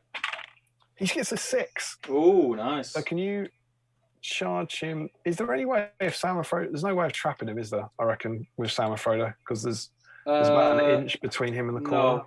Yeah, you can't trap him. Cool. So just move Sam, whatever that will be. Is that an inch up and then 3 inches along, I guess? Round the far side? Yeah, towards the Minas Tirith guy. Yeah. Towards what's hopefully the exit. Yeah. Then Frodo will also charge the orc as far round as he can go. Next to Sam. Yeah, I'm guessing gets him to about the corner or something like that. Yeah, he's on the corner, yeah. Carl says, but Sam, you can't swim. It's okay, Mr. Frodo. It's just like floating. But Sam, that's not you that's floating. Ride now. Ride for ruin and the poo's ending. This is, Owen says, just as well, Elrond's not in this scenario. Wrath of Bruinen would be seriously ugly damage. My other minister, so I've got one spearman who will, I think he might as well just charge the two-handed orc. That's Pooh Spearman the first, just to tie him up. And my other warrior minister, if he's in the poo, will climb out and he gets a 5. So he just stands at the top, I believe. Yep. So my move? I think so, yeah. Okay, so I will charge that blocking spearman that you put first with one of my orcs. Mm-hmm. I'll go straight into him, which gets rid of his control zone. Yeah. And then the other orc will charge into Frodo. And that is as much as I can do. Cool. So that's the end of the move phase. So it's the exploration phase. So this time, before I explore, I get to roll dice, and on a 5+, we find the exit. Yep. It's a 1. Oh. Come on. So instead, I get a straight section. Straight section. I'll use this one because it's interesting. So straight section goes on the end. I'm just going to move it all along because we're not down this end now, are we? You never realised the joy of the T-junctions, did you? You don't want straight sections. Hamish, go back, Sam. I'm going to poo alone. Of course you are. And I'm pooing too. Wrath of pooing in, to be fair. Nathan, important question. If you're being sick and pooing at the same time, which one goes in the sink? My God almighty, Nathan. Dan says that's what the shower's for. Go wild. And yeah, Harry says that's a putrid thought. Carl, I'm trying not to laugh, baby sleeping next to me. Later, I think I have to stop painting for the night. My current giggling is only good for dry brushing. Max suggests it depends on your bathroom layout. It says dealing 4,000 d6 damage. And Nathan says, I'll try and hunt down a hilarious shower picture for the patron chat. I'm not sure we want to see that. Oh, nice bridge section. Love it. So we're into the fighting phase. Fight phase, my friends. You've got priority. Let's start with the spear versus the poo minister guy versus the two-handed orc. Yeah, I'm going to go two-handed. Classic. I've got 2. Big 2 from Steve. Oh, fuck.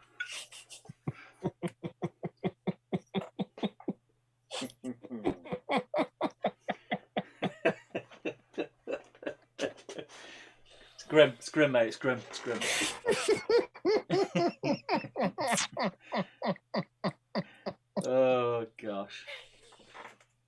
gosh. I'm that two-handed every time. It's been a 1. I had a mouthful of beer. That was the hardest thing I've ever done, not to spit that out over everyone. Was it a 1 or a 2? A 1. I've seen it, a 1, beautiful. So a 5 to kill him. Doesn't kill him though, sadly. Then we've got next to them, it's 1 on 1, yeah? Yep. We've got 4. Nice. I get 6, my friends. Oh, 6 to kill him. You can't see it, but it is a 6 put on camera there. There we go. So you back off. 6 is to kill. I'm just going to roll it in the sewer so people can see it. So yeah, 2. Cool. Doesn't kill him. Hamish, as anyone pointed out, the banner advertises TTG at the top. Classic Crow. Classic Crow.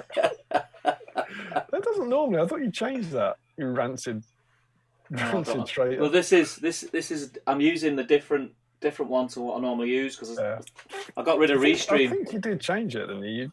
We've definitely had a Battle Streams ticker at some point. I might have done. I saved the thing, so I've probably just dragged the wrong one. Dan Costa says it's what we paid for. I don't know if that's about the poo or about the TTG or what. Joe Achille, there's only one Lord of the Poo and he does not share toilet paper with anyone. And Nathan said, picture sent, it's not a photo. I dread to think. I'm glad that I'm not going in the Patreon channel. So we've got Frodo and Sam against 1 orc each, right? Yeah. Cool. Let's do Sam first. Sam gets an orc. I got a 5. It's pretty good. And the orc gets. I'm not gonna say it. I'm not gonna say it. He does have a shield though, and it's Sam's only strength 2, so it's a big 6. Oh, he's done it! Oh. Yes, Sam. Dead orc. It's gone to pot. That is huge. It is huge. And then Frodo gets an orc. I got another 6, mate. Oh, God. Oh, 5. Battle Streams dice warming up. Damn it. He only needs a 5. Oh, he's got 1. Yeah. Okay. So this, I need some more orcs now. I'm running out of orcs. Yeah, that's what you need, priority. So priority E gets a 2. It's not good. It's not good. Who was it last? I had it last, didn't I? Yeah. Got a 3. Oh. Got a 3. It's not looking good. So, yeah, this all works out quite nicely actually. Minister of, right. I get to choose. The order matters, doesn't it? This is, oh God, I have to make a call here.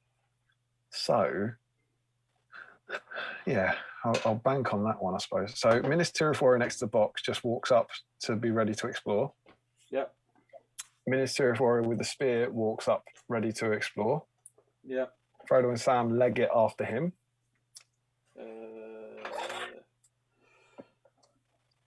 Yeah.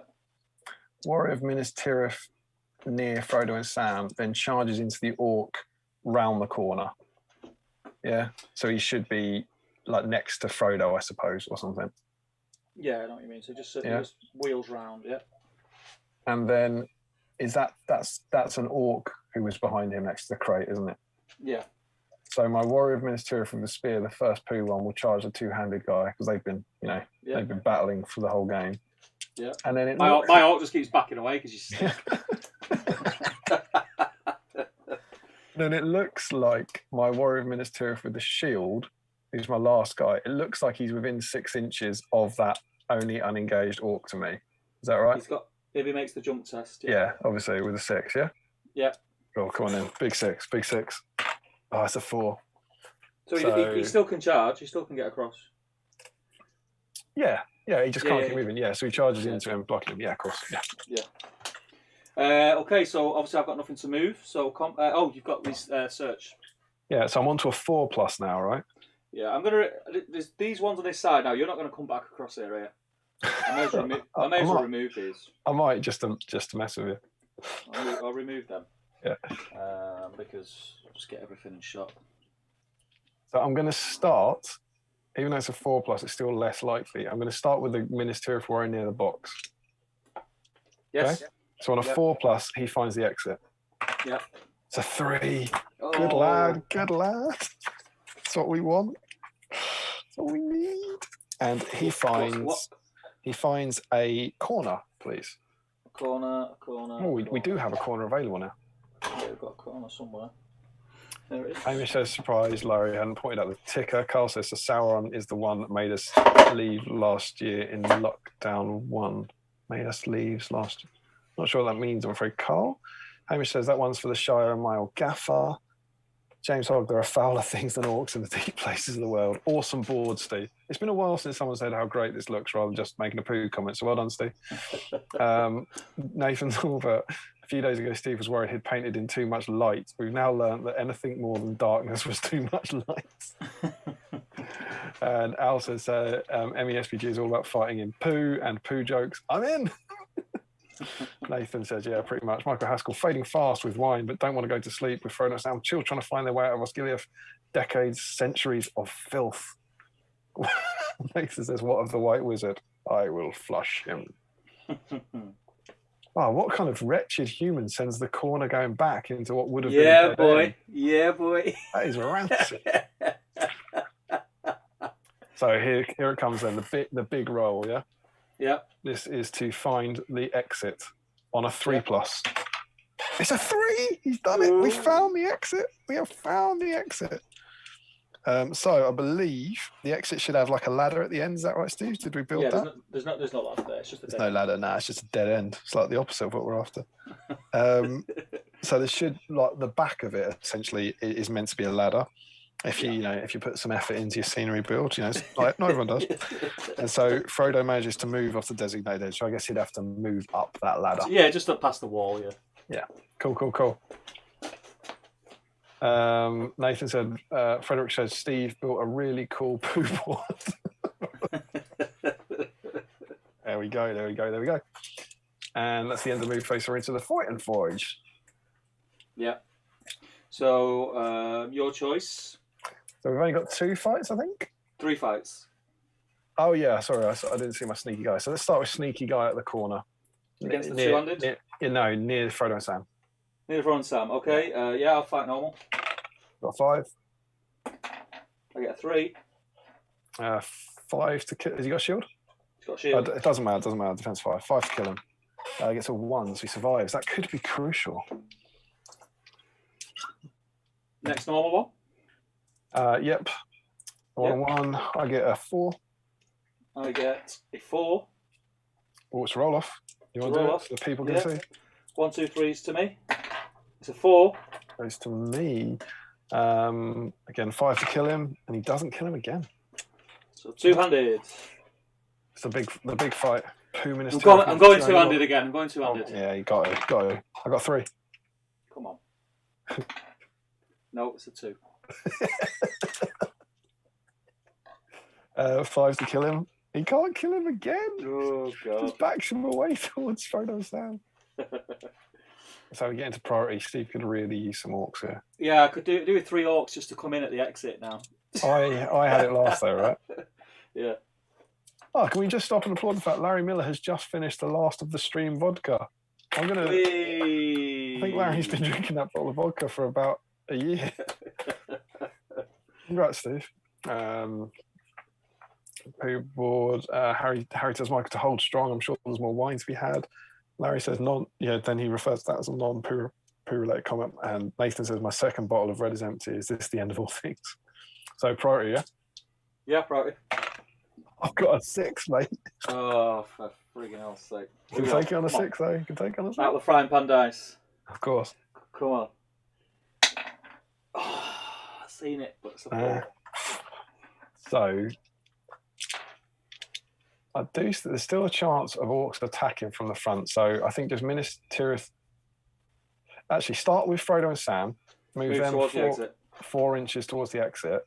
Yep. And then make sure the Warrior of Minas Tirith is close enough to them that you couldn't put an orc in between. That makes sense? Yeah. And then I've got one Warrior of Minas Tirith who's free, right? Who just... Well, they're all free, aren't they? No, but I mean, I can't really see him on the board at the moment because he's hiding behind a wall, but on the corner, there's another Warrior of Minas Tirith there, yeah? Yeah. So just move him up to do the same thing, but on the other side of Frodo and Sam. Does that make sense? You should have Frodo and Sam with a Warrior of Minas Tirith on each side. Oh, right, yeah. So, Yeah, I've just seen you move the first one. That's perfect. And then just do that in the second one. Then my next Warrior Minister, if he's the one with a shield, should be able to just charge that orc who's on the corner.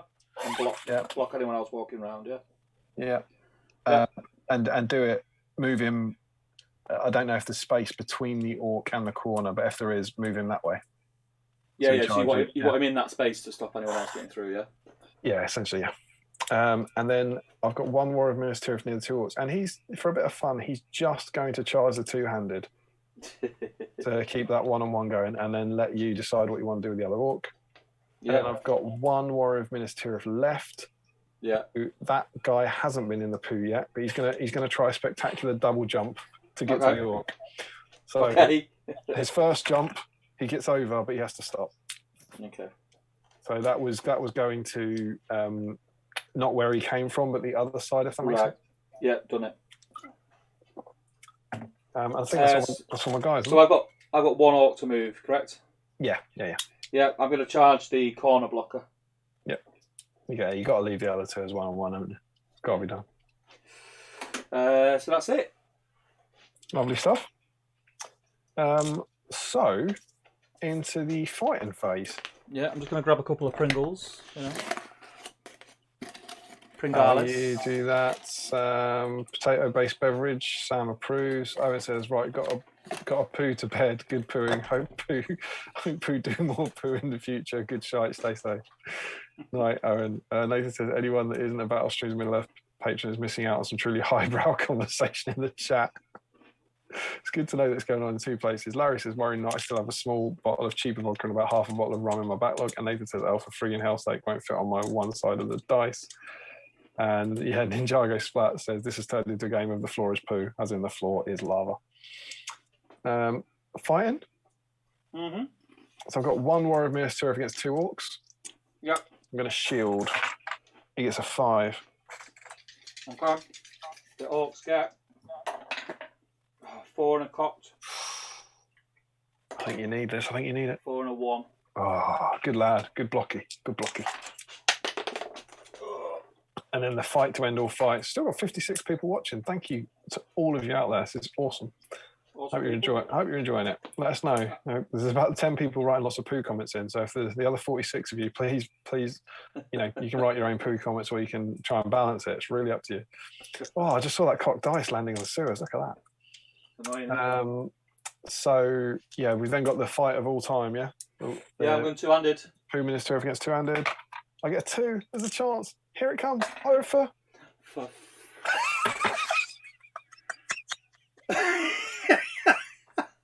Wait, it's unbelievable. This is right. If this has shown me anything in this game, is do not bother with two-handed weapons. Do not bother with two-handed weapons. I want to watch it. I want to see the dice. Here it comes. Here it comes. Oh. There must be a dice. Is he good? Is he going to do it? I think he's going to do it. Is he good? Here it comes. It's a what?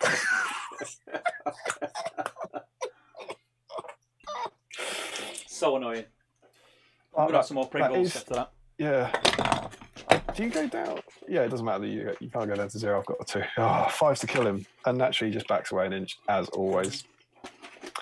Remco says, good night all. We'll catch the rest in the morning. Got to stay safe and good luck with the poo game. Nathan says, oh, the Pringles are open. Ninjago Splat, I couldn't hold my tongue this often. Carl Daly, good shite, Owen, good shite, Remco. Skeeth is still in, saying hands are busy with painting. Good that you're still in. Hope you enjoy it. That was the last fight, right? That's it. Yep. Into priority. Yep. I got a 2, Steve. Have a guess. Have a guess.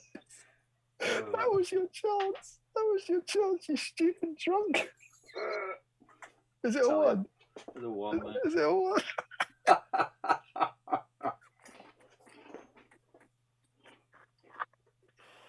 Shocker. Terrible. Is that hollow? Can the evil 1 dice fall down that pit into? Yeah. It's off my work. It's off my van. This. Oh, this is magnificent. This is so good. You're so bad at this game. What's wrong with you? So it's 5 priority. Yep. Okay, so I'll move my little sewer party up, please. Yeah. Like, you know, just obviously only move the Ministerial guy 4 inches up to keep speed with the hobbits and stop orcs ambushing them. You know, should you decide to roll a 2 or more or something. And that's okay. So I'm going to start with Jumpy McGee. Yeah. Who hasn't been in the poo yet? He's going to jump over. He gets a 5, so he's going to charge the orc on the side, just straight next to him. Yeah. And then the Ministerial warrior, who was fighting both, will just charge 1 orc. Yeah. And then the battle for all age, the battle for our time, will recommence once more. But move the Ministerial warrior up as close as he can to the exit before he charges a 2-handed guy. Yeah. So he kind of goes in front of the orc. Yeah. I think that's it. So we just got 3 1-on-1 fights, right? Yeah. Cool. And before we do that, what have we got? Nathan says his hands are busy with wiping his band. Danny Entwistle is in. What a time to be alive. He says, what on earth have I tuned into? This is the Escape from Asgiliath scenario in the sewers from Battle Games in Middle-earth 25 that Steve made. Nathan says the other 46 are laughing too hard to type at our hilarity. Glyn Seymour, oh, this board is cool. Shame I missed the stream due to napping. Generation Shift, hey guys, had to head off earlier, so we'll definitely have to catch this back up tomorrow. The board looks so fun, Steve. Great job. Scott Newman, loving this guy, is well worth the wait. Frederick Shorts, Danny S. and Whistle says it's poo jokes in Middle Earth. That's P-Jime. And Dan says perfect. And Harry says, ever since Ministerial guy went into the poo, Steve, your dice has been worse than the content of that sewer. Must be something in the water. Okay, so the fights, yeah? Yeah. We'll just work down the screen to save the battle for all our age. Okay. So the guys on the edge. Yeah. I've got a 1. It's not good. I get a 3. 6 to kill him. Need another 6 to kill him. Oh, he's got him.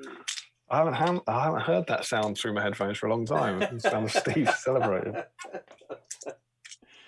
Okay, He's next warrior on the corner. Yep, same again. Yep. Oh, I've got 6 this time. 6 to force the roll off. So 5 to kill him. Don't take him out there. He's actually he's got a back into the poo. Has he? Yeah. In the poo. In the poo. 2-handed? Yeah, here it comes. All right, ready? Yeah, I'm ready. I've got a 4. I get a 4, which is down to a 3. Down. Can I kill him though? Can I kill him? I can't kill him. How many rounds of combat is that? Oh god, it's a lot. It's a lot. Mate. Anyone new to the stream, those 2 guys, the Minister of War and that 2-handed guy, have been fighting for. They've been fighting 1-on-1 for at least 7 rounds, I think. At least. At least 7 days. 7 days. And Nathan talked about Bill, but I can't stop. I'm going for a poo. I'm not even sure what quote that's going to be. Tom Sherlock, we need to give away Sam somehow. He says, enjoying the stream, looks like a good laugh indeed. Tom, I don't think we came to any conclusion about how to give away Sam. We've still got to do that tonight, so let us know. Priority, yeah? Yeah, priority. I got 3. You got 3, I get a 5. Boom. Yes. The evil. So roll for orcs. Here we go. 3, so we get 2 orcs. Didn't. 2 orcs, oh, that's all right. Fair enough. Okay. Let's do it. They obviously are just going to come on at the end. So block the running party, yeah? Inch away, so you've got to get through them. So they're on. Now I get to move. Mm-hmm. This orc that was on the edge that killed the last guy is just going to run 6 inches towards the escape party. The guy in the poo, the 2-handed guy is going to charge back into the same guy that's been fighting all day. Obviously. The guy in the poo is going to move along 1 inch, which is 2 inch, and then he's going to attempt to jump up. Anything but a 1 will charge the guy in the corner. Yeah.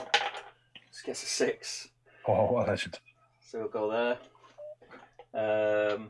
And that's everything moved. You've got your escape party available.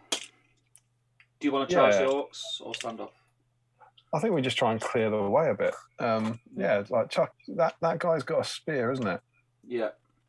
Could we do something cheeky? Could you move? It's a bit hard to see, but could you Is the guy at the back behind Frodo? Has he got a spear? Yes. Okay, so what I'd like you to do, can you move the Warrior of Minas Tirith with a spear against the wall, but an inch away? So both So of them are supporting Sam- hobbits. So Sam can then charge the Yeah. orc and move into base contact with him. So he gets the support. Yes. Then Frodo charges the other orc, and the Minas Yes. Tirith guy supports him. Yeah. Yeah? What do you think that was? Thomas Sherlock, and he was in Frederick. Yes, proved. And Jargo Splat says something is going to happen that has not happened for days. The Ents are going to poo.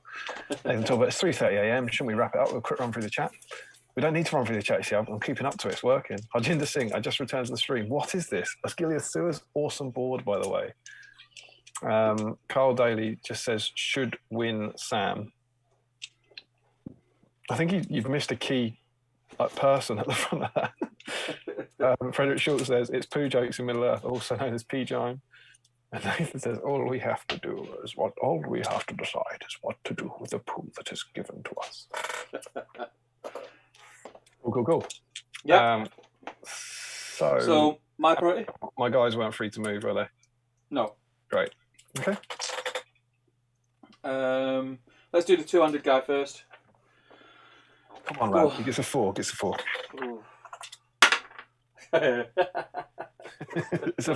Can it be a 4? Let it be a 4. It's a 1, mate. A 1. Classic. Can I take him out? It's a 3. Can't kill him. Wretched. Let's do the guys on the corner. 1-1s.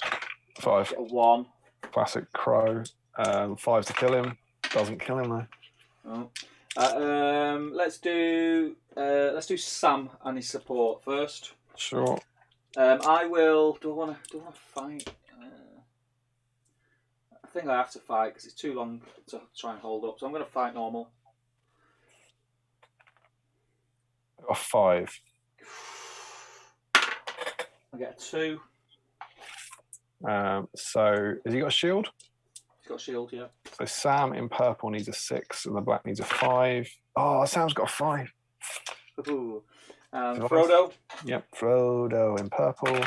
Frodo gets a 6. What a lad. Oh, I get a 6. You get a 6 as well. Yeah. A tie. So you roll the roll off for the people. Okay, so 1, 2, 3, evil, get it. 5. Yeah. So Frodo, has he got a shield? He has got a shield. So they're both 5s anyway because of Sting. Frodo on purple. Oh, Frodo's got a 4. Oh, yeah, solid last might point. Yeah, so Frodo's out of might. Yeah. It's not too bad. If I can get priority here, I don't mind that. Yeah, well, the heroics don't really do anything because you still get to place the orcs first. I thought kill the orc. It's more useful. Yeah. And that's that, isn't it? Yes. All right, here we go. Come on. I get a 1. Oh, I can count on Steve for a 1, surely. I get a 4. What? Yeah, boy. What you do?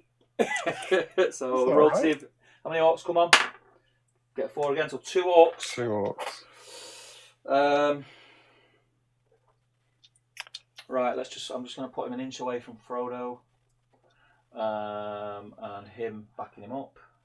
I think Skeef is saying, talk about power gaming, as in, can you just, when I was moving the guys.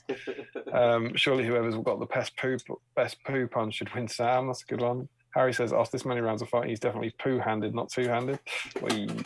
Frederick Schultz, what to poo? Oh, that should be what to poo with the time that was given to us. Ninjago Splat says, by far the best stream I've been a part of. Great content and board and comments. Great job, guys. And Carl Daly says, you've been dealt a poo hand there, Harry. Nathan Talbot says, Tario, why does it hurt so much? And then there's some dreadful accusations about why it might hurt Tario so much. Frederick, this word would also reflect the way these weapons work on normal warriors without burly in most cases. I think that's poo-handed. And it's the reason it hurts Tario so much is because she ate the hottest curry. A little disappointed you haven't been enough rolls. We're number 2, that's true. And Larry asks, how has no one said Poobaka? My move? Mm-hmm. I can't. Have you moved all your other orcs? Oh, no, it's my move, isn't it? Yeah. I've got to move.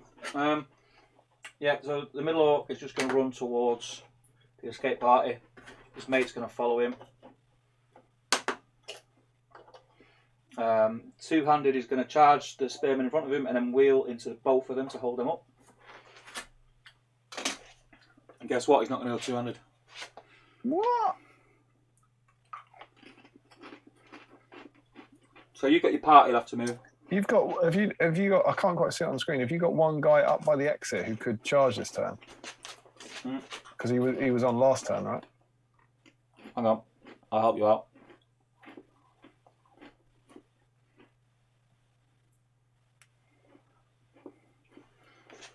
You should be able to see that in about 20 seconds.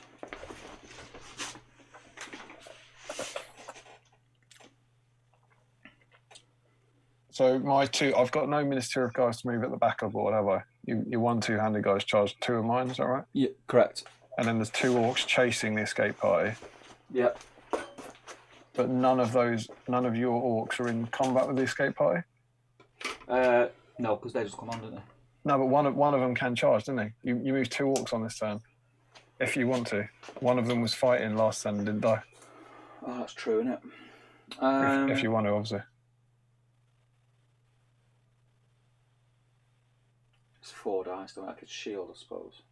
Do you know what? Yeah, an orc wouldn't think about it, would he? Just charging. Did he charge Frodo and Sam? Yeah.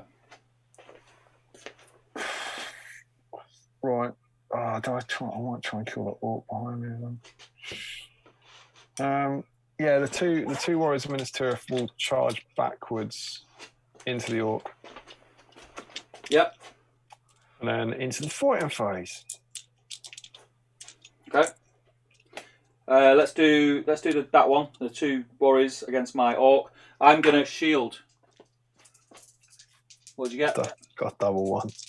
Double 1. So yeah, I get 5s. So you back away. Back where they go. Should have fought it, shouldn't I? And then my one guy against the 2 hobbits. Okay. Have you got might left there? Nope, no might. Right, I'll fight it. Frodo in black. I got a 4 with Sam. Okay. Oh, I've got a 3 with the orc. Whee. Has he got a shield? Yes. The Sam needs a 6 on purple. Oh, Sam got a 5. Ooh. Got to convert. Should we do my two-handed that's not going two-handed against your 2 dudes? Yeah, I really got to clear this guy out. Got a 6. That'll help. 6 will help me. Oh, I got a 1. You git. So 2 5s to kill him. Yes, kill him at dead? last. Yeah, he's gone down. He was in the poo anyway. Huge congratulations to that guy. He's had a game and a half. Okay, so priority. Yep. Oh 6. no! What a lad! What a lad! So you've got priority. There's no more orcs coming on, but you are outnumbered. And where's the exit is basically where your orc with a spear is, right? Where my 3 orcs are, yeah. Yeah. So I think what we'll do is Frodo will charge the 2 orcs near the middle. So like the spear one and the sword one. To get around there, he's going to enter the first one's control zone first, isn't he? Oh, what, the one near the corner? So to do what you want to do, you'd want to charge Sam first. Yeah. So Sam won't be able to get 2 of them, will he? At the moment, he'll only get 1. No, because he can't get past Frodo. Right, so yeah, so Sam goes into the first one. Frodo goes into the other 2.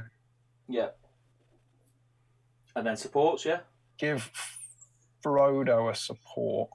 Yeah. Then the other support charges the orc who's coming up behind. Oh. Careful. Interesting.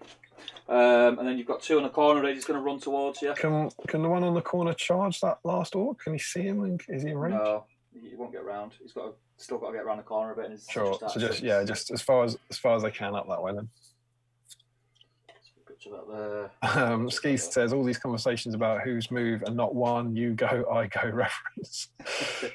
Nathan crunching Pringles into the mic in about 20 seconds. Flynn says the filth of Saruman is washing away even Treebeard got in on the poo jokes. Carl says, I mean, this comes from the Lord of the Rings. It was about poo all along. Nathan, things are now in motion that can't be undone. And Carl says, in the end, there was a burning ring of fire. That's what Johnny Cash was talking about, wasn't it? Yeah. Yeah, it's getting intense. Combatios. Yeah, so let's do the less interesting one, which is the Ministerial guy against the Orc. 2 orcs. Oh, has he got? Oh, I just saw you moving him up there. Oh, cheeky. I'm going to shield. Okay. What do you get? 5. Ooh. I get 6. Oh, I need him for stuff. Still need a 6 to kill him though. Yeah. He gets it! Oh, It's getting interesting. Yeah. Do you want to do Sam or Frodo's fight first? Let's. Is this Orc Sam's fighting traps at the moment? He will be, yeah. Yeah, okay, let's do Sam first. Okay. Oh, big 6 from Sam. Nice. 6 from the Orc. Oh, wretched. Roll off for you. So roll off 1, 2, 3. The Orc gets hit. Yes! Come on! The Orc gets it. That right? Boy. It's the first strike against Sam, I think. Sam is defense 3. So 4s. Yeah. He gets a 3. And then we've got Frodo and a Spearman against the 2 Orcs. Yep. Oh, big 6. Yes. 6. Oh, 5. Damn it. So I think we said the spear guy is the one who's blocking the exit, right? Yeah. They're all defense 5s. There's no matter. So I'm going to go for prioritizing the spear guy. Oh, I've got both. It's a 6 and a 5. It's huge. That's bad. I now need priority. And then some. Oh, God. Oh, okay. Right. So, Priority. Yeah, on to priority. I got 1. So yeah, because yeah, okay. You had it last. Oh no! He's done it. He's done it. He's rolled a 1. He's done it. I can feel it in my waters. He's done it. Oh, Stephen Crow, what a time! What a time to be alive. So Frodo and 1 warrior and Sam can all walk out now. Yeah. So Yeah. Frodo moves up. So it was literally anything but a 1 to stay in the game. Frodo walks an inch up and then climbs 3 inches up the non-existent ladder and escapes the sewers of Osgiliath. Good game, man. Oh, play, mate. That was great. That was great. Oh, right. Let me put my other earphones back in and Absolutely. turn this phone call off. Oh, amazing stuff. Oh man, mate, that took a long time. Yeah, I can poo, can cook. Nothing can be intense. Glastonbury was nothing can be intense. Glastonbury's council, but a bum. Are there no Mordor Puruk high in this scenario? Steve gets priority. Damian had it last turn. Oh, hang on, Steve. Did you? I rolled a 1 though. Yeah, but I rolled a 1. Oh, you rolled a 1. Didn't I bring the Spearman and the other orc on? I thought you brought 2 new orcs on. Yeah, I thought I brought 2 new orcs on because then I couldn't move. You did. You yeah, definitely yeah, did. because I couldn't move them, and then you charged them with the hobbits. Yeah, exactly. You had those 2 orcs sitting there because they moved on, so they couldn't have charged. You must have done it. Because if that was the case, I would have charged you. Yeah. Yeah. Honestly, Glyn, trying to mess with us. Yeah. Great game. It was poo-tastic. The orcs have finally driven off those rats and reclaimed their sewer. Oh man, it's took it out of me. That I'm not gonna lie. Are you? But we're still on YouTube. We're still on the board. Is that right? No, we're on us now. It's just not, it hasn't switched around yet. No? It's just not caught up. Yeah. Have we hung up on the phone? I've seen we have. Yeah, I've hung up. Yeah. We're getting great game. It was poo-tastic. Good game, lads. From Scott. Harry says amazing stuff. Top scenario that was. It was long. This may be a first. More than half of the stream was hobby content. I reckon maybe some of the early ones where we were trying to making sure that people would watch. Maybe, mate, that was amazing. It was. Sorry, mate. Yeah, just text away. Yeah, me too. I thought it was great. Yeah. It was absolutely brilliant, mate. I love that. It was a lot of fun. It's nice to play because you've done some of the campaigns. I've not played anything. Yeah, it's been grim. So yeah, I really enjoyed that. And we've still got 47 people watching. You mentalists. Which not long ago would have been a record. So that's awesome. But Steve, serious, mate. Works, doesn't it? Works. Run out of Amazing. T sections, but we're all right. Needs more G sections. What do you think? What do you think It's of the when, scenario, then? it's when you went off piste and started searching two ends of the squares, mate. They never thought Junction about for the that, win. did they? They didn't think about that, did Well, they? you can get. I mean, they are less. To be fair, Crossroads is 1, T Junction is 2. So there's relatively little. There's 1 in 3 chance of finding one of those blessed sections. But that felt like I know it was long. I don't know how long we were actually playing for, but it didn't feel wretched to me. It felt like the right sort of length that you'd want to play it for. I was really, really worried that at the end you might get to the situation that you get in the Dwarrowdale, in the old Dwarrowdale. When the orcs just keep piling on and there's just no way to cut through them. But I think the rules mechanic where you only get D3 is really good. Yeah. It was good. It was good. I enjoyed it. It felt like something cool was happening each turn, which was nice, rather than having them turns where nothing happens. So it didn't feel like a chore, I thought, to play through, which was cool. Yeah, I think that's great. You could also play it with paper if you just want to toilet paper. If you just want to kind of replicate it kind of cheaply and easily, you could just play it with paper squares, couldn't you? Like drawn out. It wouldn't look as massive. You obviously knocked yours up in 8 days. What do you reckon? What are we asking people for? What's the hours to make that what you made? I mean, if you do it as it is in a magazine, like cutting out the cards, the paving stones, I don't see any reason why you couldn't knock all that up in a couple of days, and then a couple of days of painting. Again, how far do you want to go with the painting? Do you want it basic? Do you just want to do black and then dry brush up in greys? Do the lot all the same color? I mean, I added like crates and skulls and skeleton bones and break it up and stuff like that, just to make it interesting because I knew it was going to be on camera. But I think if you put a good couple of days in it, 3-4 days to a basic level, you could if you wanted to. It depends how pretty you want it to look. Yeah. If you just want it to play on and it'd be interesting, there's no reason why you couldn't a few hours a night for a week. I reckon. I think. Cool. We still need to give away Sam. We need to check in on the whip thread. Yes, we need to do a lot, and we haven't got a lot of time to do it. Yeah, but on the plus side, for the first time in living memory, it's gone midnight, and we have gone through the magazine already. So, do you want to go and grab the whip thread and pull that up, and I'll catch up on the chat? Yeah. I think we read Harry's comment saying it might be the first more than half the stream is hobby content. The filth of insert race washes away from Nathan. Michael Curtis says highly entertaining gents. Stay on the line, Michael. Glyn says, didn't Sam charge the trapped orc to let Frodo and support get the 2 orcs? Say that again. Glyn said, didn't Sam charge the trapped orc to let Frodo and support get the 2 orcs? Yeah, he did. Yeah. But the turn before, Steve had had priority, which is why those orcs are in that position. I am sure if we'd gone mad, more people would be going nuts about it. Yeah, I think where Glenn's got confused is I had priority that turn, and those orcs that were against the wall, they only came on. Yeah. That turn, which is why I didn't charge Damian, and then you're not allowed to move them in the turn they come on. Yeah, you can't charge in the turn you arrive. Yeah. You can't move. You can't do anything. You can't come on. So I mean, you come on and you can't move. So that was the reason. Yeah. Right. I've got the thread up.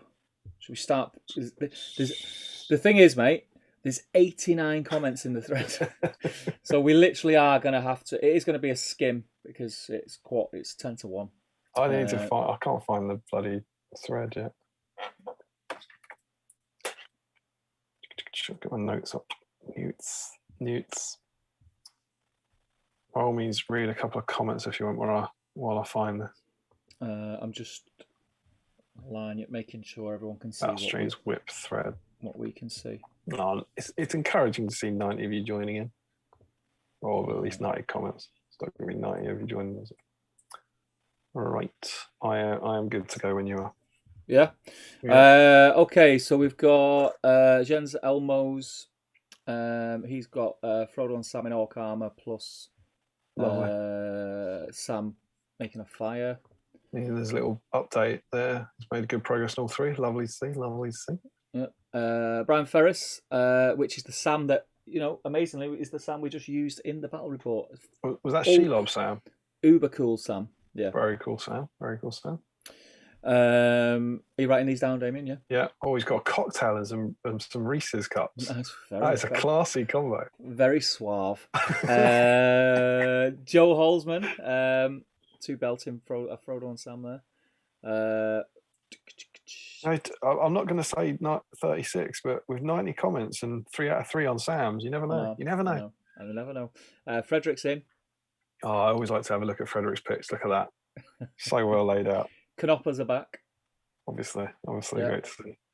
Larry's in. Father Justin's in. Oh, can we give a shout out to Larry and his treats? You know what Larry's got there, don't you? Double bunny. Double bunny. What is it? Eggs. It's a brace of conies, that. Classic Nice. Miller. Like it. Yeah, Father Justin's in. Nathan Talbot's in. Nathan Talbot's smashing Pringles out tonight. He's got 3 flavours on the go. There's all the updates. Good progress there, Nathan. Lovely to see. Dave Shearer, have painted metal bits on Sam. Might get a bit more done, but expecting an early bedtime. Good man. So Dave Shearer's in. Plastic Sam. Michael Curtis is in. I think you might be right, Damien, you know. You never know. You never know. Hey, Joshua Crosby. Now that is a belter. Zombie Sam. Look at that. Hang on, I'm still on Michael Curtis. Michael Curtis. I love that. I'm going to zoom in on that. That's class. Saving my Halloween mini for the stream. He likes. Oh my god. I love that, mate. That is incredible. Love it. He lights little candles of his own now. Creepy as hell, but I love it. That is wicked. Yeah, I love it. Obviously, it looks like Mount Doom Frodo, right? Mount Doom Sam potentially. Yeah. I think. Did you for the nose, Joshua? If you're still watching, I don't know if you are. For the nose, did you just sort of just pinch off the tip of his nose to make it look like it's rotted away? Because that just looks awesome. I love that as well. Underneath, he's got 2 more painting 2 Sam since I keep losing them to the marshes. Warwick Griggs, Beer Donuts, and Sam in Ork Armour. Good man. Rob Jones doing something different from Urukai. Are they just hobbits? There's no Sam there. I think there's no Sam there. He's got lots of hobbits, but none of them are Sam. Ah, Rob, all you had to do was paint Sam. Prime him. All you had to do was paint Sam. Didn't you read the messages? every hobbit but Sam. Yeah. Colin Higgins is in. Another that awesome pose from Shelob again. Max Bolter Drill is in. Michael Breyer. Hang on. I'm on Max. What's Max balanced on there? Oh, I'll tell you what. Is that a tub of ice cream? Yeah, he's only got baked Alaska ice cream. The best Ben & Jerry's going. I love that. Double Love Sam. it. Double Sam and ice cream. That ice cream's banging. Michael Breyer is painting up some Blackguard and Shagrat, but no Sam. Great models, though. They look cool on the board. Carl. Hang on. So Max Boldrill, Michael's not in, no? Michael's not in. Okay, so Carl. Carl is in. Is that Sam in the background? Looks like. Yeah. Oh, there's a Sam there. There's a Sam with a pan, yeah. This is Father Christmas Bombardier as well. Yeah. Harry's in. I can see that little frying pan there, the outline. He's out on my desk, so I'll be honest, checking me later to see if I've actually done anything with him. Dave's in. Mr. Clubbers, why aren't you joining the chat, man? Is it for the dice alone? Hang on now. I finished a Sam just before the stream started. Just put a brush on him again. Just highlight his cheekbone or something. Let's put him in. Yeah, let's put him just before the stream started. It's in the stream warm up. So same day, innit? Oh, look at Scott Newman's spread. Tea, banana bread, biscuits, and 2 Sams. The tea's a little light for my liking. It's a little light. I'm enjoying the snack plate. That's quite hobbity there. Mm-hmm.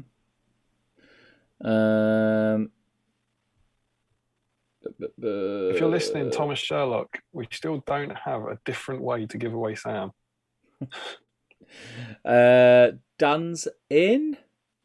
I tell you what though, Dan, the cleanliness of your painting area and hobby area makes me sick. I'm not gonna lie. Someone in the Patreon chat said it's the sterile workplace of a serial killer. Yeah. And with the pledge, keeping everything nice and nice and fresh. Rob Lynchbury. Do you know what else about Dan's stuff? Because Dan's an incredible painter, and I might be wrong here, but there doesn't look like there's that many paints. So I wonder if there's also, Dan, is that your paint collection and you're just very, very tidy and efficient, or is there secret paints stored away somewhere? Is the room behind the camera shot a shithole? Steve, please don't bring poo. Don't bring poo into the stream. Oh yeah, I do apologise. We don't need poo on the stream. I do apologise. Rob Lynchbury is in. Lovely to see. Wes Sims is in. He does just say I pulled Sam out of the box and took a photo of it. It doesn't necessarily say I'm working on it. What's that stylish picture from? Oh, I see. The small version of that genuinely looks on Wes pictures. It looks like a skier or something to me. Looks like goggles. You know what I mean? Yeah. Oh yeah. Like he's wearing he's almost, his hair becomes like a fur hood, a fur line on the hood. Yeah, and someone else with weird googly eyes. We've already got Carl, haven't we? Yeah, I'm sure we do. Yeah. Yeah. Rob SBG's in. Dwellin's in. Found a headless Sam, so he'll be resurrecting him tonight. He's found Bilbo's old walking stick. Why has Sam not got a head? So I want to know. What did you do with it? Where's that? I've got Rob SBG being the last one. Underneath Rob. Oh, and a decapitated. I found a headless Sam, so I'll be resurrecting him. Gets you in, mate. I wonder if he managed to resurrect him by putting a head on him, or if he's still just, he's assembled but walking around without a head. Tom Sherlock's in. Tom, have you let us know what you want us to do with this Sam yet?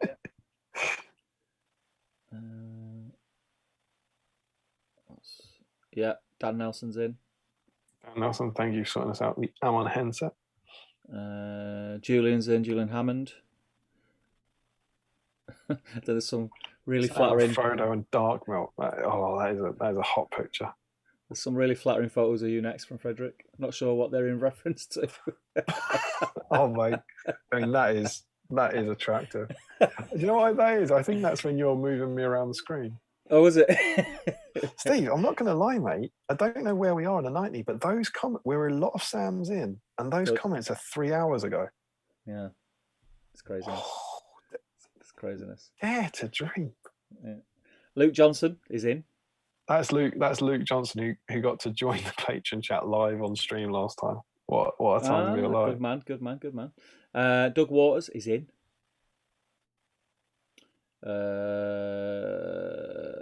Tony Greenwood is working on elves tonight. Unfortunately, he's only got one Sam model, and he's already done. He's very, very honest. But they're looking great. Those elves, Tony. Dwelling. Oh god, those elves do look good. Dwellings, yeah, Dwellings. They're lovely models, aren't they? I know people always moan about them, but they really are all right. Yeah, they're all right.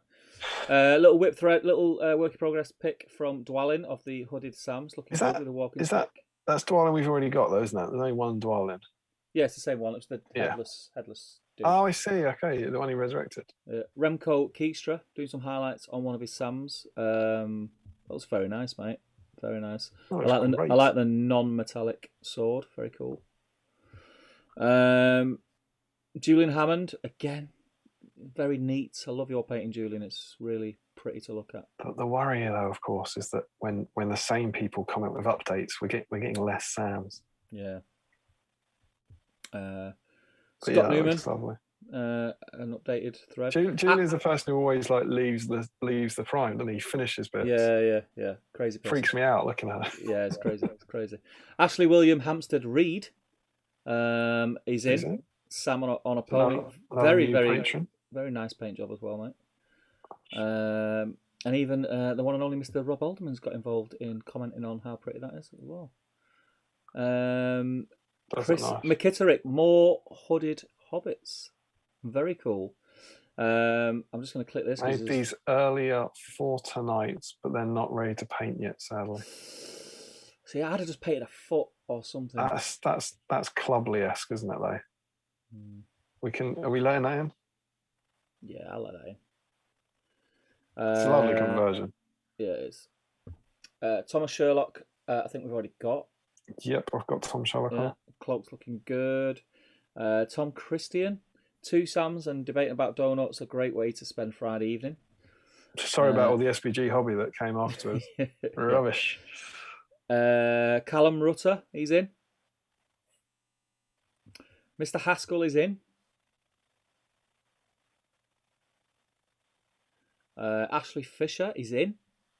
He's got a lot going on. There's iPads, laptops, reference pictures, the works going on there. Oh, I do like looking. I do like having a bit of a voyeuristic look at people's workstations.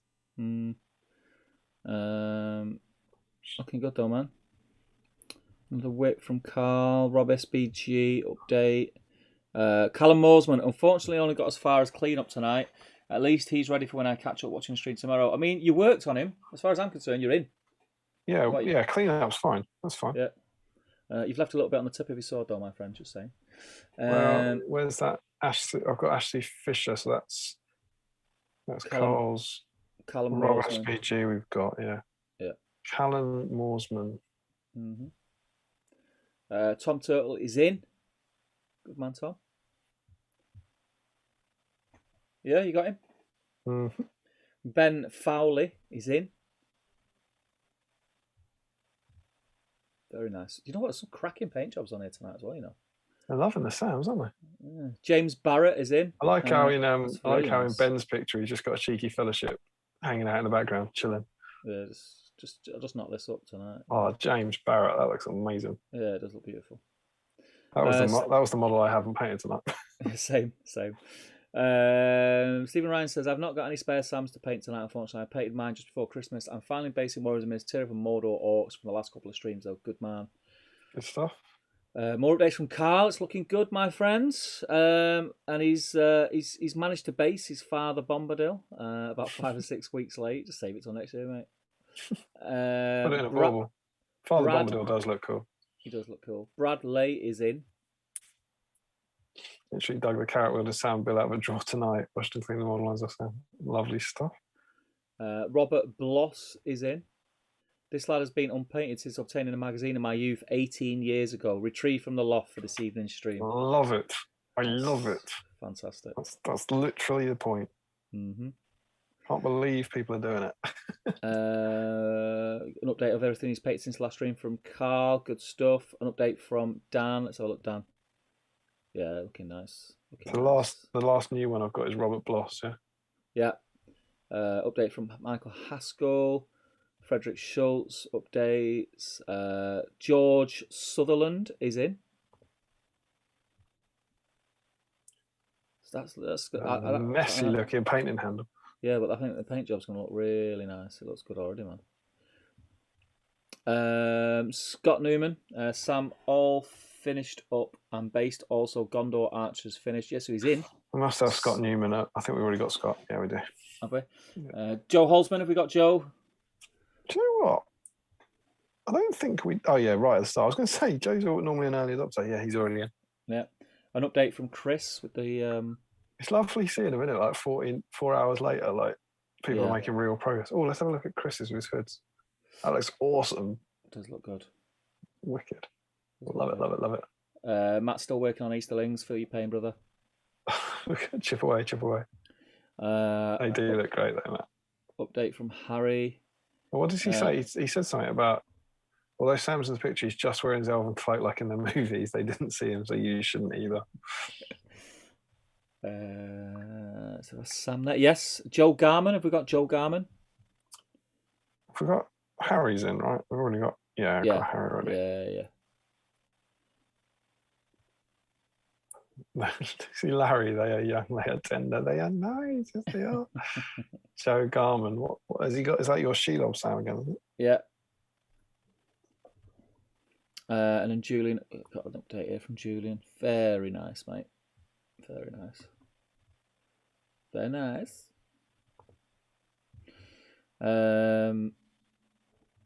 Yeah, we've got Brad. Viv's in. Vivek Chandra from Knights of Dice is in, all the way in Australia. He said he must have primed this guy at least a decade ago. Time to get him painted up today. Good man. Good man. Ben Foley, progress made. Let's have a look. That looks pretty. That is really neat, mate. I like that a lot, Ben. I really like that. That's gorgeous. Yeah, it's beautiful. I really like that. And that is us caught up. What's the figure, mate? What's the figure? I think there's a few in there. What's the record? 35. How many? 35. Ooh, I don't know if it was 35. 35 is a lot. I'm sorry to report, Steve. The second digit is a 3. 33. He's not 33. No, Steve. 23. No, Steve. Shut up. Go on. Say it with me. There's not. 43. There's not 43 people. 43 Sams in there, man. Sweet Jesus. Guys, that is a sterling effort. I didn't even bring the party poppers. I really, you know what? I didn't think, I thought, oh, people are not really going to paint Sam. That 43. is, what an effort. Give yourselves a pat on the back, that's what I'll say. That is an amazing, amazing effort. That is, how are we going to beat that? Well, that's what we said for the last 2 weeks, quite frankly. The only week that's going to possibly beat that is going to be like Leggy or Aragorn. Aragorn or Gandalf, maybe? Gandalf, yeah, Gandalf. I mean, we've obviously had them, but we had them when less people were watching the streams, to be fair. Yeah. Just outstanding. Good old Sam. We did say at the start he had a chance. It just seemed deeply unlikely. Give us a chance, Precious. He's a popular guy. There's still 46 people watching the stream. Mental. It's 10 to 1. Go to bed. Let's catch up on what people have been saying before we pick a winner. We will have to get through it quick, though, my mate. I'm going to race for it. The excellent game, guys. There was fun to watch. Good fun. I'm just going to summarise these rather than calling out names. That was fun to watch. Greatest pile of poo ever. Can't think of any ideas to give Sam away. What about giving it to the dice winner? Okay, that was from Thomas Sherlock. So yeah, the dice winner will get Thomas Sherlock Sam as well. Okay, cheers, Thomas. Thanks for confirming that. Who jokes a lot? Generation Shift, still painting the Eastlings, bring the abuse. Awesome Ford from Glim, incredibly fun scenario. Nathan says viewers are up because I keep tuning in. I'll set up a Patreon this week. Knights of Dice looks like great fun. Awesome work on the board, Steve. Looked amazing. Tom Sherlock, I might even try and build it. Nathan, anyone that wants some sewer tiles, Steve will sort you out. No, it takes about a week. James Hall, cracking guys. You can be very proud of that one. Well, I'm just going to say I just sat here. That one was all Steve this week. A lot of fun. Dale says wicked bit of content, that guys. Thank you. You're welcome. Skeeth says I haven't posted to work in progress. We'll pop some pics on top table. That's not how you do it. I don't think Jamie will be painting Sam's anyway. but still, post it in the whip through. He might not be on the Great British Hobbit League. That might be it. Join the Great British Hobbit League. Yeah. Join it anyway. It's an awesome group, man. It's an awesome group. Frederick Schultz only painted the skin on Sam and then got some snacks to watch the batter up. I'm quite happy with my paint job on Sam's face. Dale says Spectre, that's Joshua's Spectre. Spectre Sam is epic, man. Nathan Talbot, I hope Joshua wins. Zombie Sam is awesome. Joshua Crosby drilled into his head. Oh, this is about the nose. Drilled into his head and then built a corroded nose in its place. You're next level hobby, Josh. No. Super Smart Elite. I don't own a Sam, so those hobbits were the closest. Because you could have just snipped the end off it. I think Super Spartan Elite must be the person who had 5 hobbits on a stick, because he says I don't own a Sam, so those hobbits were the closest. Right, okay. Josh, that zombie Sam is amazing. Ninjago's Flat says I swear Dwellin just has headless models. Rob said I did put a few washes on him tonight. He was painted in the painting guide from the magazine back in 2004. Is that someone who we didn't put in? Rob Lynchbury. I think it. No, he isn't. He's in. He's fine. He's in. Aaron, I would have painted Sam tonight, but once again, I don't know what envelope he's in yet. Got to trust the luck of the draw. Yeah. Brad says I've just finished my Sam minus the base. Carl says Sam is the hero. I thought he's talking about the film, isn't he? Like Sam, I think this must have been when we got a record. So we're like, why Sam? Because Sam is the hero. Dan says, oh, here we go. I do have a reserve box of paints, but there's a good 120 paints on those racks. Ah, fair enough. It's just because they're so neat. Reserve box hold about the same again, and the rest of the room is just as anally retentive, Steve. Nathan says, I keep telling you I'm a huge crowd draw. Scott Newman says, 43, well done all. James Hogg, top work all. So many great paint jobs and sculpts of the plucky Hobbit. Generation Shift says, to me, Sam is the hero of Lord of the Rings, definitely my favourite character. And Joe says, of course, people are going to be painting SAMWISE the Brave. Joe says, I'm putting it out there now. Next stream will hit 100 viewers. All of you out there, tell your mates to join in next time. We'll top the 100 mark. That's awesome and wonderful and supportive of you, Joe. Cheers. That'd be cool. Skeeth says, I think I'm in GBHL, but wasn't going to post Baratheons to it. It's genuinely, as two of the admins, I think we're saying it's all right on there. Yeah, not on the whip thread, that would be all right because it's part of the stream thing. Yeah. Normally, we've had 40k in there. As long as it's in that thread, as long as it's. I mean, let's be honest. If you wanted to post, what they call of Ice and Fire miniatures, you could, but there's no point in doing it. But in that thread, so there is a specific whip thread. It's not just posting up on the group. There's a thread that I put up just before the stream every fortnight saying Battle Streams in Middle Earth whip thread in big writing with a link to the stream. Just post whatever you're working on, because it's really interesting for me anyway. I like to see what people are working on. Yeah, absolutely. Even if it's not Middle Earth, I mean, I'd much prefer it to be Middle Earth, but if it's not, it's still really interesting to look at. Yeah.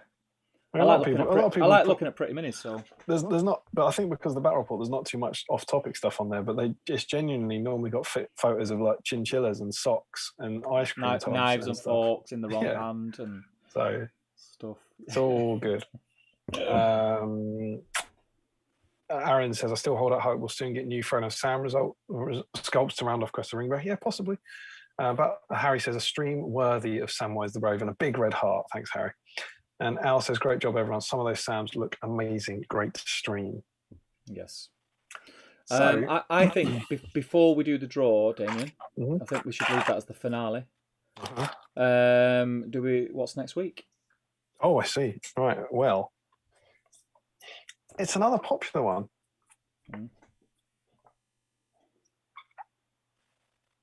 It's Faramir.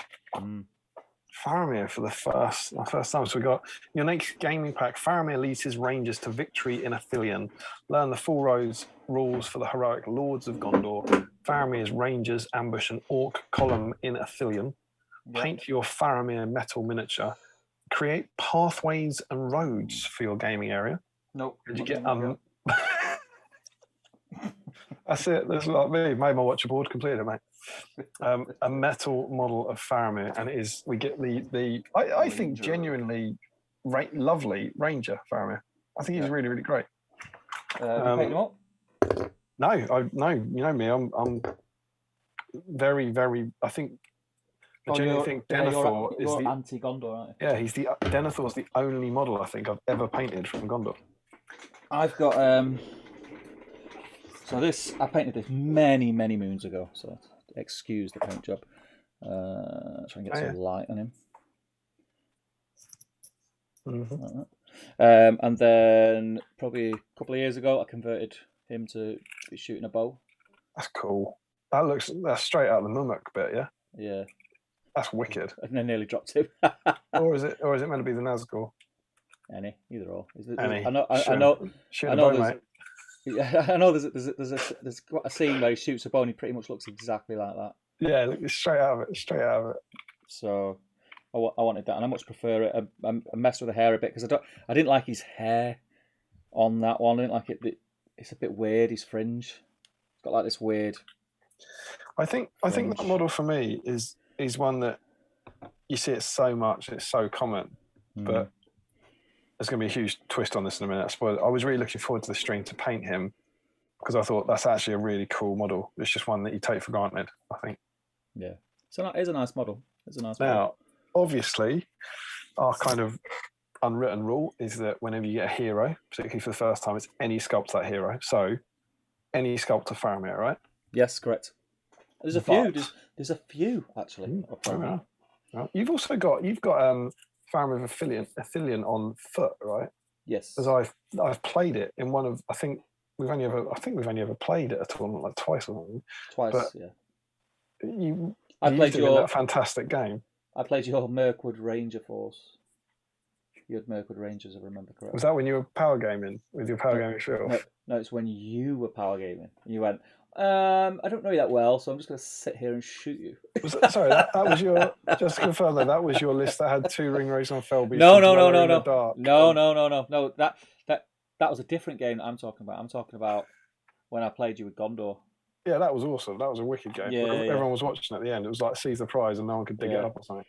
So I'm sure you used him in that game, didn't you? Yeah. I think because I think I just thought, oh, sod it, I'm going to get shot to crap here, and I just went for you, and I got to you without losing that much, and then it was a bit of a slog at the end.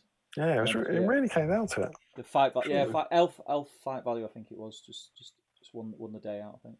Was it Thranduil's Halls? Was it all Thranduil's Hall stuff as it was at the time? I think so. Yeah. It was a long time ago, and I don't remember what I did yesterday. But it was a really fun game. Corivium just subscribed. Thank you very much. So I went digging into my box because I did want to paint a Faramir. Yeah. Looking for that guy, and I came out with that Super guy. Spartan Elite just subscribed. Thank you. Yes. Who to be honest, I've forgotten existed, and I'd certainly forgotten I owned. Yeah. And I was like, that's a kick-ass model. It's a great model. That was the King just subscribed as well. That's the first Faramir that I painted, and there's a similar one to that. Do you remember the other one he's in that armor but he's drawing his sword? Yeah, that's the one. That's the one I thought of. I had that one in my head. I'd forgotten about this one. Yeah. And the reason he's black, I don't really undercoat things black. The reason he's black is because I bought him. I can't remember exactly when, but I bought a load of undercoated black models off eBay in 2010. So that someone else has assembled this, someone else has sprayed it, and he's sat in a case for 10 years. And I'm going to paint him next week. Good stuff. And I'll save it, or 2 weeks now. I'll save it for the big reveal for the actual one. But I've got an idea that I've got an idea about him. I'm quite excited about. Awesome stuff. Yeah, and he's genuinely going to. I think I'm going to try and finish him on the stream because he's quite simple, right? It's just kind of armor. Worst thing you could have said, isn't it? I've seen a guy do quite a good painting tutorial for him. And when it's one guy, when it's a hero, I wouldn't mind edge highlighting it. So yeah. So that's the plan for me, and I'm quite excited about that one. Yeah. I just want to say we've just got an influx of things on the screen that probably didn't come across on yours because you're watching on Zoom. Of a lot of people who came from the stream last night. Who are here tonight have just subscribed and pushes over 550 subs. So thank you very much. It's not bad, given that we did 500 on the last stream. 50 scrubs in 2 weeks. I'm so sorry to you. 50 You've been listening to TLC, mate. Yeah, I did it. It was on today. My mate, one of Emma's best mates, one of her bridesmaids, she does a radio show, and she did one today called "Sing Your Heart Out," and it was you had to send in the first song you ever learnt the words to. So the whole show was songs that the first song her listeners had ever heard and learnt the words to. And someone put "No Scrubs" in. So I genuinely did hear it today. So we've got Nathan. I don't have a Faramir of any kind. I'll be painting with top Aragorn. He's a ranger. Larry says, "Oh, and before people start asking, that's what I was going to say to you. So obviously Faramir week, but I'll hand this over to you as the Gondor man. Do you remember when the new Rangers came out? Yeah. Someone said, "Are you going to do a Rangers week?" We said no, but I think you hinted that maybe in Faramir and his Rangers week, you'd allow those 2 Rangers in. Yeah. So that's Amborn and Mablung, right? He's only gone for it. He's only bloody gone for it. So the 2 new Forge ones are also allowed. Yes. Amborn and Mablung, yeah? Yep. So Steve, you're the one opening this wretched floodgate. Yeah. Is that it? Where does it end? What about Damrod? What about Madril? Well, do we get one of them in the magazine? I don't think so. Do we get a Madril, don't we? I don't think you get Madril in the magazine. You sure? I'm not 100%, but I don't think you get him. Sorry, I'm just because Anna's just sent me a text saying, "Where are you?" Tell her you're out golfing.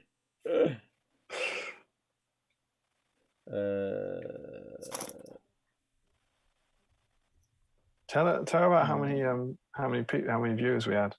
She won't believe it. Tell me about how many people watched that. She'll just call me a sad get.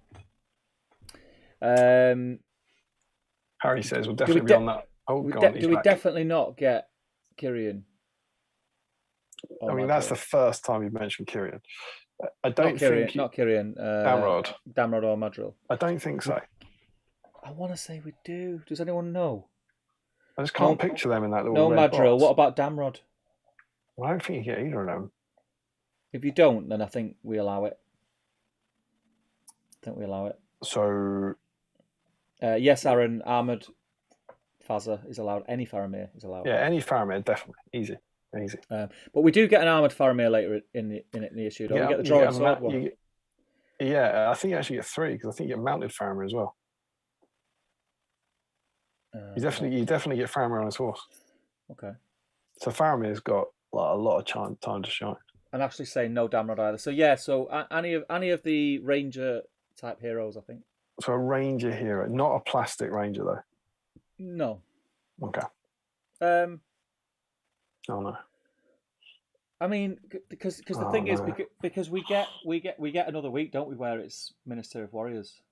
Yeah. So we could sort of say because we've done that, if you want you could allow rangers there. But this is by all accounts, it is a ranger issue. Faramir leads his rangers to victory in Ithilien. Yeah, I mean, if you wanted to go, really. Well, what about if next week in that one then we allow rangers but the metal rangers, because they're pretty much the same as the Faramir model. And then the next time we have plastic Minister of Warriors in the issue, we say we're going to allow any plastic Gondor troop type. All right. So you can get knights in there. So for in 2 weeks' time, you've just opened up the 3 metal blister pack. Yes. But not the plastics. Not the plastics. So it's a metal Ranger of Gondor. Yes. Yeah. Because they were out when the magazine was out. And before people are writing the pedantry, obviously not things like Aragorn. Oh, he's a Ranger, isn't he? He goes in Gondor. Yeah. So anyone who's part of Faramir's team. Yeah. So any Faramir model, any Ranger hero model, and we'll allow the old metal Rangers of Gondor. Cool. You happy with that? Madness. Yeah, madness. I'm happy with that. Larry says, there's a chance of Faramir, Captain of Gondor shows quality. Harry says, we'll definitely be in on that. I've got Damrod and Faramir have been tucked away for years. Good excuse to get them out. Absolutely. Classic battle streams.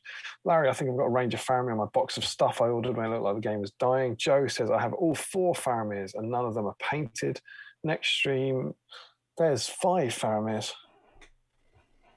There's the 2. There's the one you just shown, the one drawing the sword, Ranger Faramir, Faramir, Captain of Ithilien, and Faramir Mounted. Yeah.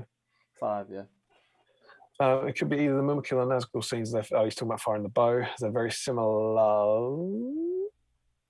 How's that gone?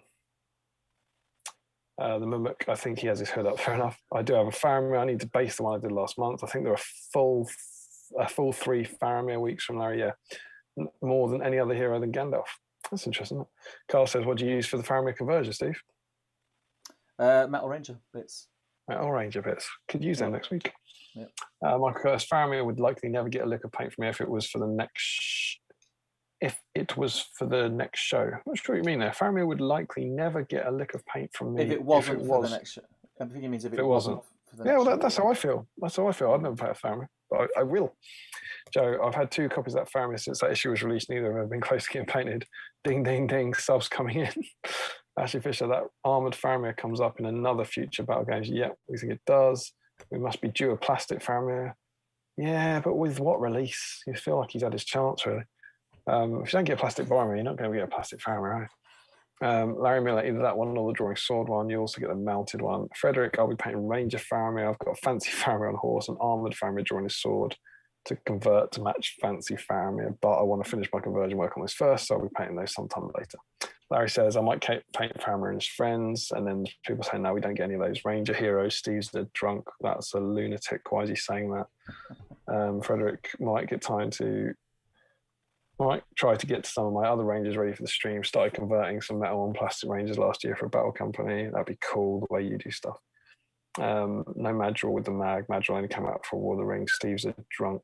Aaron is armored. Fazza allowed. Does I actually have those available? Yes. Where are you? I've been naked for hours. Cool. Wrong stream, mate. Wrong stream. Sure, you did get Damrod. Had to buy him. No Madrigal or Damrod. According to the collector's guide, no Madrigal or Damrod. Steve is a liar and a thief. That's weird. Those metal rangers love. I think James Hoggs found his model. Faramon for drawing a sword, number 59. Frederick said, if it's just metal rangers next stream, I might not do any painting, but do some more conversion work on my metal rangers. Frederick, I don't know how he'd ever finish it, but he's always just converted. He's incredible conversion. And Carl, I've just got Madrigal delivered today. You could not write it more perfectly. Now, we have our number. We have 43. Yeah. Now, Steve. Yes. How on earth are we ever going to try and pick a winner from 43 winners? 43. What have we got? So divide it by 6. How many? Have you got a 9-sided dice? A 9-sided dice. That's absurd. Who would have such a thing? Whoa. Hello. What is going on here? Look at that. How many sided dice do we have? Michael Curtis. Is there a 9? There is a 9, yeah. Oh, get it. Why do you think a 9 would be useful? Because you can split it into groups of 5.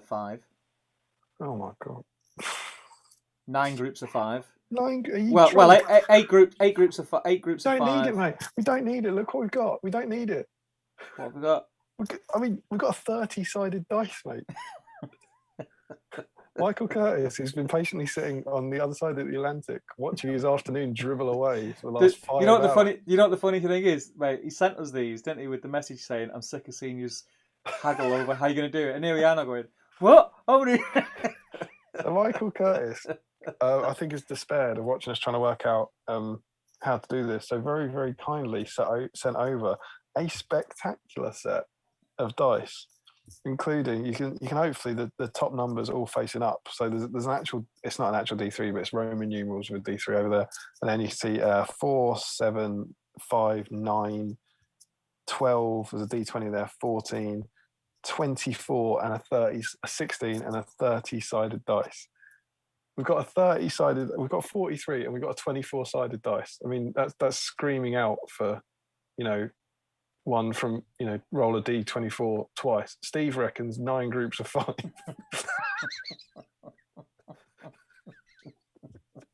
It's painful when I try and think about it. Yeah, but you roll it twice. Whoever's number 1 can't get it. Roll what? You just said we're going to roll a dice twice. No, what I reckon, you take the total number, divide it by 2, and then find the dice that's closest to that.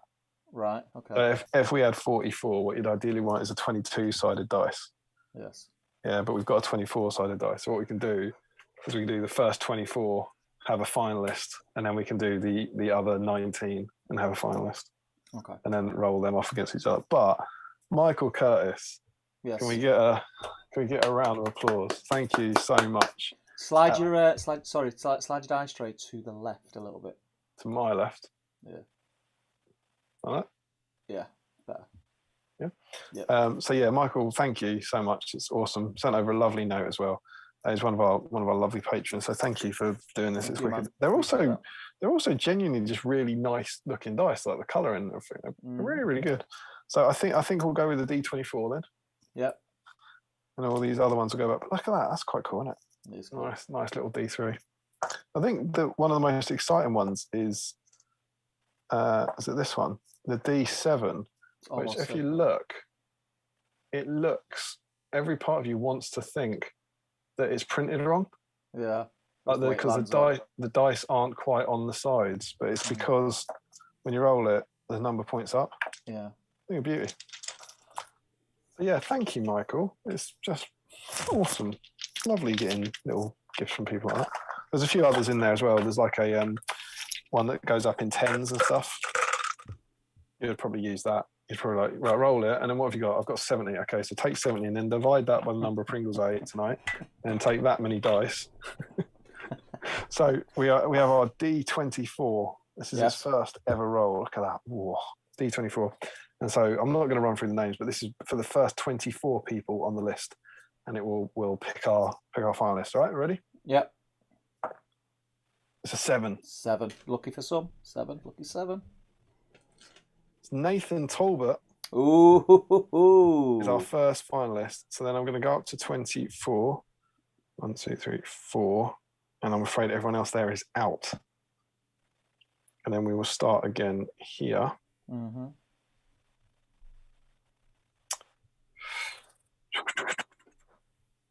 And ready? Yep. You tell me when? When? 11. 11. 1, 2, 3, 4, 5, 6, 7, 8, 9, 10, 11. That's Callum Moorsman. Ooh. It isn't someone I know of from the chat. No. It might have been a rogue Facebook poster. New name. Indeed. I think it's I think it's the name he's always had, but we can confirm that with him when we send him. So have you got a 2-sided dice? What you mean, sir, is a coin. But do you know what? Do you know what I think we'll do to make sure we get? Because I want to use Steve's dice. I'm going to roll. What is this? 60. I think that can work. I'm going to roll my D90. Okay. No, that's just too confusing. Actually, looking at it, it's got noughts and zeros on it. So why don't we give this one good? Yeah, we'll give a D8 a run out, shall we? So we've got a D8, lovely stuff. So what are you doing? Odds and evens? Odd numbers and even numbers? You can do that if you want. That's well, you were going to go 1 to 4, weren't you? But I was going to use the class. I was using the classic sensible approach. But they're American. They're American dice. Let's go off piste. Come on. Okay, so odds for our first finalist, because that was finalist 1. Yes. Odd. So Nathan Talbot is 1, 3, 5, 7. Yeah. Evens for our second finalist, Callum Moorsman, So 2, 4, 6, 8. Nathan is odd. Callum is even. Yeah. And we are doing it to win this dice. And this don't Sam. roll it. Don't roll Sam. Do. That courtesy of Tom Sherlock. So yeah, this Battle Streams Middle Earth black dice. So it was. Hang on. It was Nathan is even. Is that right? No, Nathan's odd. Nathan's odd. And who else? Who's the other? Callum Moorsman, I want to say. Yeah, Callum Moorsman. So Callum's even. Nathan's odd. Yeah. Okay. Are you ready? Yep.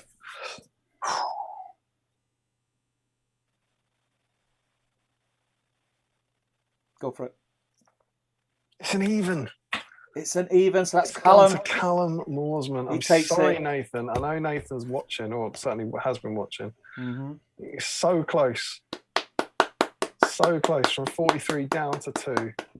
He fell at the final hurdle there. Yep. But, well done. Well done to Callum. Moorsman. Well done indeed to Callum. He's fought hard for that. 40 record week. We've got the last 3 streams are all record week. I know. It can't keep growing, can it? 43 entries. And I think in a way, is it more impressive or less impressive that it's a single hero rather than a sprue of models? You know, I almost think it's more impressive. He's obviously got a lot of sculpts, but Steve, I don't want to alarm you here. I know it's late, but I think we started on time, right? Yes. We're 5 hours 5 minutes in. Oh, we need to get alive. But come off CCAM. Come off CCAM. Do you know? Oh yeah, of course. Do you know what our record is? What? I think our record's 5 hours 12 minutes. Is it? It's been a record-breaking week already, Jeez. Steve. And we what is it? Most viewers, most entries, longest it stream. It could be longest stream ever. Longest stream, longest battle report. Longest battle report of the 4. I want to say it's It's definitely one that's on the GBHL. I want to say it's the legless one, about number 9 or something. I think. There's episode 1, 3, 24, 513. There you go. Yeah. And what are we Episode on? 7, issue 9. We're on 5:05. It was just under, so it's 5 hours 14 was I reckoned ever, and I reckon start for 10. 5:05. Yeah, I mean, let's face it. When we cut it off, we're just going to talk for 10 minutes anyway. I sort of figure if we can talk for 5 hours, we can probably talk for 5 hours 10 minutes. So, let's find out who is still with us. Do you want to catch up on the chat? Well, there's 41 people in. Where did you get up to? You guys are crazy. I mean, thank you for sticking around, but 41 of you are mentalists. Yeah, it's great, man. Carl Daly saying, I've just got Madrigal delivered today. And then Joe Achilles saying, yikes, I've got Damrod, Madrigal, and 16 Metal Rangers. I think it's that one. Okay. See that? So, yeah, Aaron says, why is Madrigal like the hardest ranger to get hold of? It's great in game. I love Madrigal as well. 3 might, it's awesome. He's on sale now, though, isn't he? It's not so. particularly hard to get hold of, I think. Damian, Dice Nerd. My biggest hobby regret is selling my Metal Ranger army. Ooh. Larry says, I wonder if there'll be a week when we need a D3. Brad says, I don't think you get either. Carl says to Aaron, I got my Mercurian. They were listed as Faramir and Damrod. Paid about a tenner. eBay's great. It's good to look through because you do get things like that. Michael Curtis says, no, thanks to you guys for the entertainment every other week. Oh, well, thank you. That's Michael Curtis who sent us the dice. Thank you, man. Thank you. Nathan Talbot says, ooh, finalist. Aaron says to Carl, that's a decent price for both. They go for ridiculous money separately. And I already have Faramir and Damrod. And Michael Curtis says, if I win this week, it's going to look suspicious.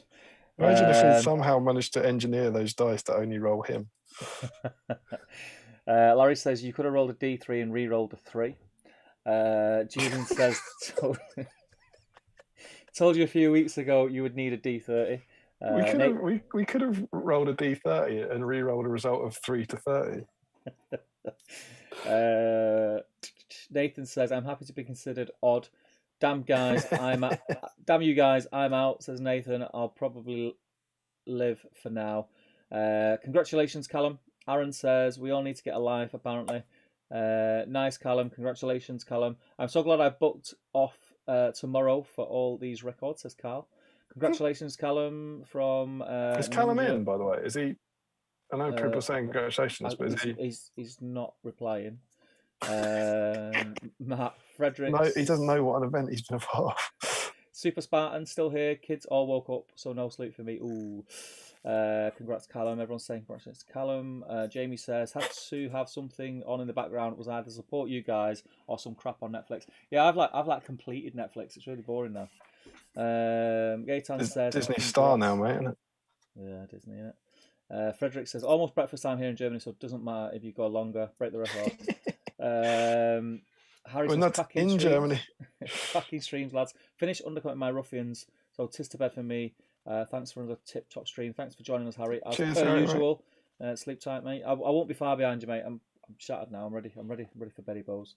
Frederick says, bloody hell, what time do you have breakfast? Oh, no. So Aaron says to Frederick, bloody hell, what time do you have breakfast? Joe Kelly says, it's only 8:40 here in the States. Let's keep going for another hour. Nathan Talbot, great stream. I'm in bed finishing off. Nice. What?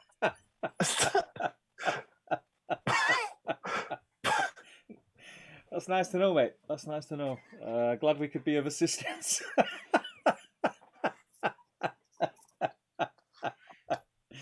It's nice to know people enjoy the stream. That's just great. Yeah, great when we say join the stream, we didn't quite mean it like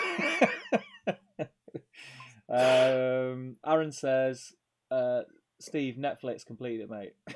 Not finishing off myself, says Nathan. Aaron says was a slight exaggeration. Sorry, Frederick says to Aaron, slight exaggeration. James Hogg, Jesus, Nathan laughed. Brad's laughing. Chris McKittrick says, yeah, we believe you. Al's laughing. Tom is laughing. Right, I think it's the excitement of being a finalist, isn't it? Yeah, got to be too much. I think. Is there anything else that we need to cover, Damien? No, I mean we timed it brilliantly. People are finishing off to finish on time, and then we've had that awkward thing where we sort of You know, when you say goodbye to someone and then they walk the same direction as you. It's like, oh no, we can't, we can't, we can't talk about anything now. We've already said goodbye. This is a nightmare. This awkward thing where it's like they don't care about the content anymore. This isn't natural. They're just desperately trying to crawl over the line. And you know what's really upsetting? Can you see how long it is? Because if we started like 5 minutes late or something, and we end this at 5 minutes, 12. Well, we've been streaming for 5 hours. Literally, just gone 5 hours, 11 minutes. Is that what will become? That's what my streaming video? software is telling me from when I clicked start stream. We've been streaming for 5 hours, 11 minutes. That must be what it is, then, mustn't it? Well, it makes sense. It was 8:30 because I think it was 29 minutes past, wasn't it? And I said 29 minutes when you went inside. Yeah, I said I'm going to click start stream. It'll be on the whole screen, but I'll just need to nip into the house and I'll be back. So it's right. Yeah. What was the record? Was it 14? 5:14. It's 5:13 something. Okay, so we'll get to 14 and then. That is so risky. You know, leaving it for a minute. I'm sure that'll be fine. Comes in 3 seconds under. I like to live on the edge, and the bright side to that is if it does do that, it means that it's a challenge to beat it. Yeah. So dare I ask, Steve, this cracking issue? Yes. Where's it rank? I mean, you have legit done more hobby for this issue than any other issue on the stream. Yeah. I'm with you. The Watcher issue was a great issue for me, and this issue was, and I think for obvious reasons why I like both of these issues. I think even back then I was always interested in terrain and always wanted to make cool boards and terrain, but I don't think I realised back then to the extent of which it would become such a big part of what I spend a lot of my spare time doing. Yeah. So back then, even though I was very interested, I thought that's cool. I want to do that.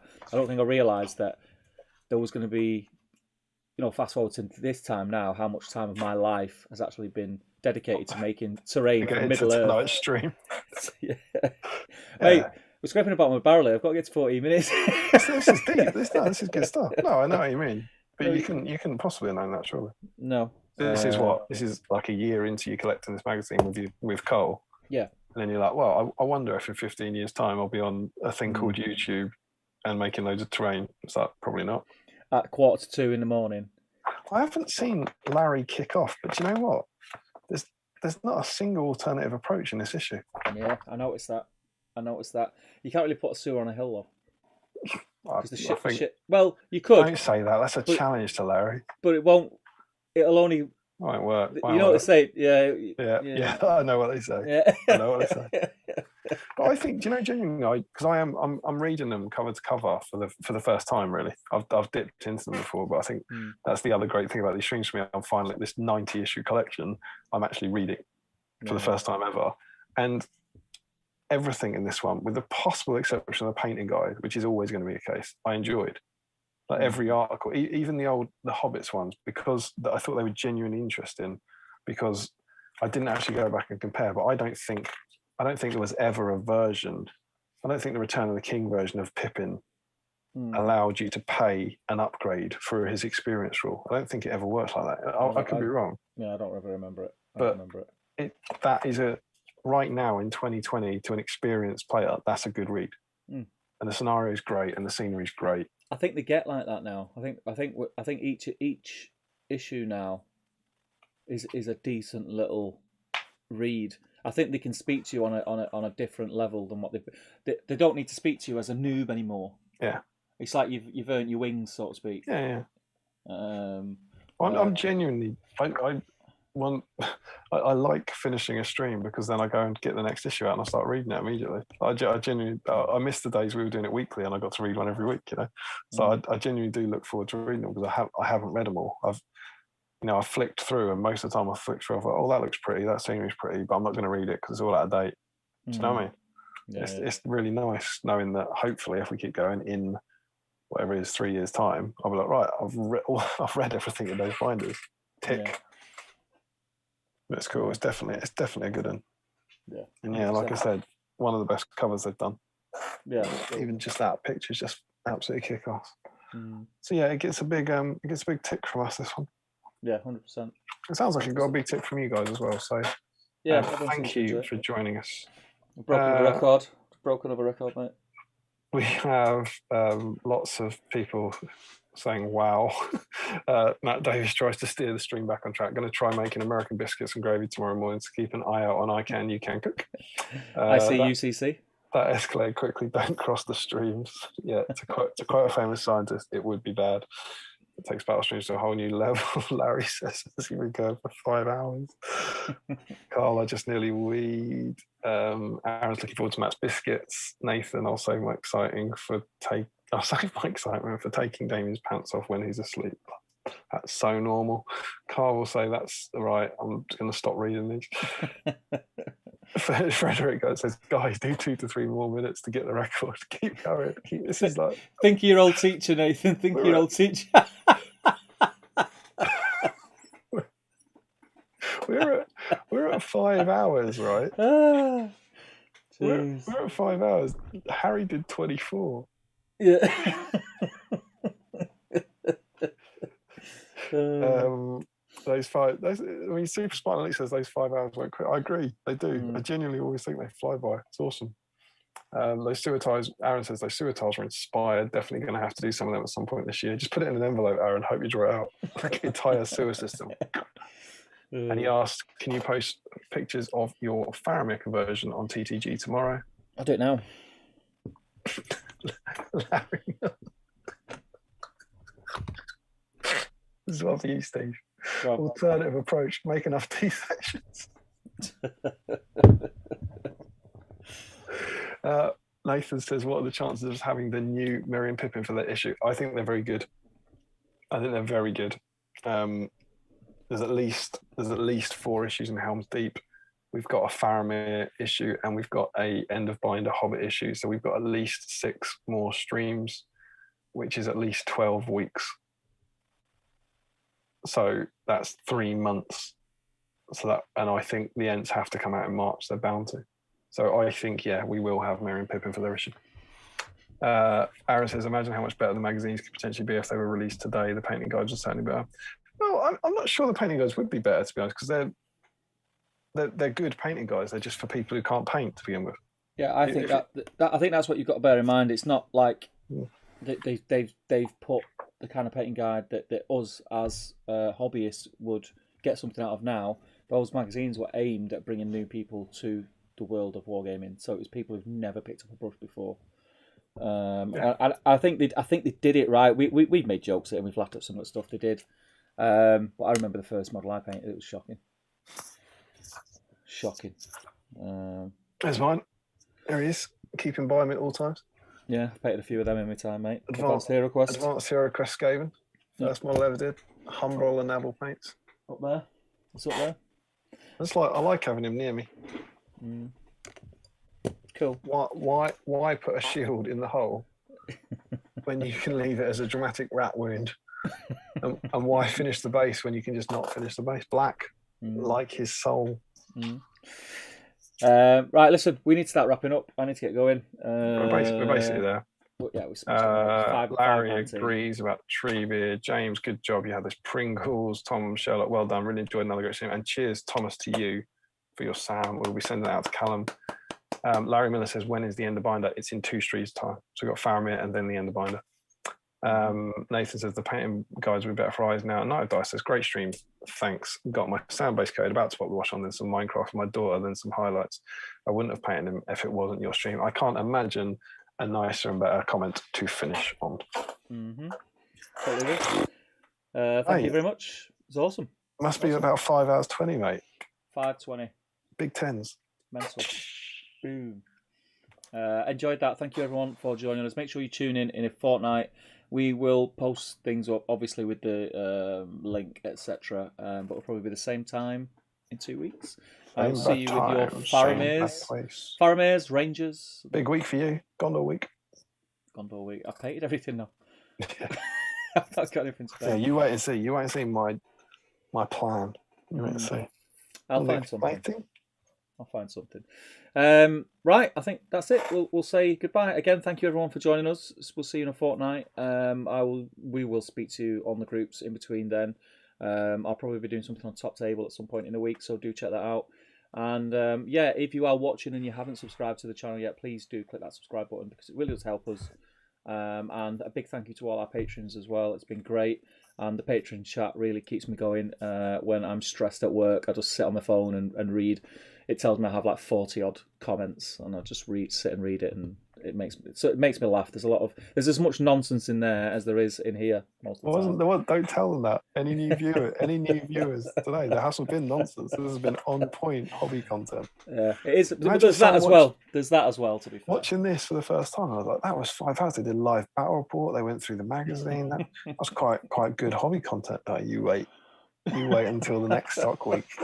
This is going to suck you in like a deer trap. But yeah, right. Let's say goodbye. So it's goodbye from me. It's goodbye from me. Take care. To the 36 of you still watching. Crazy dudes. Thank you so much. Take care. You're awesome, and we love you. Bye bye. Take care.